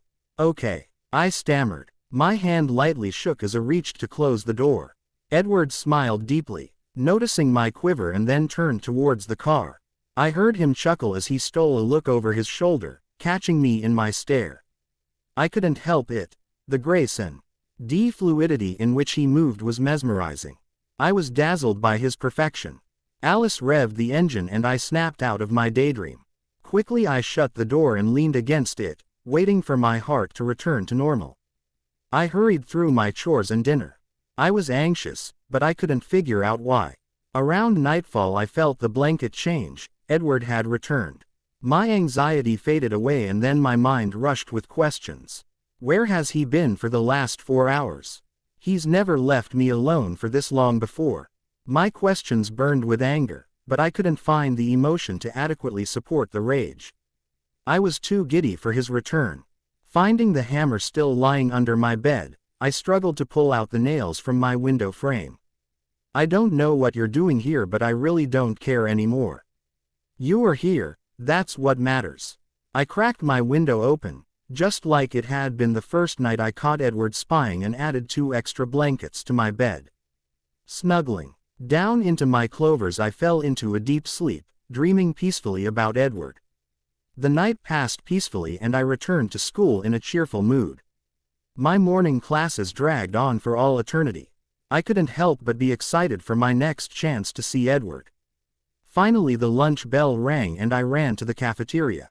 I threw open the doors in a huff, my eyes rushing to the far table in the corner. Edward sat, head tilted, staring directly at me, a crooked grin spread across his face. I flushed and ducked into line, trying desperately to regain control over my breathing. As the line proceeded, I stole quick glances at the Cullen table. Each time Edward met my stare. The last time he winked at me, which rejuvenated my blush with a fresh one. Reluctantly, I turned to sit at my usual table. To the pleasure of all the girls. Mike and several other boys had joined my little group. Jessica flirted relentlessly with Mike, making most of the table sick of her. I hope I'm not that obvious with Edward, I told myself as I watched Jessica bat her eyes hopelessly at Mike. Halfway through lunch, Alice skipped over to our table. "Hey Bella," she said with a huge smile. I returned the smile. "Hi Alice, what's up?" "Oh, I was just wondering what you were doing Friday. The store we went to yesterday is having a huge winter sale. And they're releasing the new styles for the spring." "Well, I kinda already had plans." Alice's shoulders slumped in disappointment. It broke my heart, so I added, "But if you can wait until Saturday, I'm free then." "Bella," Mike interrupted, "everyone's going to the beach on Saturday. You said you were coming." "Oh, I totally forgot that was this weekend." "Alice, you want to come too?" The entire table stared at me in disbelief, and Mike even looked as if he was going to object. "We're going to La Push, to First Beach." "Thanks, but I'm not really the beach type. Besides, it is supposed to be beautiful this weekend and Carlisle wants to take us camping." "Don't worry about it, I'll hit you up for the next sale.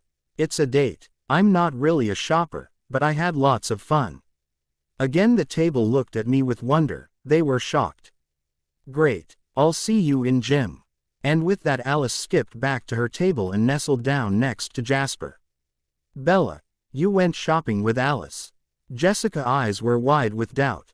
"Yeah, we spent most of the day at the mall.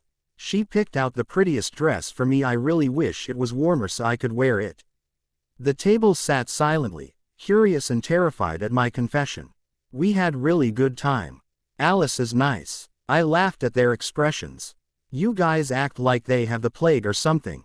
Honestly, what fault can you find in the Cullens?" Several at the table started sentences, but broke them off.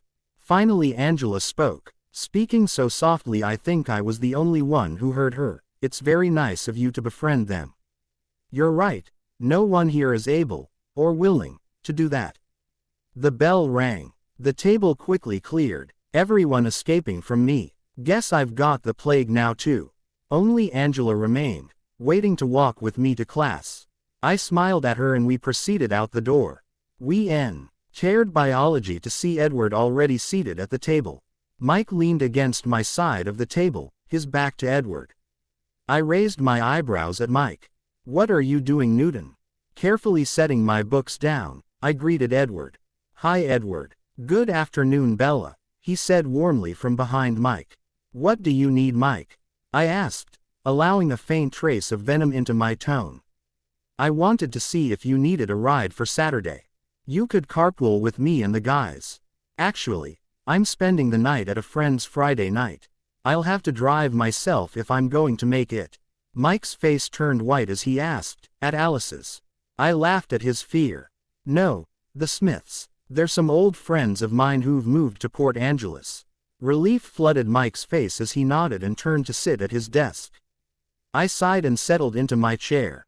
Edward's curious gaze searched my face until Mr. Banner called the class to attention and announced we had an unexpected assembly. "I guess the secretary mixed up her dates and well, we'll have to continue our lecture tomorrow. Let's go class," he said clapping his hands. Off to the gym. The gymnasium was a buzz of excitement. Alice quickly caught my attention. She was standing on the bleacher waving her arms. I smiled at her and waved. "Would you like to sit with us?" I jumped at the closeness of Edward. I hadn't heard him approach. His breath lingered on my neck and sent a shiver down my back. Sure." Avoiding the looks of Jessica, Mike and Eric, I climbed the edge of the bleachers to the row where the Cullens sat. There was plenty of room. Everyone seemed willing to crowd with each other in order to place ample space between them and the Cullens. As I approached the family, my heart started to pound, the blood rushing through my ears drowned out the noise of the gym. Jasper stiffened with my approach, his web shooting with the same midnight blue and scarlet red that I remembered from my falling fiasco. Alice looked at him pathetically and looped her arm through his. I sat next to Alice while Edward took the seat next to me. Fumbling with my backpack, I hit the people sitting in front of us and stooped to apologize. Ed's laughter boomed from the other side of Jasper. "Watch out. Bella's a hazard to your health," he said between the booms of his laughter. Edward glared at his brother and turned to me with apologetic eyes. "Ignore Emmett. We all do." I nodded and stared down at my hands. I could feel the eyes of the entire school on me. "What are you thinking?" Edward questioned. I shrugged my shoulders. Quote, "This would be a lot easier if you had more friends outside of your family, that is." Edward's hand slowly balled into tight fists. I looked up into his weary face. His eyes burned with desire. His brow was furrowed in what looked like worry. His mouth opened to speak when the microphone blared with a sharp shrill. The entire audience cringed at the noise, and the Cullens seemed especially annoyed with the faulty sound system. The principal spoke to the gathered school. "Hello, Spartans. Today we have a special assembly for you all. Don't worry if you don't catch all the details today. Tomorrow in your homeroom you'll each receive a package containing all the information from today." Taking a deep breath and gathering his thoughts, he continued, "I know high school years are very challenging, and we've organized this little assembly to let you all know that you are not alone. If you are experiencing any one of the things reviewed today, or if you just need someone to talk to, we can help. This is not a struggle you have to face alone. Now let me introduce our first guest, Police Officer Matt Mason." A small applause greeted the officer. He took the microphone from our principal, L, and started in on a "Don't do drugs" lecture. He was heavy on warnings and at the end added in information about hotlines and websites to help in case you did have a drug problem. Next was a physiologist from a local office. The gym lights were dimmed as she explained she had a small slideshow to introduce her topic. A gasp fluttered through the crowd as the first image appeared. It was a girl, one eye swollen shut, the other filled with tears. Her hair was a bloody mess of tangles, cuts littered her face, and deep bruises were just starting to show their color. The slide changed to another girl with similar injuries, and then another girl and another. 10 pictures later, the screen paused on a girl being lifted into an ambulance. Dried blood stained her tattered clothing and skin, but it was her face that was full of pain. Anguish, fear, and mortified disgust crumpled her face as she lay there sobbing. The physiologist finally spoke. "These pictures are only glimpses of the pain and agony that these girls went through. They are a small peek at the physical abuse these girls lived through. What you do see are the mental scars, the wounds that might not ever heal. 499 women in Washington experienced this last year. 231 of those within a couple-hour drive of our town. These women are rape victims." The room was silent. The air was thick with feelings of disgust, fear, and revulsion. Jasper leaned forward, his head falling into his hands as the room of emotions attacked him. Just glancing at the threads, I saw they all pulsed with the same colors and ferocity. A sharp snap cracked to my right. Peeking over, I saw the bench Rosalie held in her hands was crumbling. Her face was hard with hatred. The feeling thread she projected towards Jasper was glowing white, like molten metal just taken out of a furnace.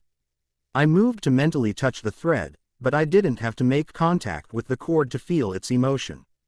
Her feelings were so intense they seeped out of the thread into the surrounding space. Hatred. And something else. It was a few moments before I could place it, odd considering the emotion was so strong. Finally I figured it out. Helplessness. I had never felt anything so strong before. What happened to her? Seizing Edward's thread, I jumped into the mind of Rosalie. There were no words at first, only images, their edges blurred like an impressionist painting. The colors were dulled too, which wasn't what I was used to seeing in the remarkably clear minds of anyone from the Cullen family. She was walking home from a visit to someone she cared for deeply.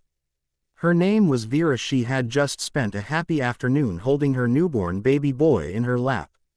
Oh, she wanted one like him, all over brown curls and big eyes. Her heels clicked softly and piply along the cobblestone drive as she hurried through the dark.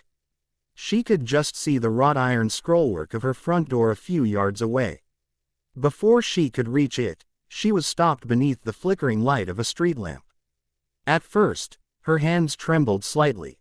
But Rosalie Hale didn't back down from anyone, and when she finally recognized the man as her fiancé, Royce King, she was calm and dignified. The queen of their small town. Rose, he shouted in a loud voice. It surprised Rose. She was used to him speaking in the tones of the courting room. It wasn't until a moment later that she finally realized what it was, because she had never seen Royce drink much before. Royce was drunk. Rosalie wasn't afraid at first, confident that she could control whatever situation Royce threw at her.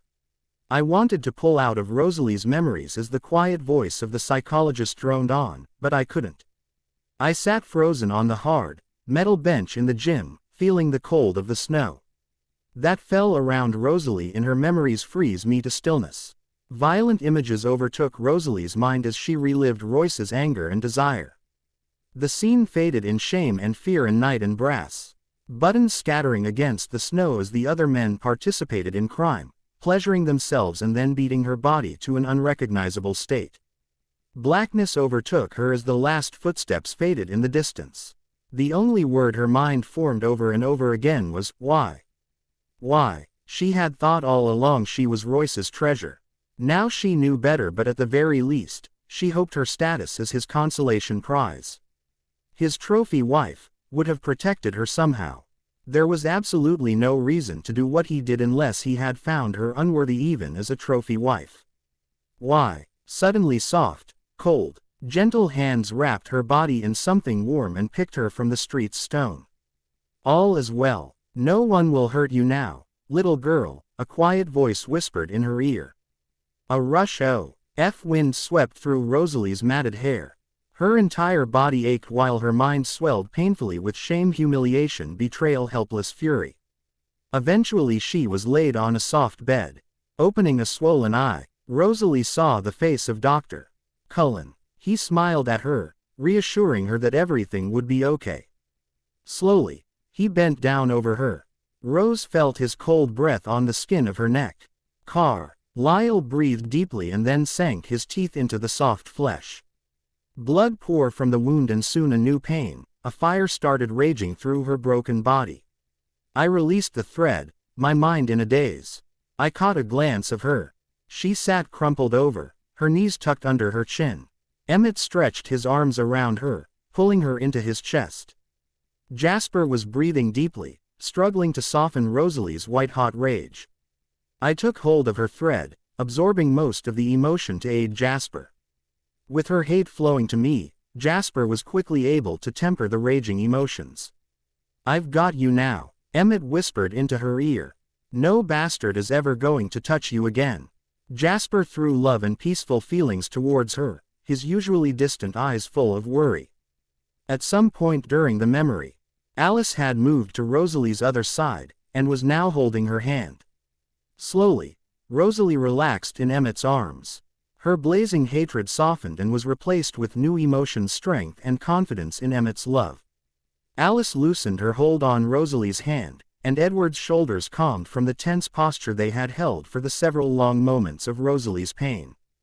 Taking deep breaths to steady myself, I finally allowed my confusion to replace the faint tendrils of pain, fear and hatred that I still felt from Rosalie. I was confused with the memory I had just witnessed. Several things just didn't make sense. First, every detail looked so foreign: the cobblestone street, the flowing gown Rose wore, the three-piece suits of the men. Everything was from a different era, like the early 1900s. Second, accepting it was a different era, why did Carlyle look exactly the same? Apart from the wardrobe differences, nothing seemed to have changed about him. Lastly, why would Carlyle bite Rosalie? I couldn't see how inflicting another wound would help her broken body. It doesn't make sense. I was utterly perplexed, but I knew this was important. Could Rosalie's story reveal their secret? I'd have to do some research, but this new discovery added fuel to my fire. I was determined to uncover the secret.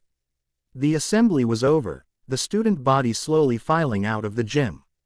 Edward cleared his throat and brought me out of my internal debate. Is everything all right, Bella? Yeah, guess I just got lost in my thoughts. I quickly stood. Alice and Edward peered at me curiously. The rest of the Cullens were already wandering out the door. Everything was as before. None of them acted or looked as if anything had happened. I was surprised none of them thought to think I would have picked up on what was going on. You better get to class, Edward, Alice said to him. The web pulsed between them. I touched it to listen to Alice's silent conversation. She'll be fine. I don't see Rose losing it now.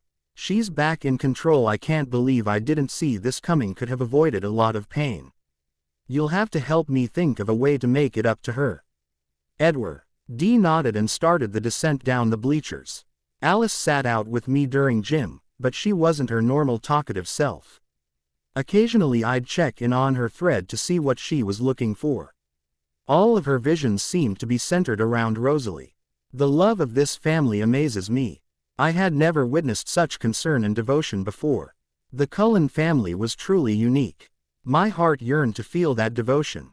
To understand the depth of love that united this family. I want to experience love like that. That night my dreams were haunted by Rosalie's memories. Each revisit to her pa. She was blurred with emotion until Carlyle entered the dream. All is well. No one will hurt you now, little girl. Carlyle bent gently over me, sinking razor-sharp teeth into my warm flesh. I screamed in pain and fear. He pulled away from me slowly, his body shaking. Clinging to the armoire behind him, he claw-like fingers dug deep into the wood, his eyes glowed with a tint of red. Breathing deeply, he swallowed and started to relax. Placing a cold hand on my shoulder, he whispered softly, "I'm sorry." A new pain coursed through my body. An unquenchable fire raged through my blood, burning my soul. I jumped awake, my hair plastered to against my face, my body sweating. Resting my head in my trembling hands I cried. I cried my eyes dry, emptying my body of all its feeling. Slowly lying back, I stared into the blackness of my room, listening to my haggard breathing and trying to regain control. My mind flashed through the dreams again, always resting on the image of the bite. Why would he bite her? How could that solve anything? How is that related to them being untouched by time? The pieces began falling into place. The time threads that connect objects to time were not connected to the Cullens. Time doesn't affect them. They are immortal. That would explain how Rosalie and Carlyle looked exactly the same as they did almost 100 years ago. My mind swirled in rejection, refusing to believe that immortal beings could exist. You also thought witches were a fairy tale. Let's look at the facts. No connected time threads haven't changed in 100 years. Superhuman speed. Edward was a blur when he ran around the meadow. Extraordinary senses. They could smell where the twins and I had been, and Edward heard Addie's whisper from at least 50 feet away. Mysterious gifts. Edward's mind reading. Alice's visions. Jasper's control over emotions. Changing eyes. Edward's shifted from black to golden brown. Carlyle's turned red in the dream. His eyes turned red aft. He bit Rosalie after he tasted her blood. He drank her blood. I slapped myself as the answer jumped out at me. They are vampires. A cold chill raced through my body. My breath grew shallow till I felt like I would faint. Get yourself under control, Bella. I shouted in my head, forcing myself to calm down. I felt Edward's web surge with power as he attempted to enter my mind. I smirked. Must low. Okay, like a real nutcase to you now. Considering Edward as a vampire, my mind reviewed his actions in a new light. All his odd behaviors seemed to fit, all except one. Why does he follow me?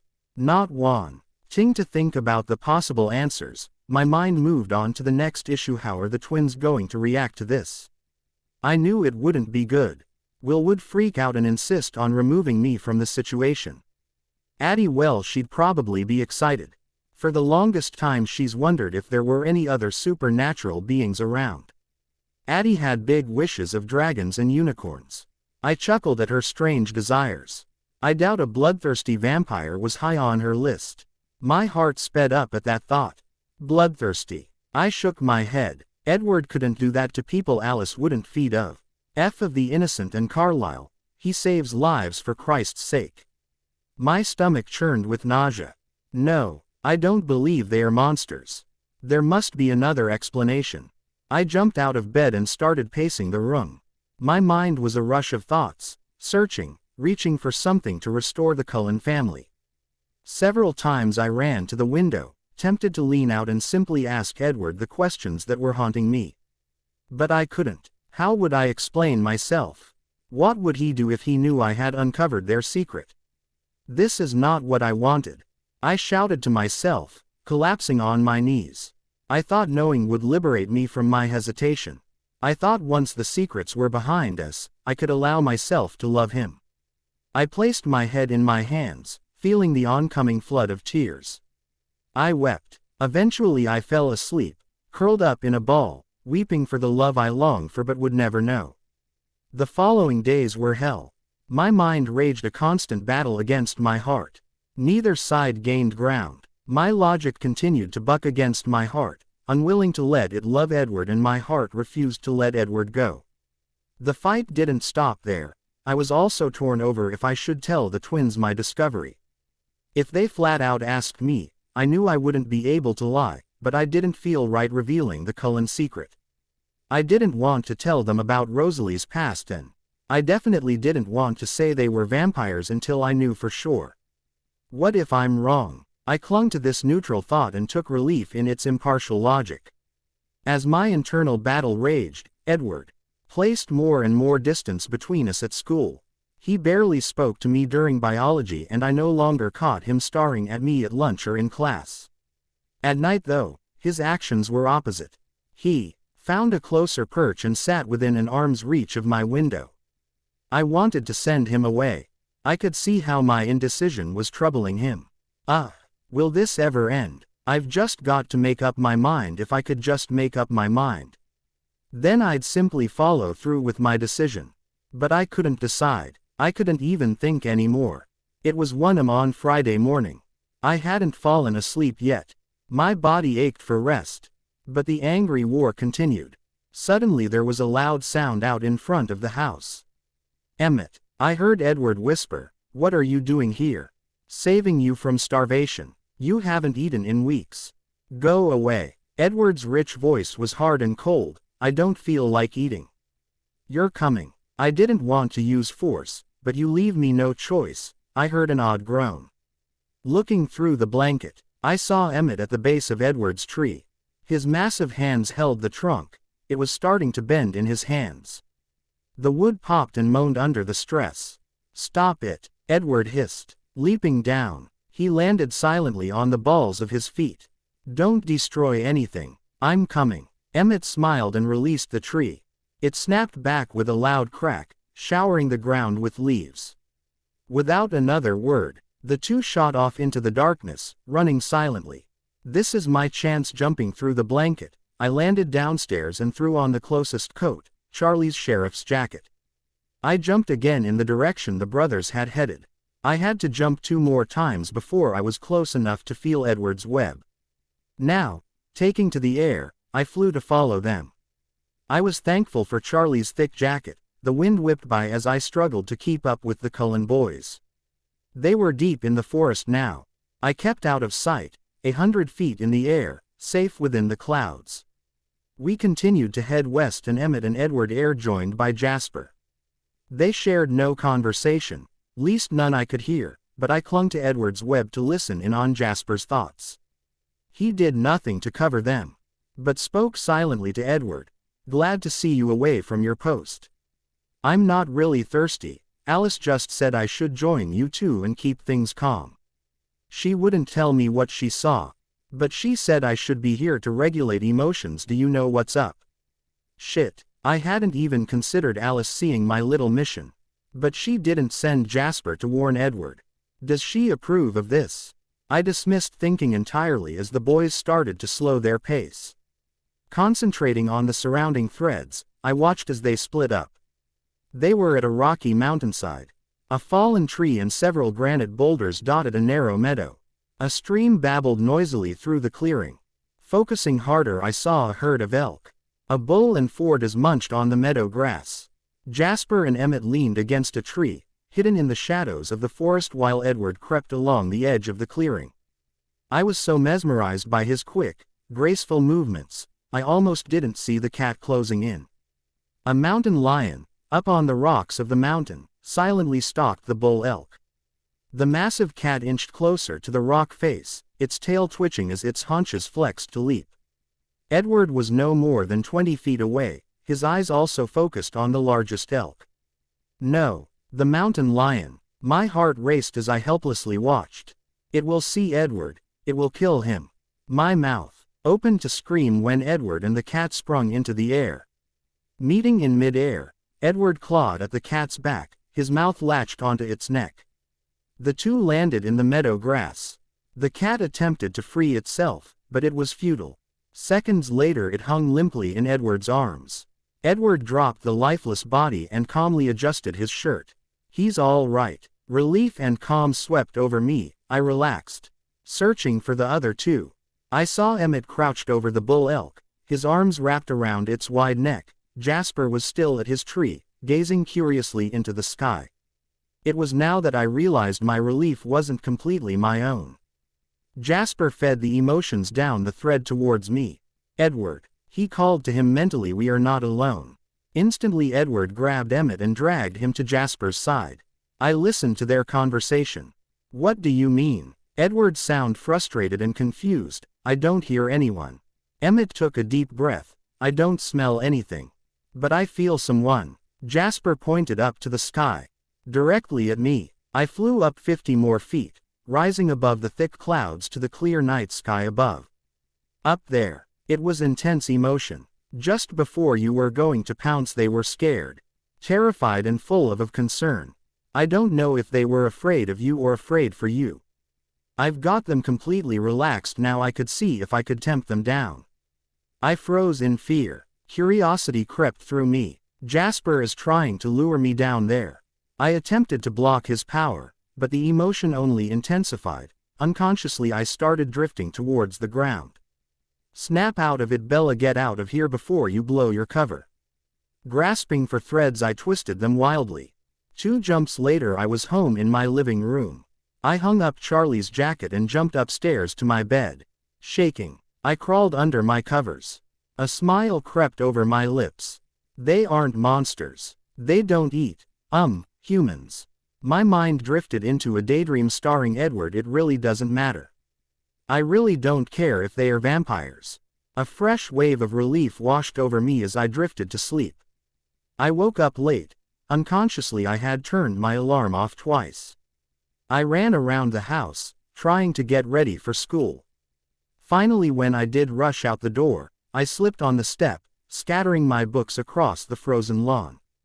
Ouch! Stupid ice. Carefully getting to my feet, I gently rubbed my butt and looked to see if anyone had witnessed my Bella moment.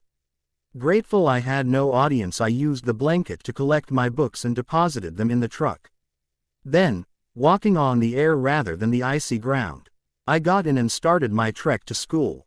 The roads weren't as bad as I had feared. The town of Forks takes road grooming seriously, so all the major roads already had a thin layer of sand. My truck handled the unsanded roads just as well. I pulled into the parking lot just 5 minutes later than normal. Collecting my things, I opened the door and checked my footing before releasing the threads I was balancing myself on.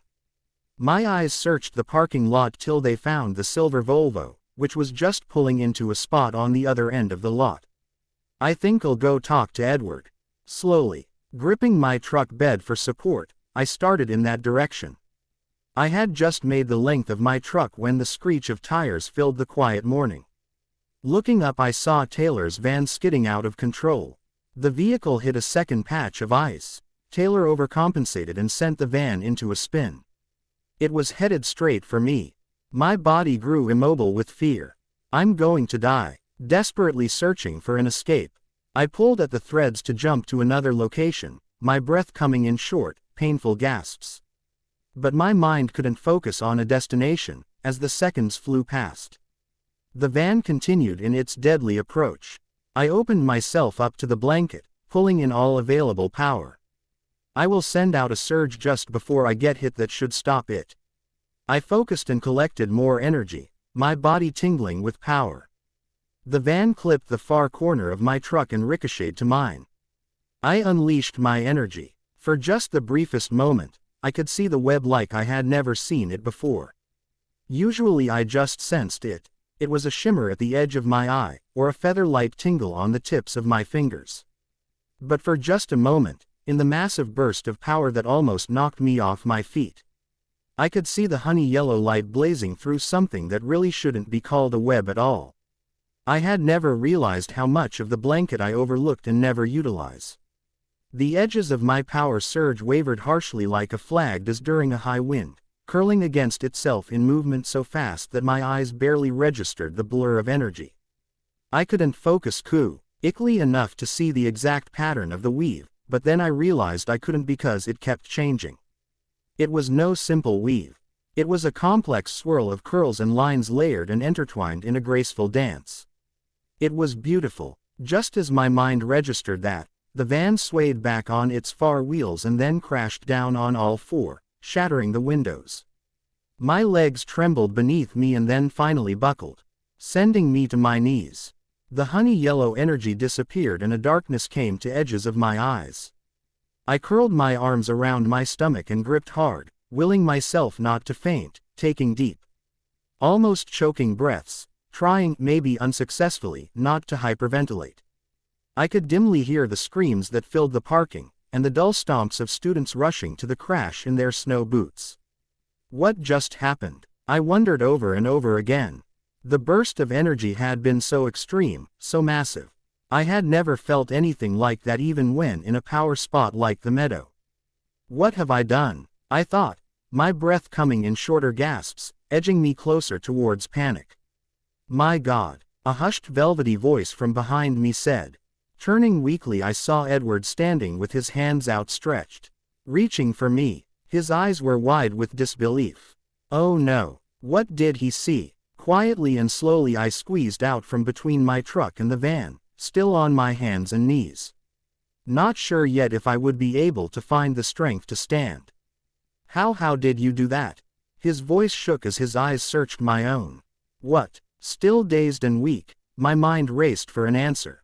I knew I couldn't lie. But what explanation could I give him? You, Edward crouched to my level. You stopped the van without touching it. Look at it, it never even hit your truck. And what is that pattern on the van? Looking more closely at the crumpled vehicle I noticed the pattern. Melted slightly into the metal were lines that matched the threads of the blanket. My power surge had not only stopped the van, it had softened the metal with its energy. The van was now branded with the intricate weave of the blanket, a delicate lace-like pattern, like a blurry snapshot of the energy at rest. It was only a dim impression of what I had seen, but was it enough to make Edward suspicious? What is going on, Bella? His tone changed, it hardened with every word. Nothing is going on. Deciding to turn the questions on him, I too hardened my tone. How did you get here so fast? You were just at your car, at the opposite side of the parking lot. I saw his mind search for an explanation. No, I was here, standing next to you. His voice was confident, but I saw the lie in his eyes. It was a good thing you were here. Thank you for pulling me out of the way, otherwise I surely would have been crushed. But why should I lie for you? Edward's eyes burned with an unnamed emotion. I looked deeply into his liquid topaz eyes and thought to his web, because we both have secrets to keep. Ed, Ward's eyes grew wary as his body tensed. Refusing to look at him, I leaned against my truck. My mind was a mess of confusion and it ached with exhaustion. I hadn't planned on Edward discovering me like this. I wasn't ready. Suddenly I felt very vulnerable. I felt weak. Edward continued to stare at me with distrusting eyes. I heard the emergency vehicles approach. The van groaned as people attempted to pull it from the wreckage. Eager to be free of this situation, I contorted the threads to help push the van away. The action took more effort than I thought it should. My hands were shaking in a mixture of panic, fear and exhaustion. And I was afraid I would not be able to walk to the ambulance. Are you all right? An EMT squeezed between the cars to my side. Are you hurt? No, I'm fine, I told him as he helped me stand up. He quickly noted the trembling in my legs, and kept his arm around my waist as he questioned Edward next.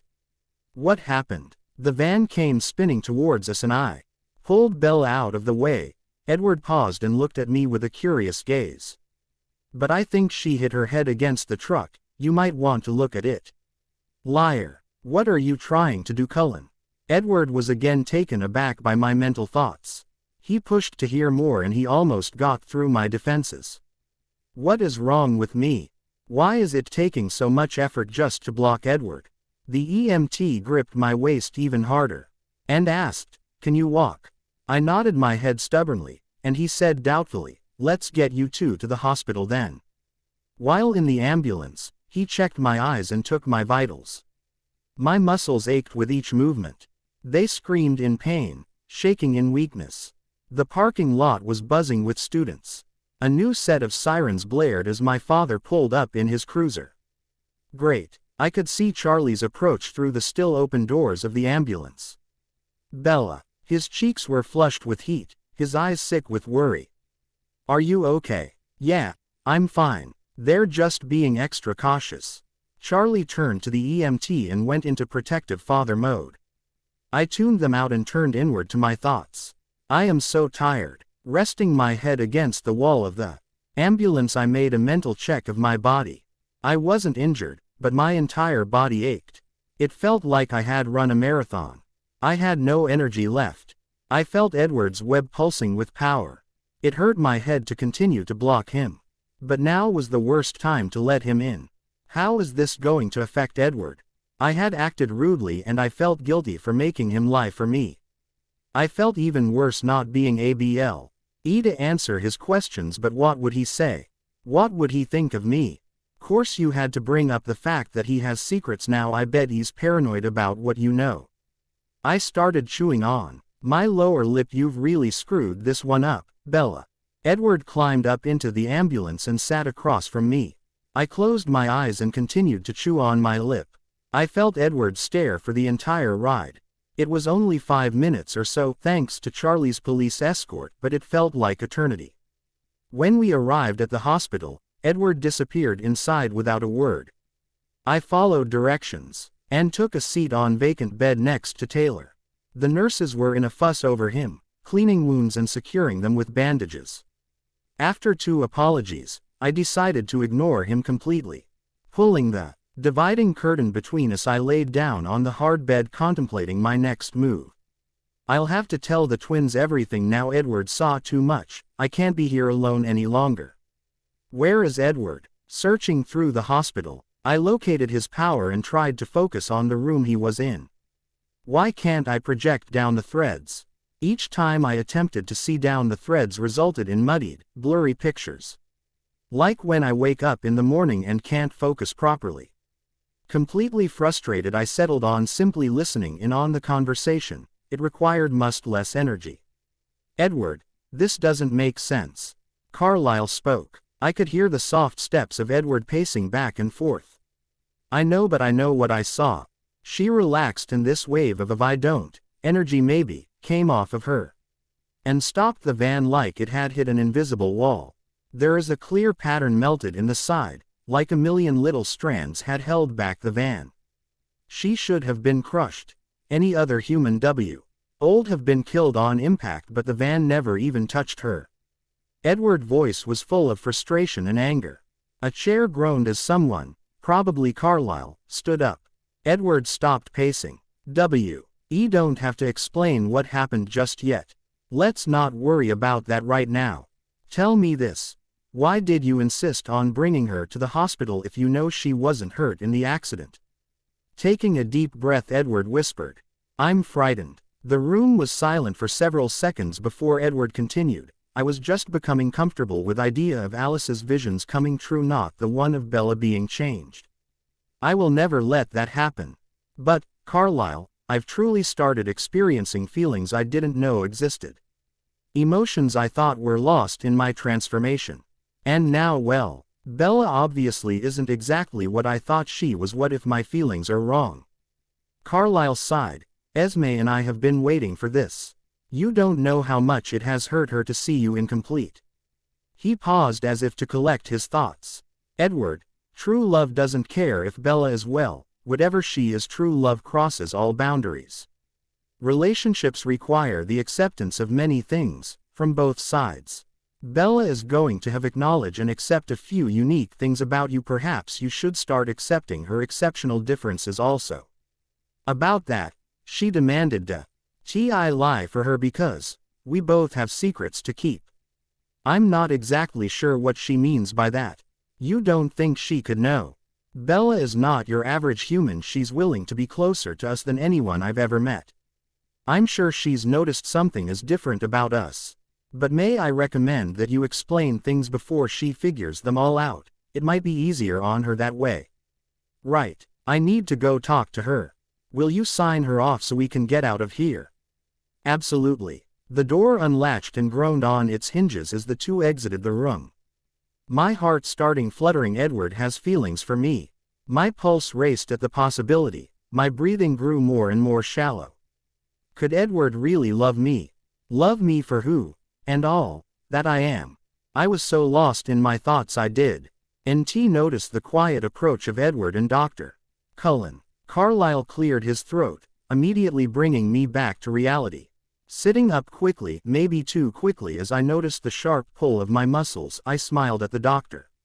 Carlyle, it is good to see you again. I wish something other than accidents would bring us together. This really isn't helping me overcome my past medical history. I blushed as my teeth worked my lower lip.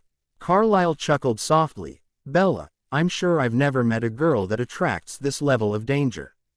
Laughing again to himself, Carlyle gave Edward a sideways glance as he took my charts and started writing. He repeated the same cautionary tests as the paramedic and then returned to my charts. It looks like you're a very lucky young woman, Bella. There seems to be nothing wrong with you. I was lucky Edward was there to pull me out of the way. I mumbled the words. I was sick to my stomach at having to lie, but I needed to keep the facade until I could talk to the twins. I didn't know what else to do. Carlyle looked at me inquisitively, nodded and signed my papers. You are free to go. Do you want to return to school? Not really. I dreaded the attention I'd get after this morning. Here, a note to excuse you from your classes. Try to take it easy. You may not be injured, but you could still experience some symptoms of shock. I would prefer it if you were not alone for the next couple of hours. Is your father returning to work? He probably will. Edward was going home. I'm sure Esme would love some company. Thanks, but I have a couple friends I could hang out with. I don't need to impose any further on your family's life. Hopping down from the bed, I took Carlyle's note. Thanks, drive, Cullen. I'll see you later. Without a second look, I proceeded to the exit. A cold hand took my shoulder, stopping me mid-stride. Bella, Edward's soft voice whispered in my ear. My skin tingled under his chilled breath. May I speak to you for a minute? I couldn't turn around and look at him. I knew I wouldn't be able to speak the words I needed to if I saw his broken face. Edward, I don't want to talk to you right now. Please leave me alone. The hand on my shoulder tightened slightly. Please, Edward, give me some time. He removed his hand and I ran through the door. Charlie was pacing in the waiting room, his face troubled with worry. Dad, I said, softly touching his elbow. Let's go. To my surprise, Charlie took me in a quick hug. Don't scare me like that, Bells. I can't handle that kind of worry. Sorry, but I'm fine. Pulling out of the hug, I asked, could you drop me off at school? You're not really going to go back to school, are you? No, I flashed. Drive, Cullen's note. I've got a doctor's excuse. I want to drop it off at the office and pick up my truck. Then I think I'll go home and rest. I'm really tired. Okay, are you sure you're able to drive? Yes, Dad, I'm fine. Charlie took me back to the school and dropped me off at the office. I watched him drive away and then slipped inside. I handed the secretary my note. Her eyes were full of questions, but I didn't give her the opportunity to speak. Could I borrow your phone? She nodded to the phone on the counter. I walked it and picked up the receiver. Dialing the twins' number, it rang 4 times before going to voicemail. Hey guys, it's Bella. I've kinda made a mess of things. I need to meet you ASAP. I'm going to the meadow to see if I can reach you directly. Hanging up the phone, I exited the warm office. Slowly I made my way to the back parking lot. Thankfully the lot was empty. No one could see the real difficulty I had walking. I didn't want to talk to anyone right now, especially if it meant making excuses and lying. I had had too much of that today. Climbing into my truck, I put my keys in and was about to start the truck when someone tapped on my window. I jumped, completely startled. Alice tapped on the glass again. I rolled down the window and attempted to smile. "Hi, Alice." My voice was weak and unconvincing. "Bella, I know you're in a bit of a rush, but I thought you should know I'm here. You know you could tell me anything." She gently placed a stray hair behind my ear. "I don't want to lose our friendship." "Me too." I started the truck and looked over at her again. Sighing tiredly, I wonder if she knew if that was what she was trying to tell me, but my mind was just too exhausted to worry about details. "I'm only going to give you space for so long, then I expect you to come around." I smiled at her and started to back out of my space. "Don't make me wait too long," she yelled as I drove off. It took me twice as long as normal to get to the gravel road of the Biogachil River Trail. When I finally did make it to the trailhead, my body felt completely drained. What is wrong with me? My mind was a blur of half-thoughts and unfinished explanations. I drifted in and out of consciousness several times. Finally I was able to focus on one thought. I must get to the meadow. Using everything I had left, I focused on the soft grass of the small meadow. Twisting some threads, I jumped, through the blanket and landed on the cold, wet ground of the clearing. The power from the meadow eased some of my pain, but my head continued to throb. Slowly I felt myself slipping. Soon I was lost under a blanket of darkness. I don't know how long I was out, but my body revived my mind. My body shook with cold, bringing myself to a groggy consciousness. Although my muscles no longer ached, my mind was still struggling to focus. Eventually I rose to a sitting position. My hair and clothes were soaked from the wet grass. I shivered as my eyes focused on my surroundings. The meadow was empty. Deep shadows fell from the trees as the sun was starting to set. Pulling on the threads that ran through to Port Angeles, I cried out to the twins, "Abby, Will, help. I need you." The action drained my energy. Collapsing back into the grass, I started crying. I felt so weak, it scared me. Even here, in the presence of the powerful meadow, I only dimly felt the threads of the blanket.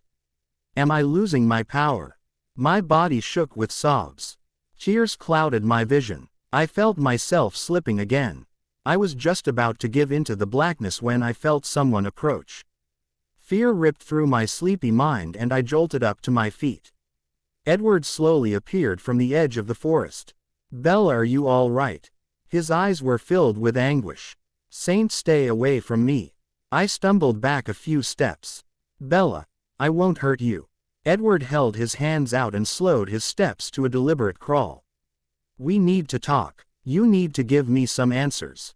I need to know why I am lying for you." "Ha, you should be used to telling lies.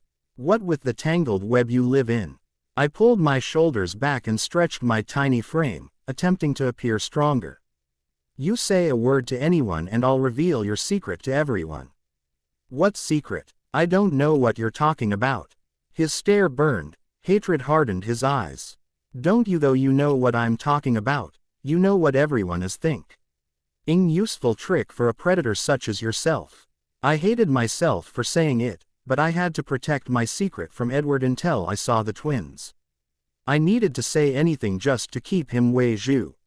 For a little while it broke my heart. I just hoped he could forgive the words coming from my mind. Edward's hands dropped to his sides. His jaw clenched and his muscles tensed. "Bella, how?" "Don't, Edward," I said, interrupting him. "Don't. Just go away." He stood there, unmoving like a statue. My heart started to race with fear.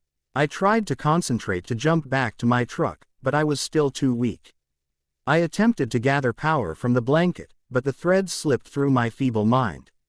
I can't escape. What is he going to do now that he knows? My breathing stopped. Edward crouched low to the ground. A deep growl escaped his throat. His muscles stiffened as he prepared to pounce. My mouth opened to scream, My mind yelled at my legs to run, but I stood there, immobile, a sitting duck, an easy target for a master killer. Pain swept over Edward's face and then he leapt into the air. I was so distracted by Edward the First never noticed the twins' approach. They swooped down like hawks into the field.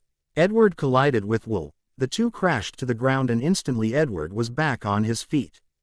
Picking him up by his collar, Edward threw Will into the forest. Will was quick to react. He used the blanet to slingshot his body back towards Edward. Collecting power along the way, Will shot a surge that would have killed a human. The energy hit Edward and knocked him to his knees. Addie, who was now at my side, grabbed the threads surrounding Edward and entangled them around his limbs. Edward fought against the blanket, thrashing and snarling wildly. But Addie was too weak. She couldn't maintain the power needed to suppress Edward. After a minute, she released him and collapsed to the ground, shaking. "I'm sorry, Bella," she whispered to me. Pulling her to her feet, I searched for an escape. We were both too weak to jump. Unable to do anything, I clung to Addie and watched as Will and Edward continued to fight. Edward was unstoppable. He reacted to Will's attacks before Will ever started them. He's in Will's head. Will was quickly weakening and the fight would be over soon. "Addie, we've got to get out of here. Edward can hear Will's thoughts and I'm not strong enough to shield him." Addie nodded and looked to the sky. Clinging to each other, we jumped into the air. We struggled to gain altitude. My head throbbed in pain as I weakly manipulated the threads around me. We barely made it into the clouds when the darkness started creeping over my eyes. I can't," I mumbled, releasing Addie and surrendering to gravity. "No, Bella," Addie screamed. "Will." The wind whipped through my hair. As my eyes started to focus, I saw the ground quickly approaching. Edward and Will were frozen, their eyes wide with fear as they stared up at me. Edward threw Will to the ground, positioning himself directly under me. "We'll finish this later," Will spat as he jumped through the blanket. Immediately I was in his arms. He struggled for a minute, unbalanced by my added weight and weakened from the fight. "It's okay, Bella, I've got you."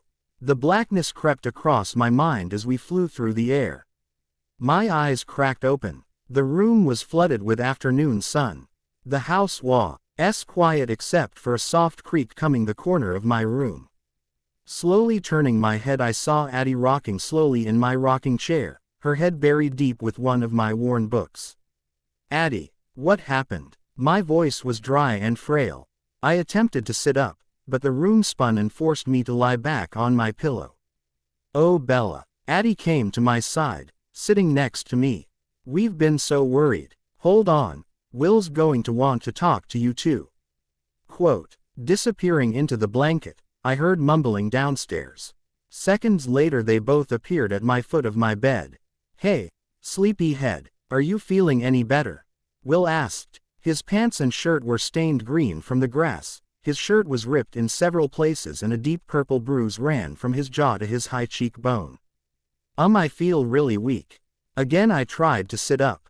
This time the room stayed in place and allowed me to lean against my headboard. "What happened? We were hoping you could tell us. Your dad told us about the accident. He even took me to the impound lot to see the van." Will shook his head in disbelief. "Damn, you really trashed it. What did you do to the poor thing?" he asked in a curious voice that was tinged with something like awe. "I hit it with a power surge," I admitted, blushing. Addie whistled softly, her eyes wide. "That was some feat of power. Is that how the pattern got imprinted on it?" I nodded slowly. "Yeah, I wish you could have seen it. The blanket lit up with energy I never imagined. It was so complex, it was beautiful," I said a bit reverently. "It also looks like it took a toll on you." Will crossed his arms. "Getting down to business, Bella, you look like hell." "Thanks," I said flatly. "I feel like it." "Yes, you obviously pushed yourself too far." Addie took my hand and gently squeezed it. "We are still so young in our powers, Bella. Pushing yourself like that could have killed you. Trust me, I don't want to do anything like that again." Stretching my aching muscles I asked, "How long have I been out?" Quote. "Almost 24 hours. Don't worry. Charlie doesn't think there is anything wrong with you. We were able to cover for you. He even let us spend the night last night. Addie smiled warmly. He's really a pretty cool guy, Bells. It's nice that he isn't nosy. Where is Charlie? He went fishing with Harry. I think he said his name was. He's been gone all day. Will's tone changed to protective. Does he usually leave you alone this much? He's never noticed your peeping Tom. Will's head motioned over to the window. I felt Edward's web pulsing with curiosity. He wasn't in his usual spot outside my window, but was hidden in the shadows of the forest across the street. Would you have noticed without the blanket? Bella. Addie's voice was a whisper. Ink, you need to explain further on how to block him. I'm really struggling with it. Will's had to help maintain my defenses. Will handed me a pad of paper. No use giving him any more information. Han, he already has. We should keep blanket talk to a minimum. And why don't you fill us in on everything? We've got a lot of questions. So I started writing. I described how to identify Edward's web power and how to manipulate his threads to block him. I then went into a full description of the other two, talented Cullens, and what to expect with their powers. Addie and Will nodded as I wrote, OCC, occasionally stopping me to write questions. Finally they asked the big one. So what are they? My hand trembled and my heart raced as I wrote my answer. They aren't human, least not anymore. They are vampires. Addie gasped and yanked the pen out of my hand. You can't be serious. Vampires, like immortal, sleep in coffins, turn to dust in the sun. That is awesome. I giggled at her excitement. Will SMAC ked the back of her head and shook his own. That's not awesome for us, he said in a serious tone. Well, I don't really know all the details. I just recently figured it out. But don't freak out, Will. I don't think it's that bad. Will grabbed the pen and angrily scribbled on the notepad. Really? An immortal, invincible blood tristy vampire family is not that bad. You didn't fight the mind reader. You have no idea how strong they are. I couldn't handle even one. How many are in that family? 7. Come on, Bella. Be reasonable. We've got to get out of here. No, Will. I'm not leaving. I couldn't do that to Charlie. The mind reader has a name. It's Edward. Like I was going to write, they don't appear to drink human blood. I spied on them while they were hunting. They feed off of animals. And none of them has ever attacked me. You two swooping down from the sky seemed to really freak Edward out. I've never seen him react like that. Really, besides their eating habits, they act human. Will continued to shake his head in disgust. I am not comfortable with this. I don't think it's safe. I would rather we left. Addie held out her hand for a pen. She added her thoughts. Where would we go? Seriously, this is the best place to start over. We've just got settled. I don't want to spend the rest of my life running William. I can't do that. I say that we just move to Forks, stay close to Bella and keep each other safe. Edward has had every opportunity to come in here and rip us to shreds, but he hasn't. He hasn't even crossed the street. They still don't know exactly what we are. I think we make them nervous. And I bet they'll keep their distance. Ha! Will laughed sarcastically. Keep distance like they're doing. The small one brought Bella's truck back to the house before we ever got here. They can predict our every move. They have a physic and a mind reader. We're outmatched and outnumbered. Wait, I wrote, staring at the twins with confusion. Alice drove my truck home. Will and Addie both nodded their heads. Well, I guess she knew we weren't going to take it home ourselves. That was thoughtful of her. Will sighed with exasperation. Bella, how can you defend them? Addie smiled knowingly. Isn't it obvious? She likes them. No. Will beat the wall with his fist. Damn it, no, Bella. Clearing my throat, I took the paper. Nothing has happened. They are just friends. I do like Lice. She's the closest friend I've had since you two left me. And Edward, well, that is just confusing. Addie giggled. Will beat his fist against the wall again. Bella, look at me. He waited until I brought my eyes to his. His frosted blue eyes pierced through me. I am not going to let you get hurt, and he could seriously hurt you. Oh Will. Addie jumped off of the bed. Don't overreact. We're here to watch over her, she'll be fine. Now Bella, get out of bed, you'll have to look presentable if Charlie's going to continue to buy our story. Addie pulled me out of bed and pushed me down the hall to the bathroom. Take a shower and I'll fix you something to eat. You've got to be starving. The shower did a lot to clear my mind and ease the worry from the past 24 hours. I was still exhausted and very weak, but I felt better being able to talk to someone about the Cullens.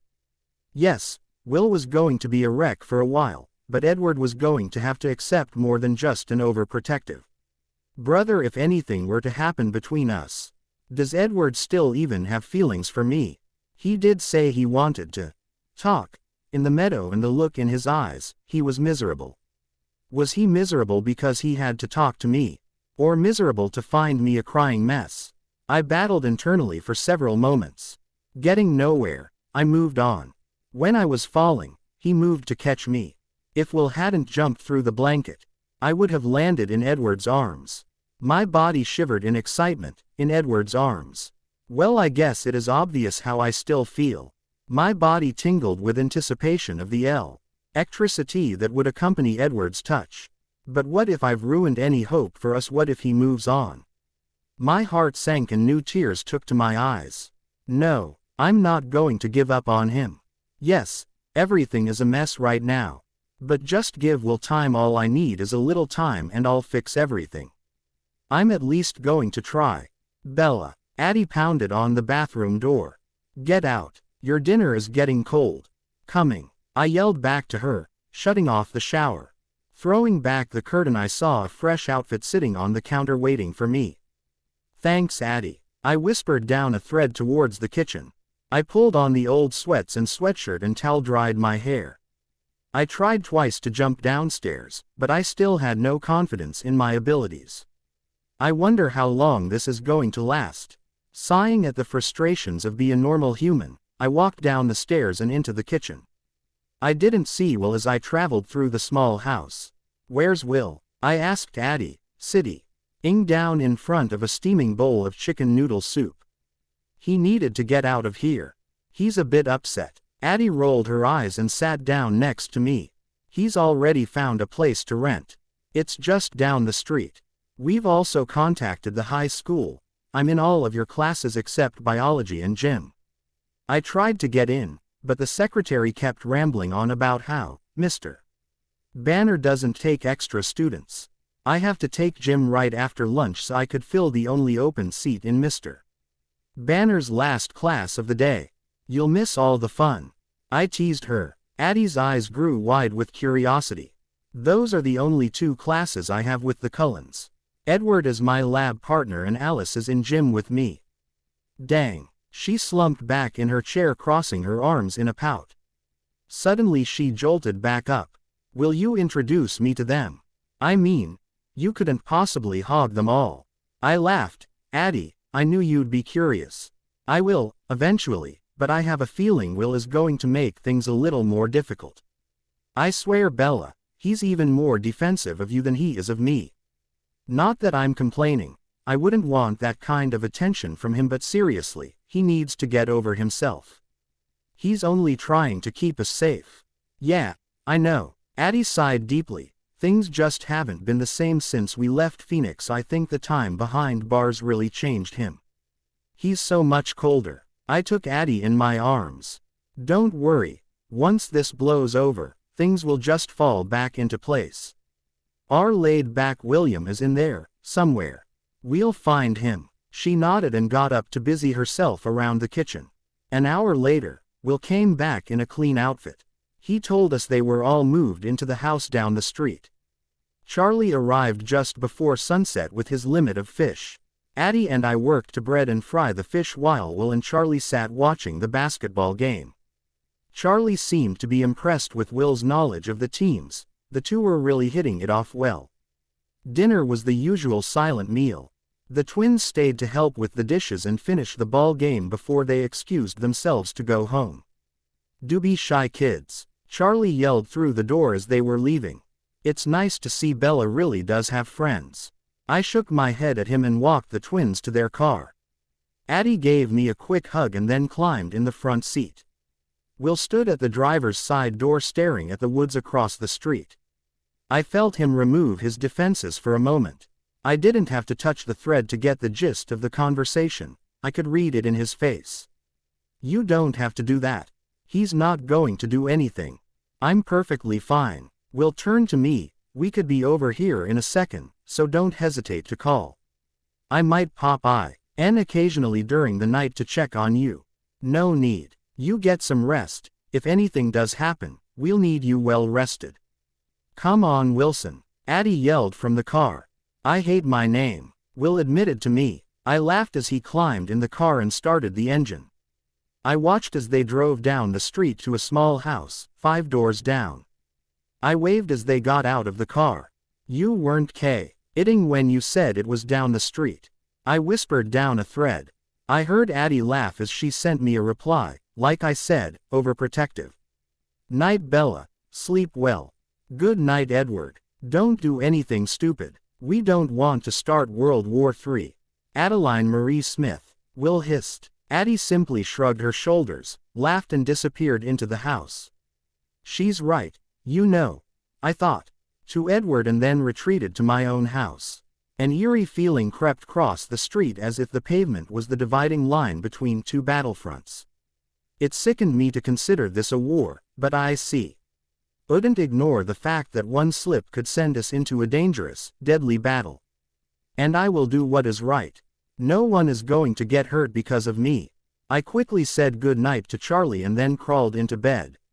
I had no trouble falling asleep tonight, but eagerly welcomed it to soothe my weary mind. We will continue in next part.